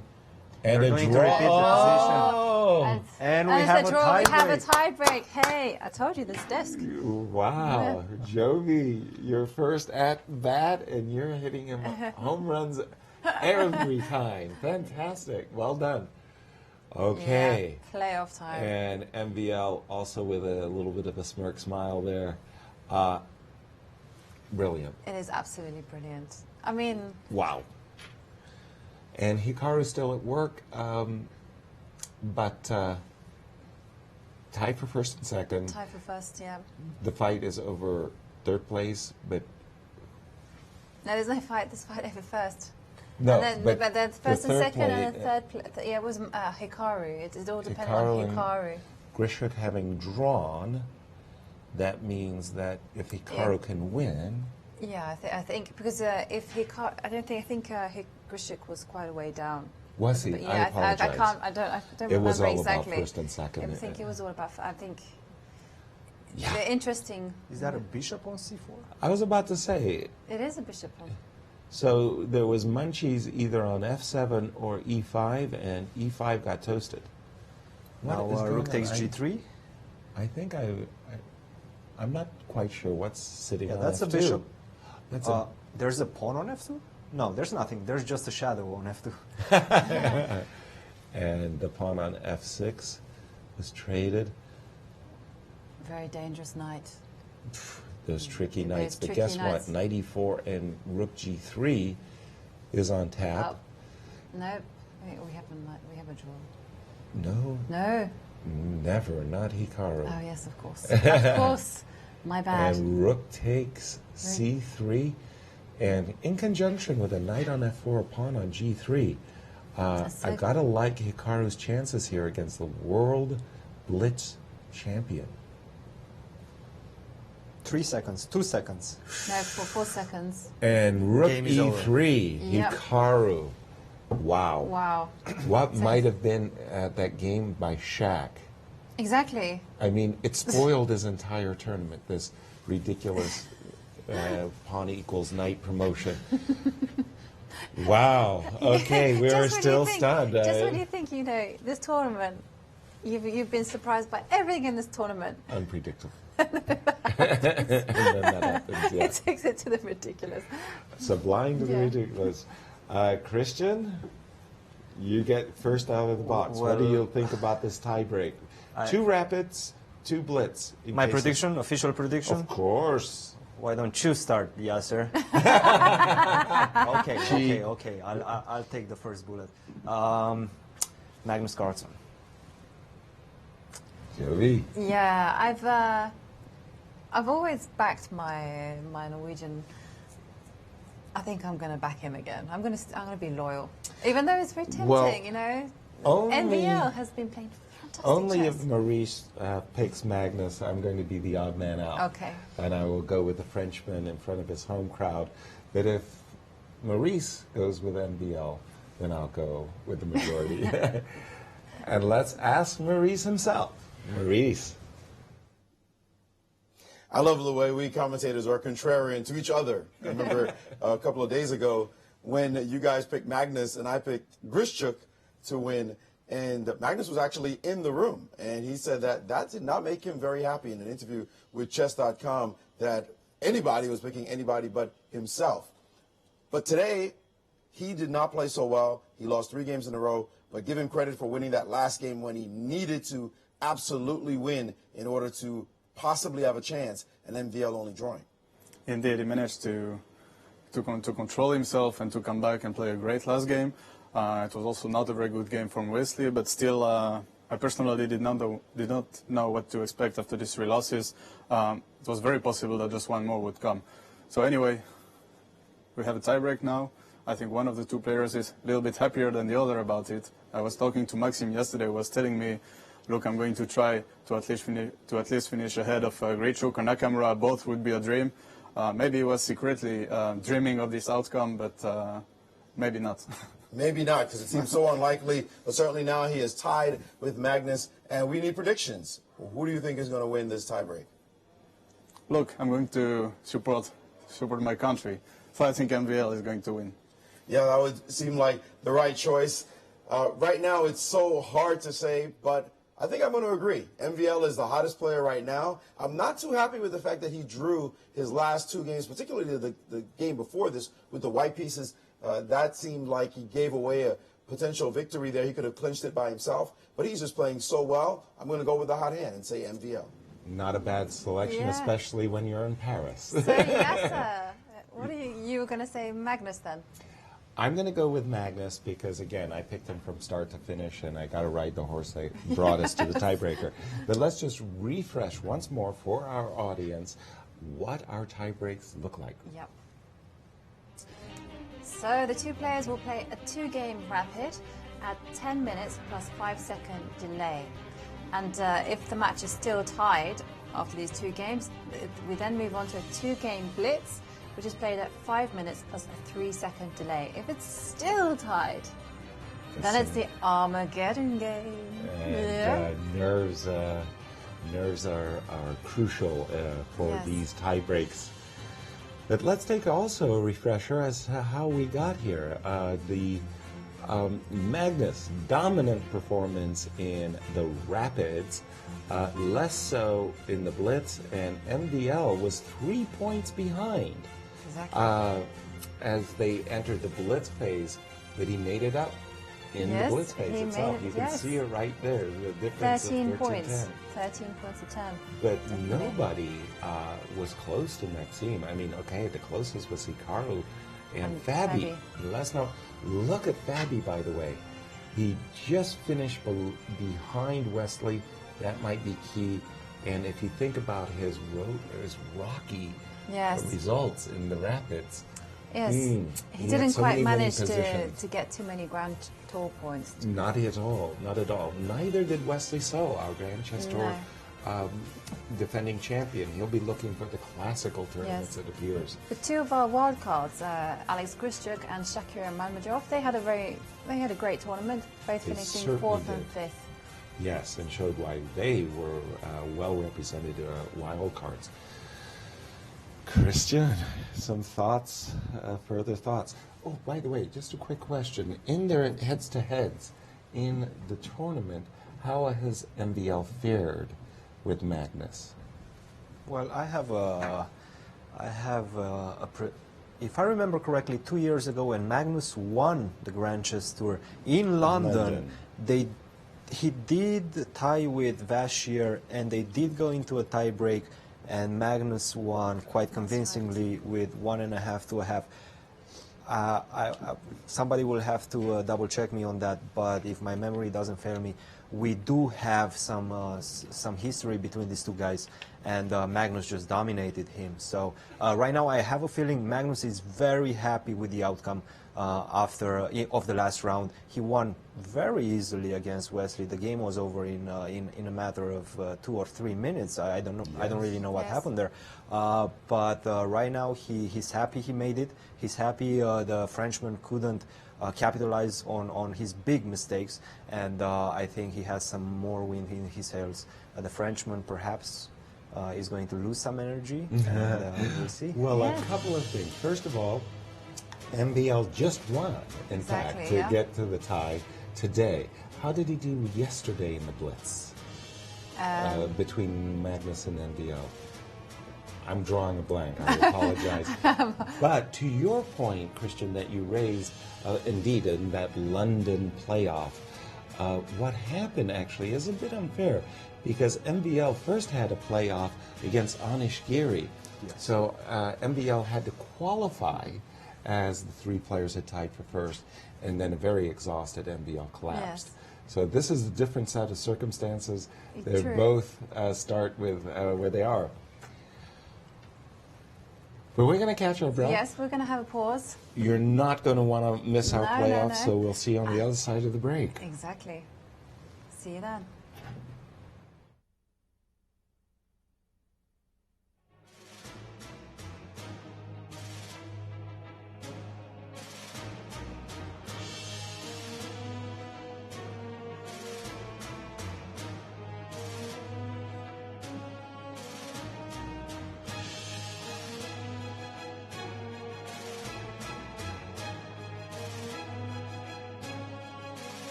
Welcome back.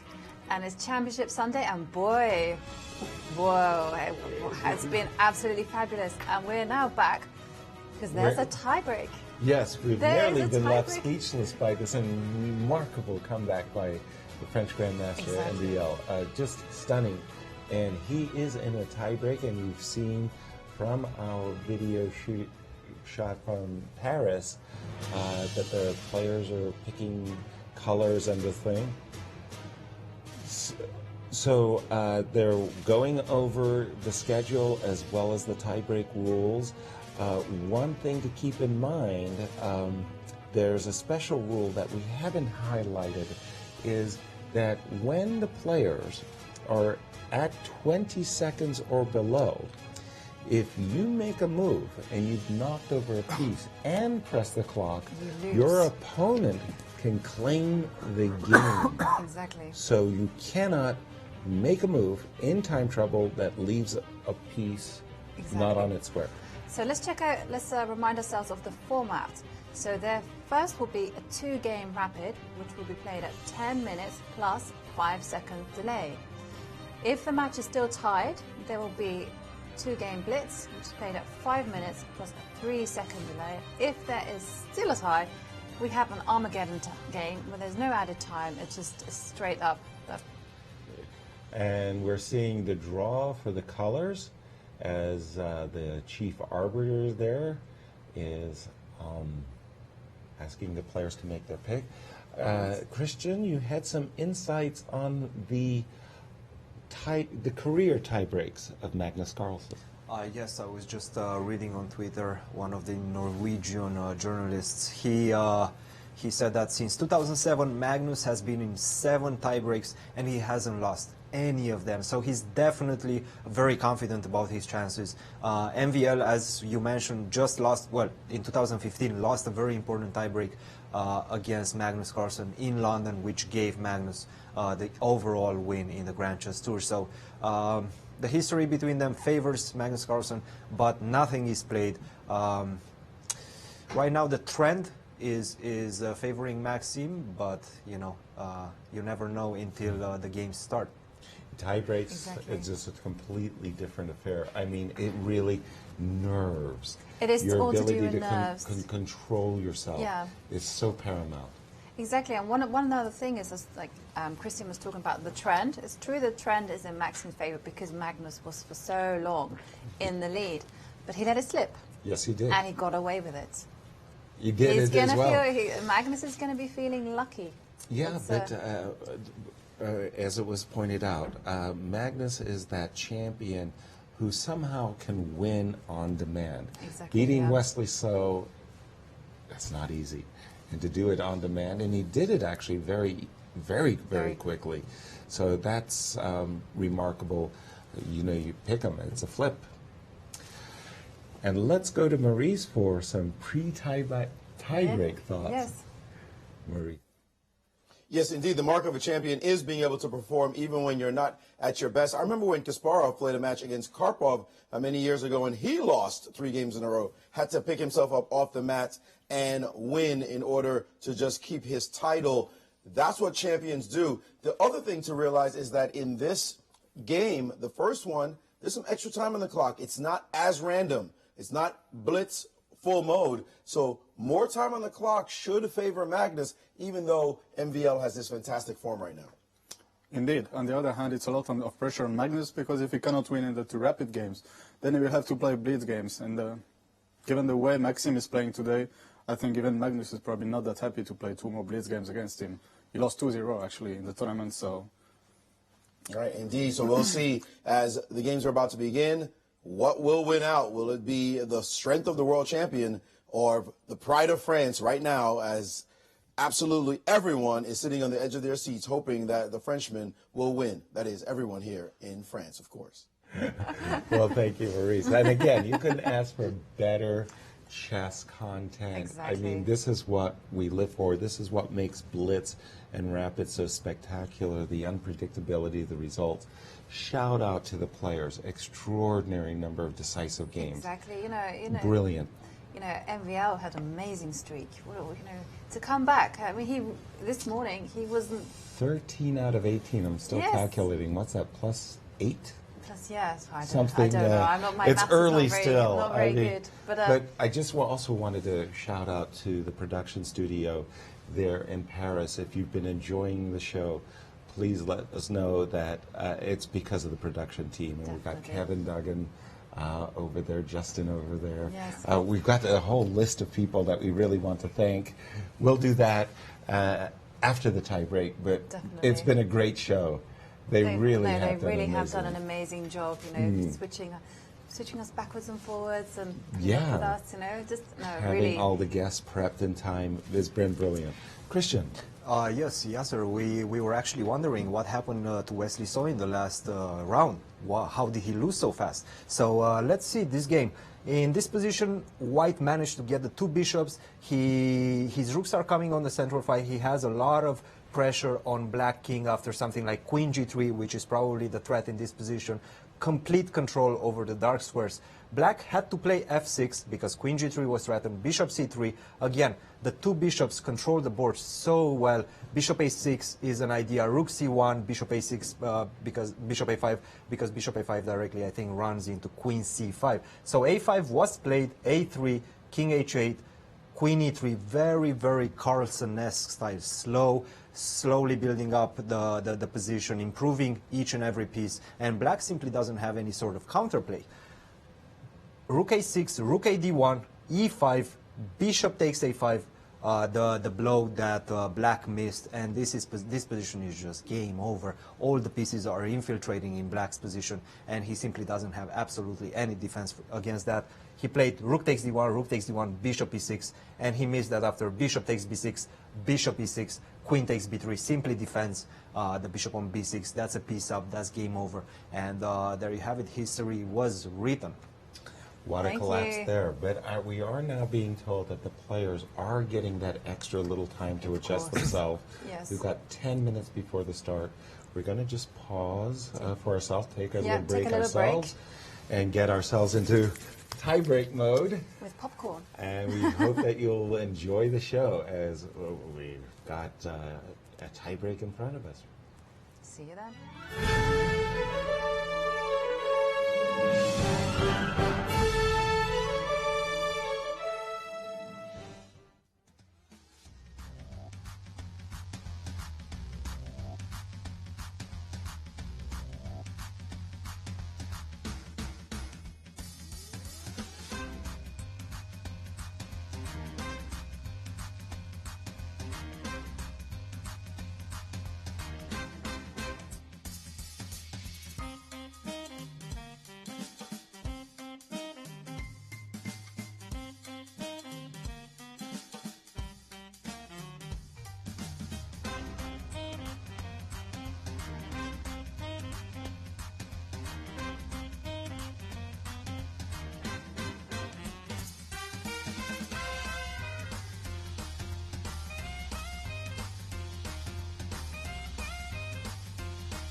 Welcome back, and it is tie-break time between world champion Magnus Carlsen and this is a surprise, MVL from France. French Grandmaster MVL seems to be enjoying his chair, is getting a feel for the controls. This is how super grandmasters prep. You know, they get into the zone by spinning around. Exactly, not becoming dizzy. All eyes of the chess world focus on the most remarkable of journeys, one of the greatest comebacks that I've ever witnessed in chess. MVL finds himself in a playoff against the world champion Magnus Carlsen, who had been leading and leading comfortably. Seems to be all smiles. Magnus dropping 3 games in a row, opened up the window, and guess who climbed in? It was MVL. MVL. And Yes. again, it's going to be 2 games of game 10. Each player starts with 10 minutes apiece, and they'll have a 5-second delay as we get started for our tiebreak. Yes, and if the match is still tied after two games of rapid, then we'll move on to 2 games of blitz, which is played at 5 minutes plus 3-second delay. If there's still a tie, then it's go to an Armageddon game where black will have the draw odds. And yeah, we see Magnus in his special chair getting ready. The jacket is off.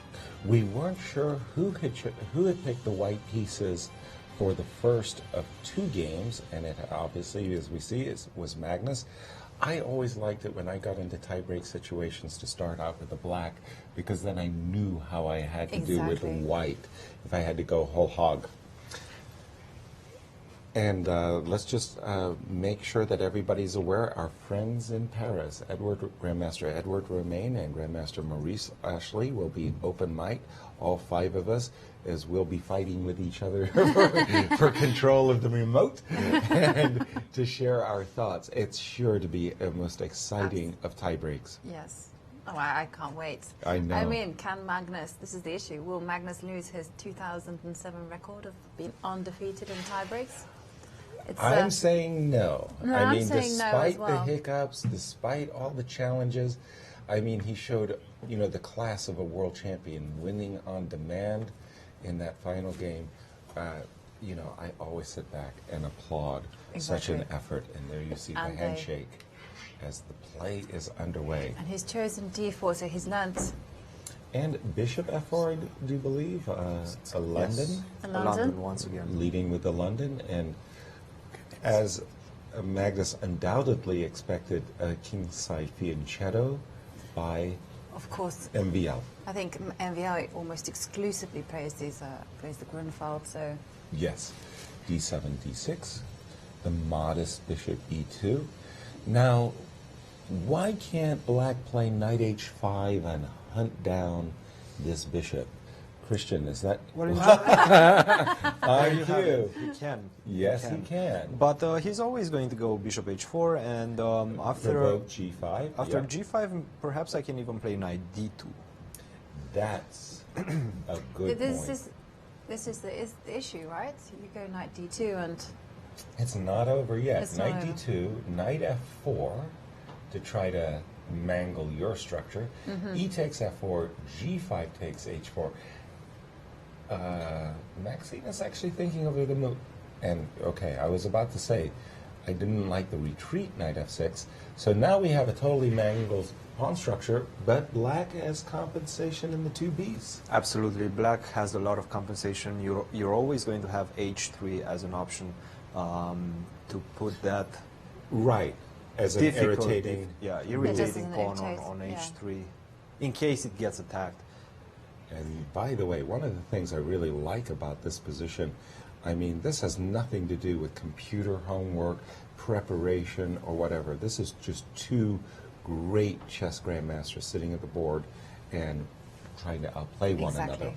And once again, we are seeing Magnus being very happy with the complicated pawn structures, very complex pawn structures, unbalanced. Very unbalanced. It's interesting. I'd like to see where he puts his B1 knight. To C4. To C4, yeah. But I was going to say D5, but that would surprise everybody. In the center. In the center. In the center. That's what he's going to do with his B1 knight. But this pawn on H4 and H3 always raises the issue. Where does black put his king? And it's not clear that it will be that much safer on the queen side. I suspect we're going to see that black king sitting in the middle for quite some time. I actually think he's going to go on the king side. I was really. Yeah, I was thinking king short side castle. too. Yeah. Really? Okay, I find that bold. Very, very brave indeed. I don't like. I gotta say, guys. Yes, Maurice. I gotta say that also one thing to really watch is this time situation, because Magnus has been a little bit slow in the faster time pace, right? So you see Vasyl Agrov, he's been really quick. His hands have just been moving at a pace as it's gotten down to blitz. This is in between. This is not quite that full 25-minute rapid, and it's not quite blitz. So it's betwixt and between for Magnus, and I think he's going to have to be really watchful with the clock, and already it looks like he's behind by almost a minute in the game, and the game has really just started. Right. Yourself and Edward, as we came on the show, you were mentioning that Magnus, in a slower time control of the rapids, had performed fantastically. That's right, yeah. Like 3,000, some TPR off the chart. Ridiculous, right? Yeah, I mean, come completely ridiculous. Jovi, I mean, you dream about such a... He did it phenomenally well in the rapid. So the slower games, starting the tiebreak with the slower games, certainly Magnus's favor, and MBL realizing that would be utterly delighted with a split in these first two games. Your thoughts? I think when it comes to I think when it comes to tie-breaking, I think it's very good just to play it by ear, just to kind of take it one step at a time and see what happens with black, and see okay, then I will know what I have to do with white. Right. Maurice, you're over in Paris. Have you been able to rustle up some of the opinions of the participants in the tournament and how they consider this, who's the favorite in this tiebreak? No, unfortunately, they've been hiding out. I think they probably ran out of here as soon as it was all over. But this game, it's interesting from a dark square bishop standpoint. I think that this bishop on G7 is really the difference maker for black.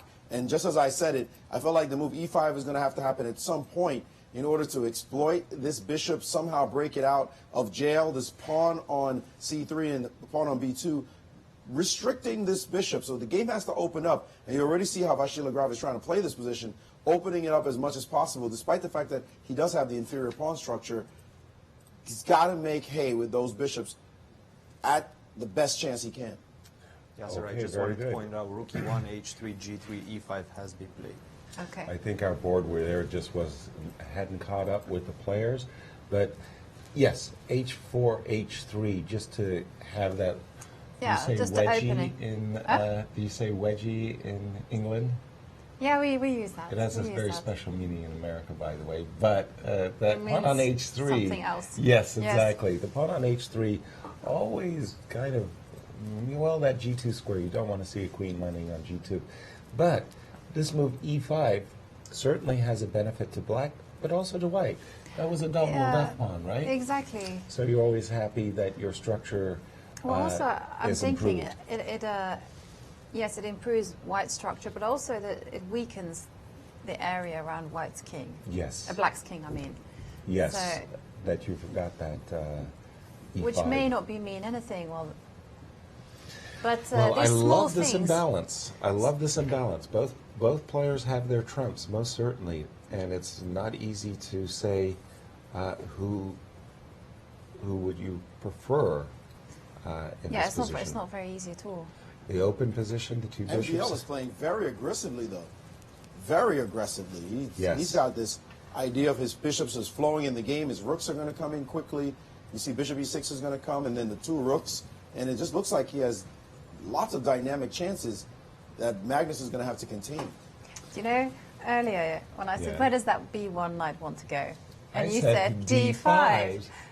And I think it's gonna make its way there. I think knight e3 is and then knight d5 coming. I think it's very. Well, my standard cheapo in such moments is to say these guys are really good. I mean, so's Magnus. I mean, he's already eyeballing the. But it makes sense because the light squared bishop on f3, the pawn is on c5, which does give both d6 and d5, but d6 may be asking too much, whereas d5, the knight looks really good attacking Exactly, the queen. and I'm also thinking from d5, it can even jump on another journey to f4 and to h5 if it need be. I like that e7 opportunity. Still, as Maurice was pointing out, bishop e6, the rooks come as quickly as possible to the center of the board. Queen on pardon me? Rook d8 was played, queen e2, bishop e6, knight, bishop to g4. Okay, we're just having a little... Okay, there we go. Yeah, bishop g4. I was going to say capturing on b7, and I am a pawn grabber. You know, I would have said that was asking too much of the that position. was asking, yeah. But bishop g4 is nice in the sense that if white can just pick off this pawn on h3, well, then he's strategically won. I was considering knight d3 instead of this bishop g4. Knight e3 immediately, yeah. And I was trying to calculate rook d2 in that position. Queen takes d2, queen f3, and I think after queen e2, black should be okay after queen c6, keeping control over the g2 square. And despite the fact that I'm an exchange down, still I have some annoying threats with that pawn on h3, the wedge pawn on h3, perhaps rook to e8, bishop to d5, and then sacrifice another exchange and try to create some sort of problems on the long diagonal. But Magnus chose the tame approach of playing bishop g4, trying to exchange the dangerous pieces in black's camp, and he's just going to play a good knight, the knight on c4 coming to e3, against the bad bishop, the bishop on g7, which at the moment doesn't have any active prospects in a potential endgame. I think this is Magnus's long-term plan. We'll see if he can pull it through. Yes, you'll be very proud. That's why that black pawn on b7 has to get to b4. It has to get to b4. Definitely. Somehow he has to make this happen because his bishop otherwise will be dead forever. And there it is, comes. b5, attacking the knight, and someday putting that pawn on b4 to wake up that bishop. Otherwise, he's just going to have this bad piece.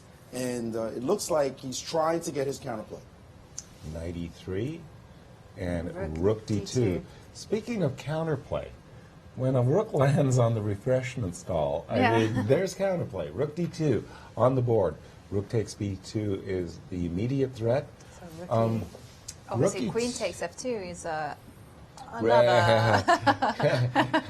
a threat that must be addressed. Yes. Rook e2, rook d8, rook on a1 to e1, and Maurice is right. That b5, b4 to be able to one day play bishop g7, d4. It would be magic that that bishop would explode into the game. Notice that because of the pawn on h3, it would be joyful for white to just play rook e1 and knight f5 and enjoy the position. But that pawn on h3 really it really in the throat, is, yes. right? It is definitely You know, you gotta you definite annoyance, and the players are catching up with our analysis. Rook e1, and now, well, I really, you can take all the time you like, but b4 is needed. I mean, it just, you have to play it. I wonder whether white should simply carry on with the plan of maybe it's taking on h3, putting a You knight. mean after b4? After b4, you know, just saying, okay, fine, I'll let you win some material there, but in return, I want that initiative on the king side. So the analysis, the line might run b4, queen takes h3, bc3, bc3, queen takes c3. Well, so much for that. So much for that. We have rook takes e2. We have rook takes e2 on the board. And now this is... By the way, guys, the clock, look at the clock situation. Magnus is now ahead on the clock, so he was able to make up that difference. And that's going to be important because they're going to turn into blitz mode now. We call it a rapid, but it's really not a true rapid, if you will. Technically, rapid is anything over 5 minutes. Right now, they're about to get into that 5-minute mode, and we're going to see if MVL can show that scintillating form he did in the blitz to actually catch Magnus. Yeah. Okay, Christian. Well, how do you recapture? Again, both players are kind of trying to steer the game into their own comfort zones. Comfort zone, yes, yeah. comfort zones, exactly. MVL definitely likes the more dynamic structures, the more dynamic positions. Magnus is trying to tame the position, make use of his better structure, and steer the game into towards an end game. And whoever is going to be successful in doing that is going to have a huge advantage going into what Maurice called the blitz section of this game. I do believe Magnus finally made the choice of recapturing with the rook so that he can extract that tooth. And Queen on H3. E6 was played. Yes. Rook takes Big Queen move. E6. Queen E6 are kind of nice. Well, again, structure. I spend my whole life trying to win pawns. I usually do it by first mangling my opponent's structure. In this particular case, It's been done for you. yeah, exactly. MVL's done all the hard work. And now Magnus has just played the move King F1. Obviously, the compensation for the structure is on this rook on D8. So he's anticipating an opportunity of playing King E1, Rook D2, and then taking control of the game. Magnus has to do something really quick. MVL has to do something really quick to compensate for his very, very damaged structure. Indeed. He's probably going to try to play for something like H5, H4, try to weaken those pawns on the dark squares, and potentially, if you take H takes G3, F takes G3, at the right moment I have ideas with Bishop E5, Bishop takes G3, give up my bishop and make use of the H pawn. But he played B4, trying to open on the other side. Exactly. This trade, immediately Magnus took advantage of the now open C file by swinging his rook to C2. He wants to play King E2, controlling the business squares along the D file. And then, by the way, once his king does that, then the knight is free to hop around. Exactly. Then the knight can Big really shot. try to win the H. Big shot in the game, B3. B3 is huge. Just transforming the entire position and getting rid of the queenside pawns, it looks like. That was a big move by Vasily Graf. He realized that he was in trouble if he just sat still. And it looks like he's going to liquidate this position down to equality. That was a great move. I mean, you know, the alertness factor cannot be underestimated. These guys, they have a sixth sense. They understand when such moves, sacrifices are needed. However, having said all of that, there's still a structure issue. Yes. Right? Rook E6, wanting to get a, well, I guess it's a 3 versus 2. I was about to say a 3 versus 1 on the king side. No, not yet. Rook E6, Rook C6. Is it a 2-result game? It definitely is a 2-result You feel game. so? I think so. You, Jovi? Yeah. 2-result, white firmly in... I think white is firmly in control. Mm. But, yeah, after rook takes b3, what's black Rook planning takes for? Rook takes B3, Rook takes B2, Rook A6. Or maybe Knight F5. Yeah. Or Knight F5, also going on the offensive to play Rook E7. Right, and I can't get to that H2 pawn, can I? No. No, because there's always a knight. Yeah, okay, then Then you're beginning to then- think it's a 2-result Don't forget game the as A well. pawn. And there's Yeah. there's also one thing as well. Maybe I can give up. Maybe I can play bishop D4 is the move I wanted. I'm trying to think of the coordinates. Remembering the squares. Yes. 3 o'clock a.m. wake-up call for us, everybody. So give us some slack. So Rook takes E6, Rook takes B2. I really like that Knight F5 move, taking away the Bishop D4 option, by the way, and nasty, evil intentions of Rook G6. We can say rook takes. Okay, let's go. Rook takes B2. Rook takes E6, Rook takes B2, Knight yeah, F5. rook takes E6, and then Knight F5, and then Rook G6 is on tap, Knight H6 is on tap, and there we go. And Rook takes go. E6, Rook takes B2, Knight F5, These moves have Bishop to play. F8 very, very quickly. That's a nice move, you know, bishops. Well, he needed to C5. fortify the dynamic potential of his bishop so that he could eyeball f2. What if I just Knight take the takes pawn now? h6, yes. He did. He did. Knight takes h6 check. King g7 or king h7? What was King played? g7. King g7 was played. Okay. So right now, black is threatening to do something like rook b1, rook h1. Yeah. Well, does knight No, g4? bishop c5 is the There's knight threat. g4. Bishop c5 is the bigger threat. No, yeah, I They still answered have both knight- with knight knight g4. g4. I've got it all under control And then over I there. have to start pushing my a pawn. I think that's the key. Push the a pawn. Well, that's where your Go for only counter quality. chances. Quality over quantity. Is that it? All right. Well, here we go. How will That's a big pawn. That's a big pawn. The knight finds it difficult to fight against that pawn. Exactly. Yeah, but the rook will do a good job. The problem is white's king. The white's king is cut Exactly. on the first All the rank. white's pieces are going to be less active than black's. Right. I really like what MVL is doing. He's feeling the position. He's feeling the dynamics in the position. He knows which pawns to give up and which pawns to preserve. And right now, I really like his chances of holding. I don't know with the I wanted to qualify what you were saying there. This could turn into a it's a 3 slugfest. results, I feel. Oh, really? Bishop's going to end up on b6. Bishop's feel going to end up on b6, so that bishop's going to be very secure on that square. I still feel it's a 2-result game, but Magnus is down to 2 minutes, while Maxim has 3 minutes and a half. As Jovi, as you've been mentioning, that has been the weakness in this tournament of Magnus's. In the blitz has been absolutely critical. Not enough time. Rook a6, we're all taught, and it's a very important lesson. Rooks belong behind pass pawns. Exactly. Whether possessing or fighting against them. So and rook rook a6 a2 is crucial to controlling the a pawn. Rook a2 and now we would probably, well, again, the king is missing. Maybe give a check first. Well, what do you think about f5, f4, f5? And then rook a7 check and the march of the f-pawn. Again, I like... Very dangerous. I prefer white's position. I think it's a 2-result game. Rook a2, f4. a4, f5. Okay, and I've got some let's go mating. a3. Let's go a3, rook a7 check. King h8 only move. Only move. Knight f6, threatening Bishop mate. g7. Rook a8. Rook a2 played. Bishop f8.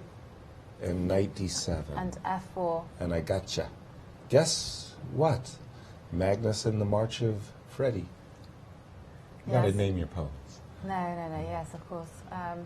Personalize them. But very important move. Check this out. That pawn on h2, if you are not careful, you might lose your pawn on h2. How do you make progress with just your rook and your pawn? You have to be very, very careful because it's hard to make real progress. And the pawn's going to be on a3, and the knight's going to have to stay on g4. I don't know if it's going to be enough to figure. Like, do you see a way to concretely get this to happen? No, Maurice. The bishop is guarding the f8 square, by the way. Okay, rook a7 check. King f8. King f8. f6 with the idea of knight e5 and knight g6, and I just win. f6 played. f6 played, or knight h6 and rook a8 mate, and I just win. Something like bishop c3. Doesn't bishop c3 happen at some point to tie your knight down? Bishop c3, knight h6. It's not that easy for black. Even in that situation, if we were to... I don't like that. Releasing the king. That did not look like a good idea. Now Magnus has a free hand for either knight e5 or knight h6. Oh, knight e5 is not knight possible. e5 is not possible. No, don't play knight e5. Knight h6. I think he actually wanted to go. Yeah, I think he went to play knight because of rook e1 check. Rook e1 check is on the board. King f2. You don't... Or, pardon me, king d3 is also... Yes, The king must sidestep. The preferred choice. This looks bad. Looks like MVL has not handled this very well, and he might be in some trouble. Wait a minute, they're repeating moves suddenly. Whoa. That A2 pawn. Okay, white needs two moves, G5, G4, G5, and then we know it's a two result game, or it'd be a one result game in that case.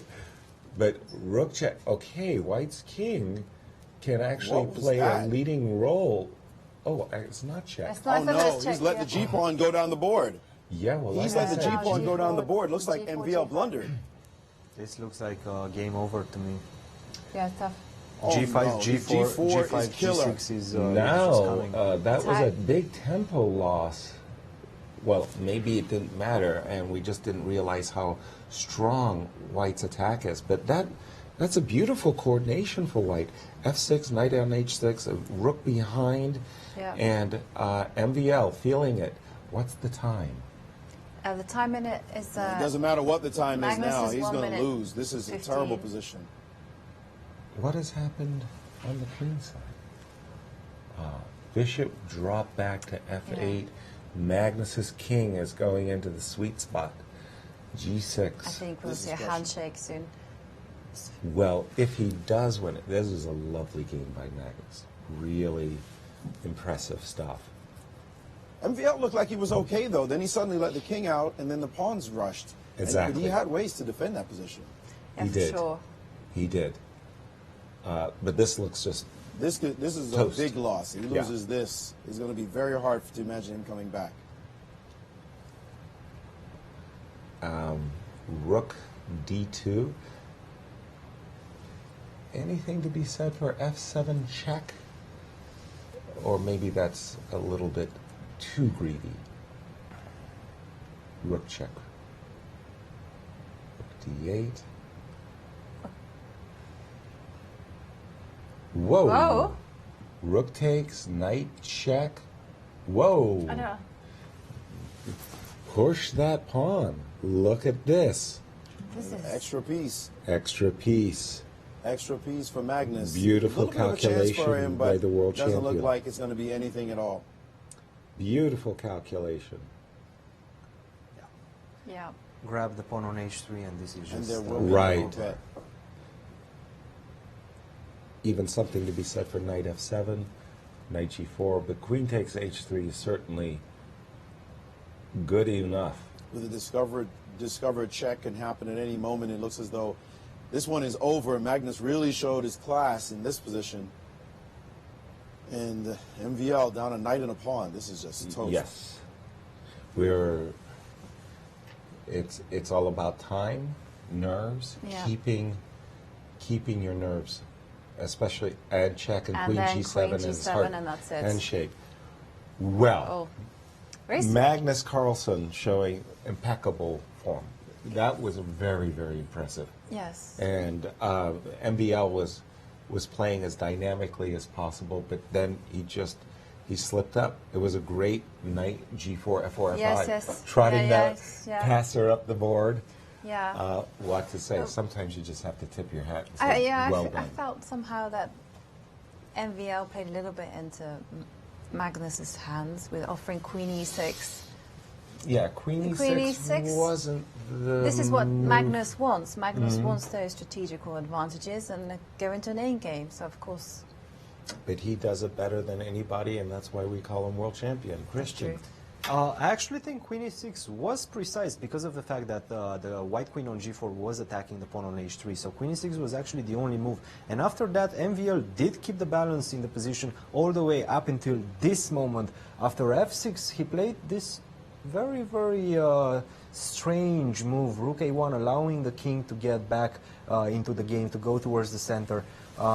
Instead of that, he should have played simply a3. Now again, if you go with your knight e5, Yasser, rook a1, and we enter the same position, forcing you to go to e2. By the way, if after rook a1 you go king f2, I have the move bishop c5, and that's game over, kaput. So instead of that, after a3, if you go knight h6, I think that's another one of your ideas, Yasser. Yes. Rook to f2. F2. Ooh, nasty. nasty. Boom. But this is very, very difficult to find. These type of nuances are very difficult to find when you have like 1 minute on the clock. And rook a1 just, it seems a little bit unnatural just because of the fact you were letting the king escape. And after king takes f2, bishop c5, we regain the rook, but this pawn is just going to run all the way down the board and get a queen. So after a3, the position would have been very, very complicated. White has to start making moves such as rook a4, or just simply look for a perpetual with rook a8, rook a7, rook a8, rook a7. This could have played in MVL's hands if he would have been precise. But again, Magnus is creating these imbalances, and he has supreme confidence that he's just simply going, at some point, going to outplay his opponents, and that's exactly what's happening. The tie breaks are the bread and butter of Magnus, and he hasn't lost one since 2007. You can see why. He's sure looked good in this game. That was amazing. Rook f2. I freely confess. So let's go over to Paris with Maurice and Romain. Indeed, Magnus Carlsen showing his top dog form in this one. He showed that he can control a game, and maybe you might have some chances to draw, but it's always him with that edge. And if you make one slip, boom, that's it. Actually, he won that game exactly the way he won in the first game in their tiebreak in the London Grand Chess Tour last year. They had a tiebreak for first place as well. Magnus started with white. The position was a draw almost until the end. And somehow he was pressing, and Maxime at some moment made a mistake and lost. What happened in that game is exactly the same procedure. Well, that is Magnus Carlsen. We know that he is fitter than everyone else, and he also has this incredible determination. No matter what the position, he's just going to always keep those embers burning. And in this case, he was able to win the first game. This looks like a lock right now. Will MVL be able to come back and win with white? We'll see in a few minutes. Thank you, Maurice and Edward. Wow, that was impressive. It boldly stating the obvious. Well, now MVL has got to win. Exactly. So now this is the advantage of MVL having black on the first round. Yes. We know now there is no d4 or something. He has to go. And how he's going to do it, we don't know. Christian, final thoughts before we take a break, and we're told that the second tiebreak game starts at the very top of the hour. Christian. Well, it's easy to say right now. My prediction stands. Magnus Carlsen is going to win. I have absolutely no doubt that he's going to easily hold as black, perhaps even get a win if MVL overpresses. Nevertheless, we've seen MVL pull some amazing comebacks this tournament. At the beginning of the day, he was down 3 points against Magnus Carlsen, and he managed to pull it to the tiebreak. So it's going to be an interesting game. So let's see what happens at the beginning of the hour. Thank you very much. And we'll see you on the other side of this break. After the break, yeah.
Oh, welcome back, and we're back to game 2 of the rapid tiebreak.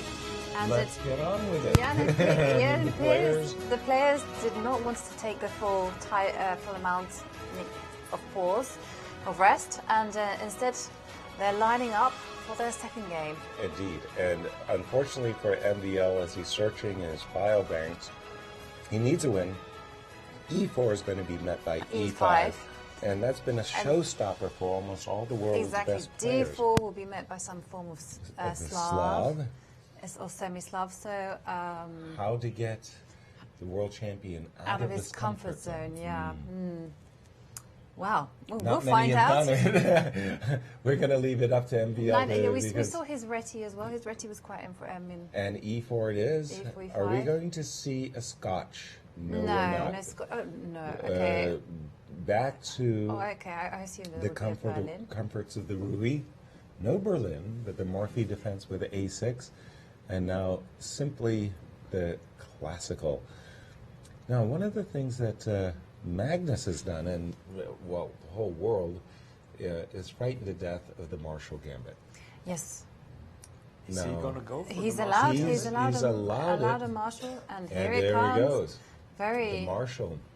Very theoretical, but and this has been a lot of rare in this tournament for Magnus to go for the deepest, sharpest theory. He's been just trying to play safer, comfortable positional games, and the gambit has been accepted, and the players are playing very quickly, considering they have 10 minutes. Plays with a lot of poise. He slams those pieces like he knows it. Like he knows the theory, he knows absolutely everything he needs to do. And Magnus is the one that feels the pressure right now because he has to equalize his material, first of all. And he did. This is the first time that one of the players has actually dipped below the 10 minutes that they've been initially given. Up to this moment, both players were comfortably blitzing through the first 14 moves or so.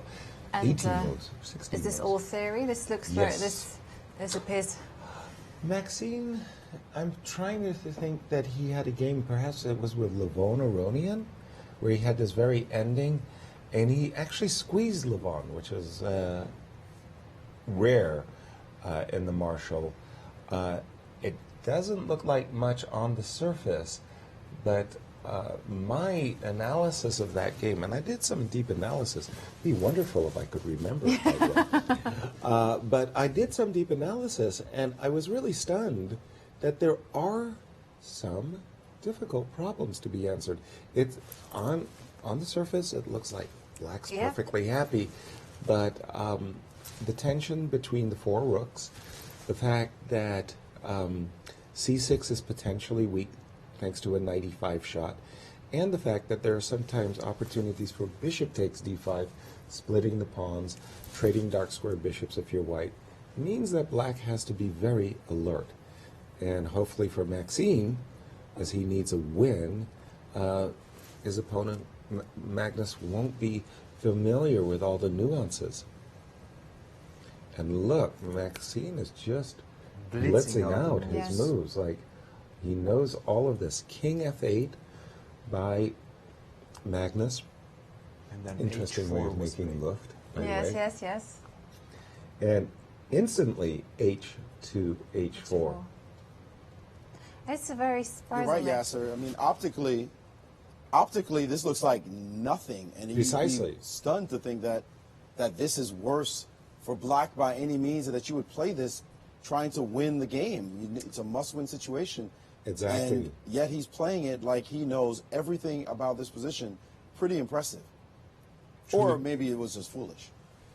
Well, the problem is White's play against the Marshall, to be frank, is virtually exhausted. I mean, Dr. John Nunn told me over 20 years ago the Marshall was a forced draw, and it kind of stunned me. And he, in those intervening 20 years, it's been very hard for the white player to show anything against the Marshall Gambit. And this seems to be the latest and greatest. H4. H4? With initiative. With attack. With attack, yes. But it's, yeah, you know, I'm stunned. I am stunned that this is an attempt to win. Exactly.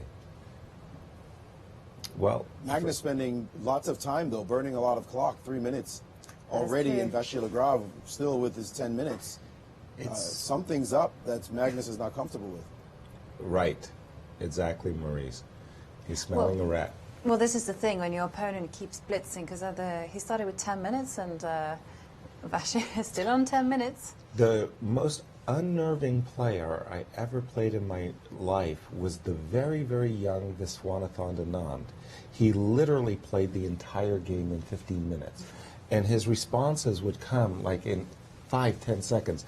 He'd write down the move and he'd already play and you're spending all 2 hours. Yes. And you're behind the clock. And it really is unnerving when your opponent just responds a la tempo. With good moves. With good moves. F7, F6, the first weakness, perhaps. F7, F6 is preparing the move Rook E8, I have a feeling, because Rook E8 before wasn't working due to the fact of Bishop takes G7 would have capitalized on the awkward placement of the king and the rook. King takes G7, I take G exchange, and that's game over. So F6 is particularly primed, and Rook E8 is coming. And F6, like you say, just prepared that trade of rooks. Queen trade, I'm expecting AB in order to meet the move Rook E8 with Rook A8. Or maybe Rook A1 first. C4. C4. Another reason why there is potential in the position for white. This move C4. You capture on C4, the knight recaptures. Again, you're kind of feeling, so what's the problem? What's the problem? What's the problem? But then these backward, these weak isolated pawns on A6 and begin to creep up. Yes. And just as a reminder, he also gave him the B4 square.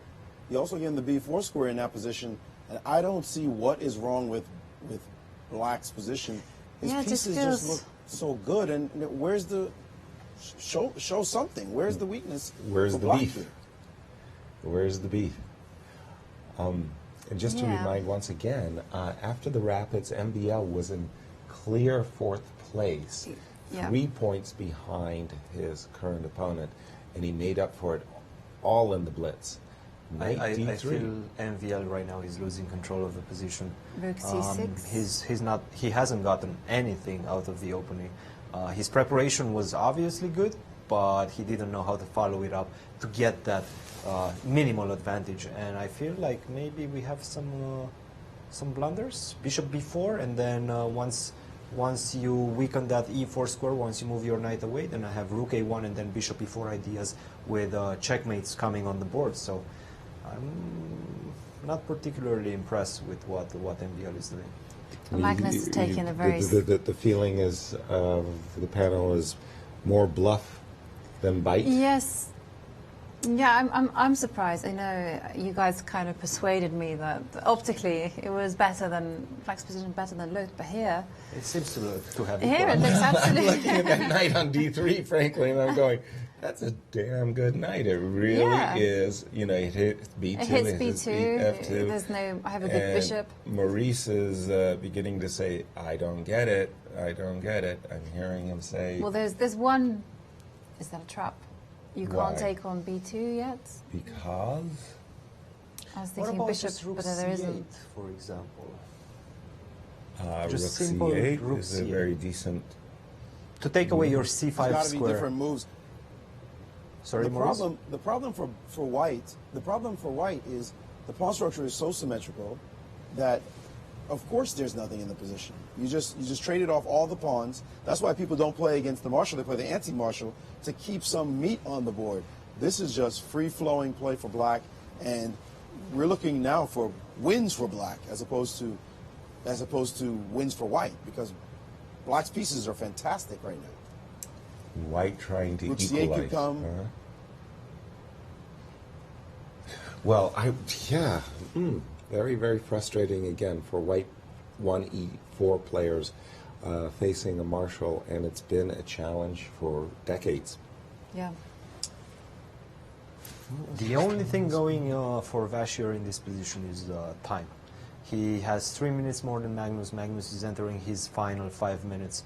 But position-wise, this is nothing. Check. King H2 H2. to sidestep some bishop E4 issues, potentially.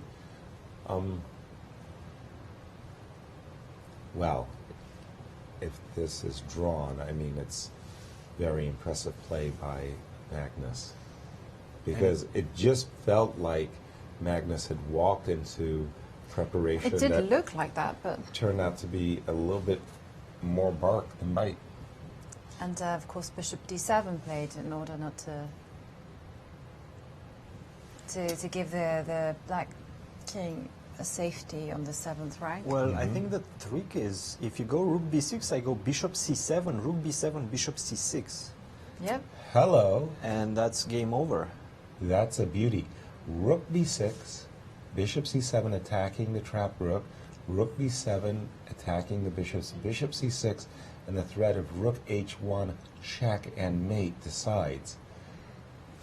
I mean, look at whose You're right. pieces are better. Look at this. The knight, compare the knights, compare the centralized bishop on E5, the rook on A1, the king is exposed. White was hoping for some kind of bishop C5 trick, but every one of Black's pieces is just lording over the board. And as you mentioned, the bishop could go to C6 at some position.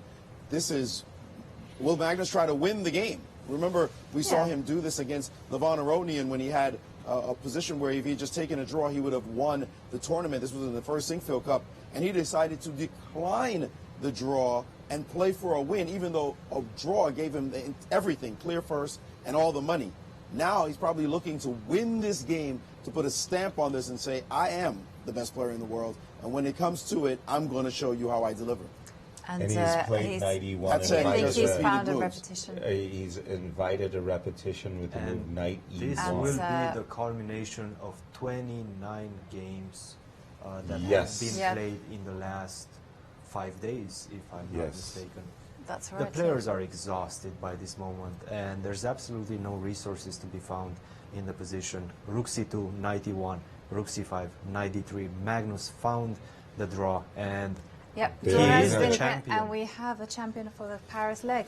Congratulations to world champion Magnus Carlsen as he picks up first place in the Grand Chess Tour. He picks Paris. up 12 points. 12 points because he was tied. He didn't get the bonus for the clear first. He didn't get the bonus for the clear first. But still, very impressive. Very impressive.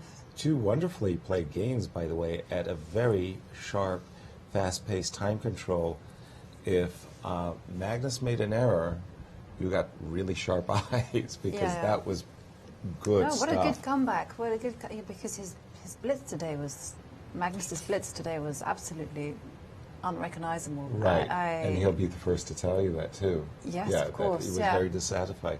Cristian, hail the new champ.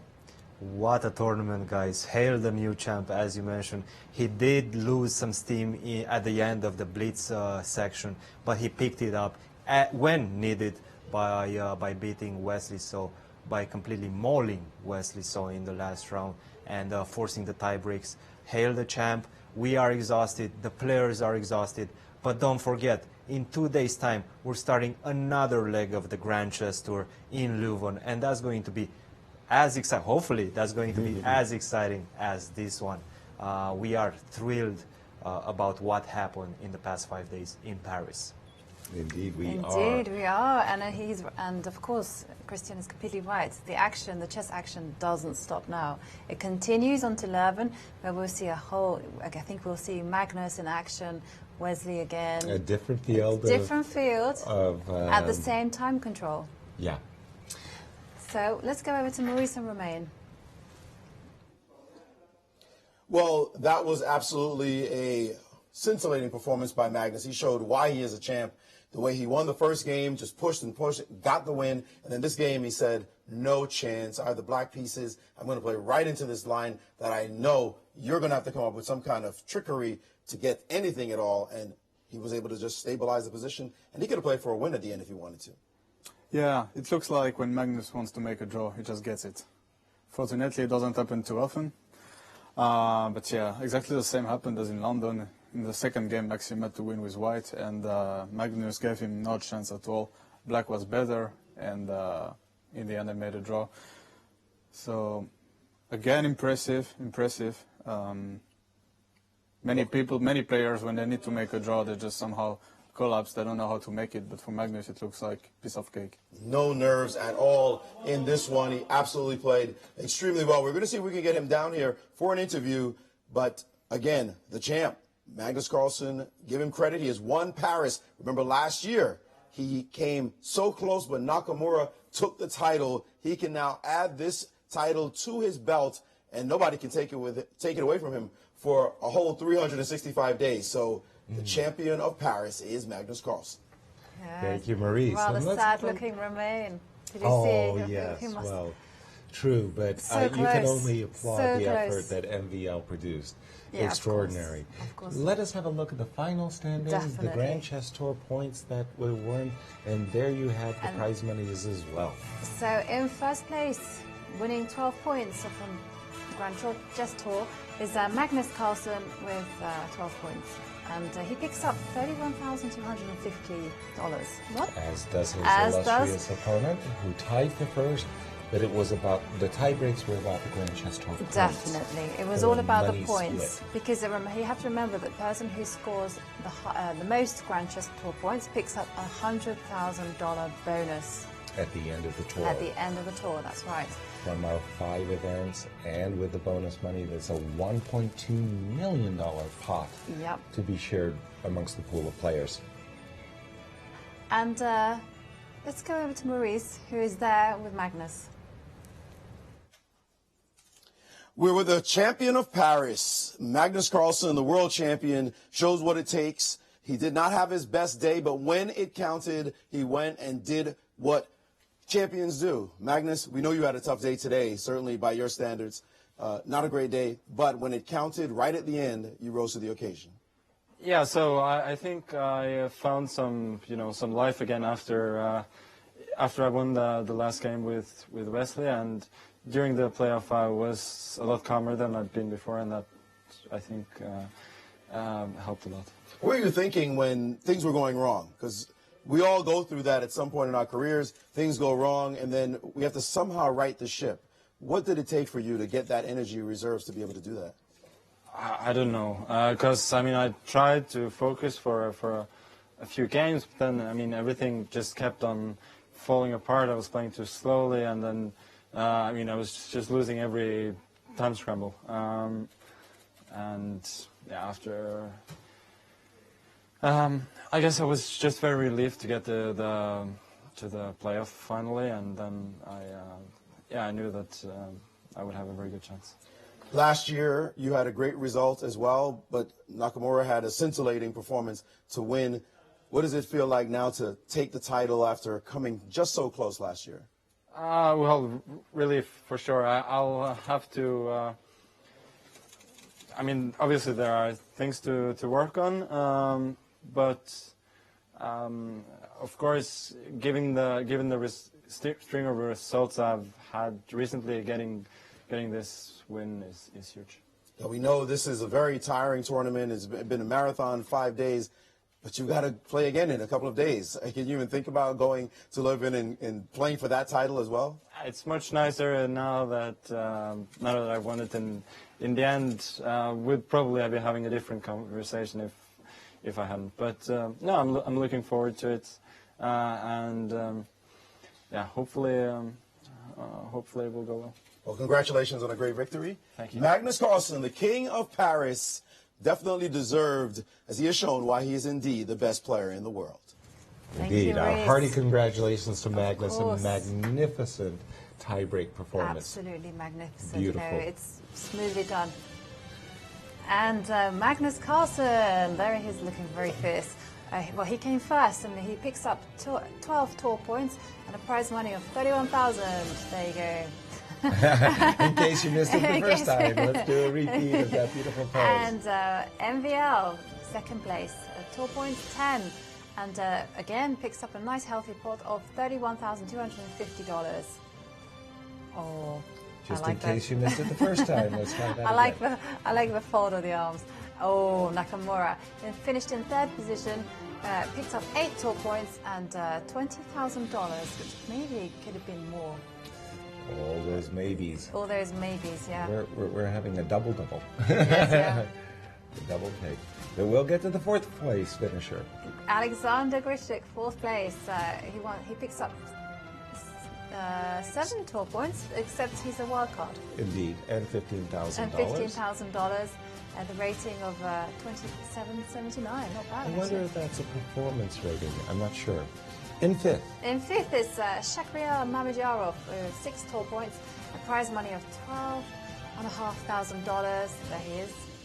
Oh, I like this one. Sergei Karyakin, 6th place, 5 tour points, which have been very disappointed. 10,000 prize money and 27 cents. And the smiling Wesley So in 7th place, 4 tour points, $7,500. And Fabi, I'll come back here at 8th place, 3 tour points, $7,500. And Topalov in 9th place with 2 tour points, $7,500 for him. And in, it was our wild card, Etienne, and local boy Etienne Bacro, 10th place. He had a very hard time of it. But, it's fun. He did, but he got in some jabs of his own. I mean, he did. wasn't the proverbial punching bag. No, he wasn't the punch bag. Let's go to Paris for some thoughts with Maurice and Romain. Well, you saw relieved Magnus Carlsen, as he called it, after some grueling chess got played. He turned out to be the champion in the end, much deserved. I know you were a bit disappointed that the Frenchman did not win, but also MVL played extraordinarily well just to put himself in that position at all in this competition. Well, I think there are millions of reasons for MVL to be happy. He was the best blitz player in the tournament, and overall Magnus was the best.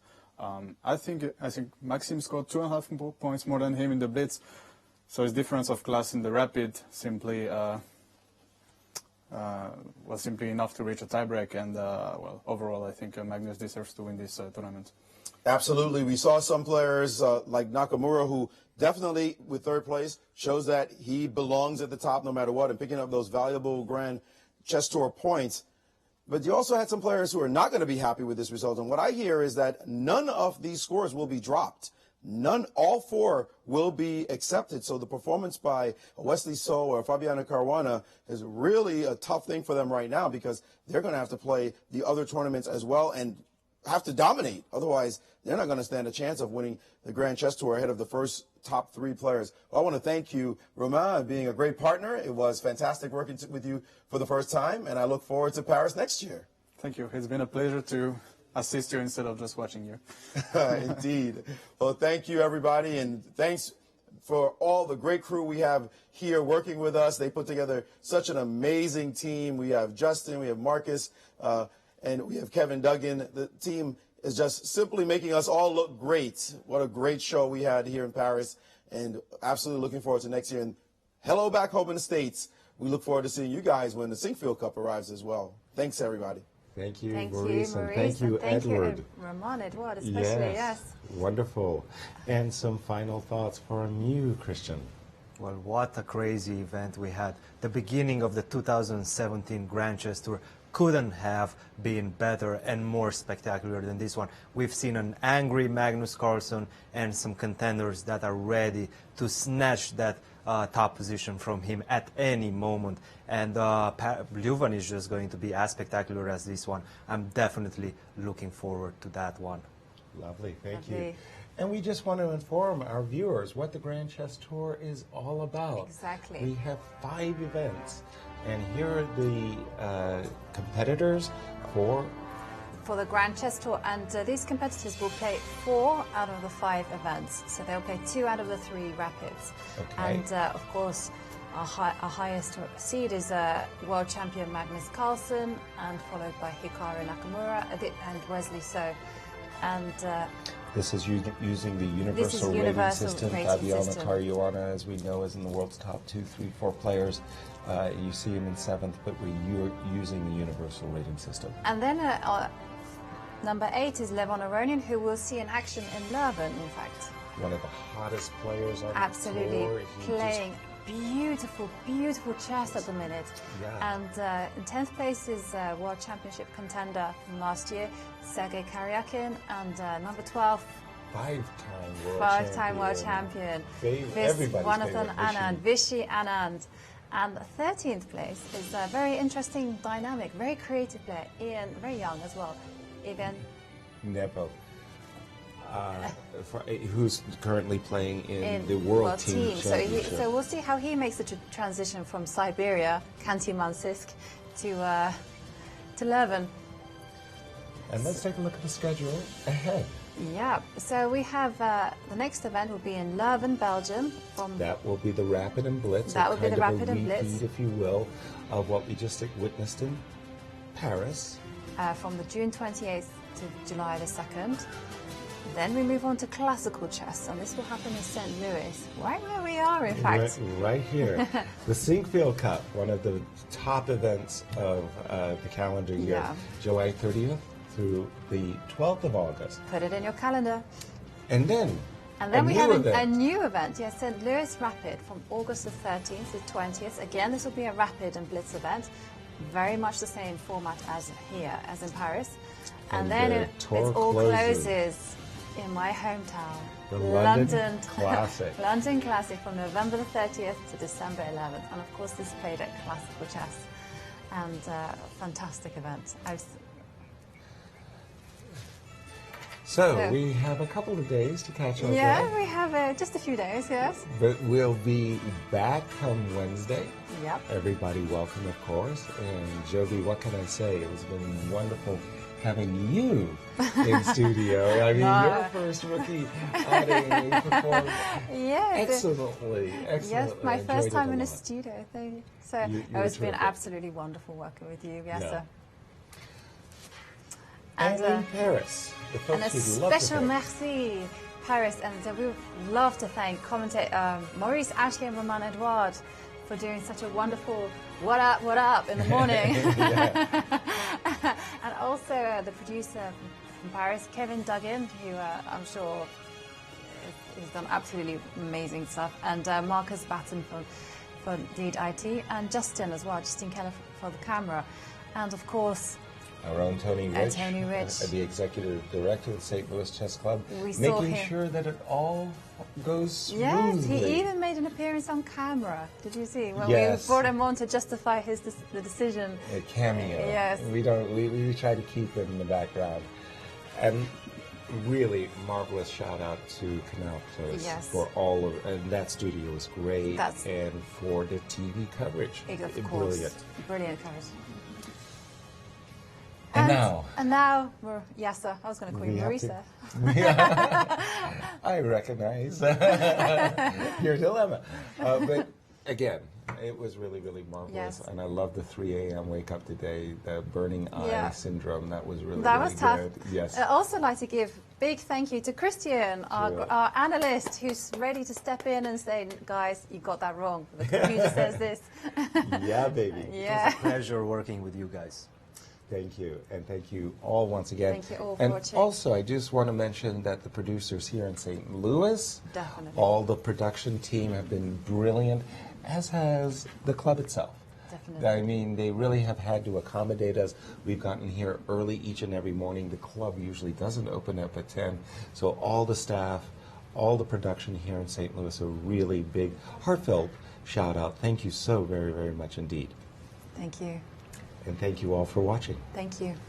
See you on Wednesday.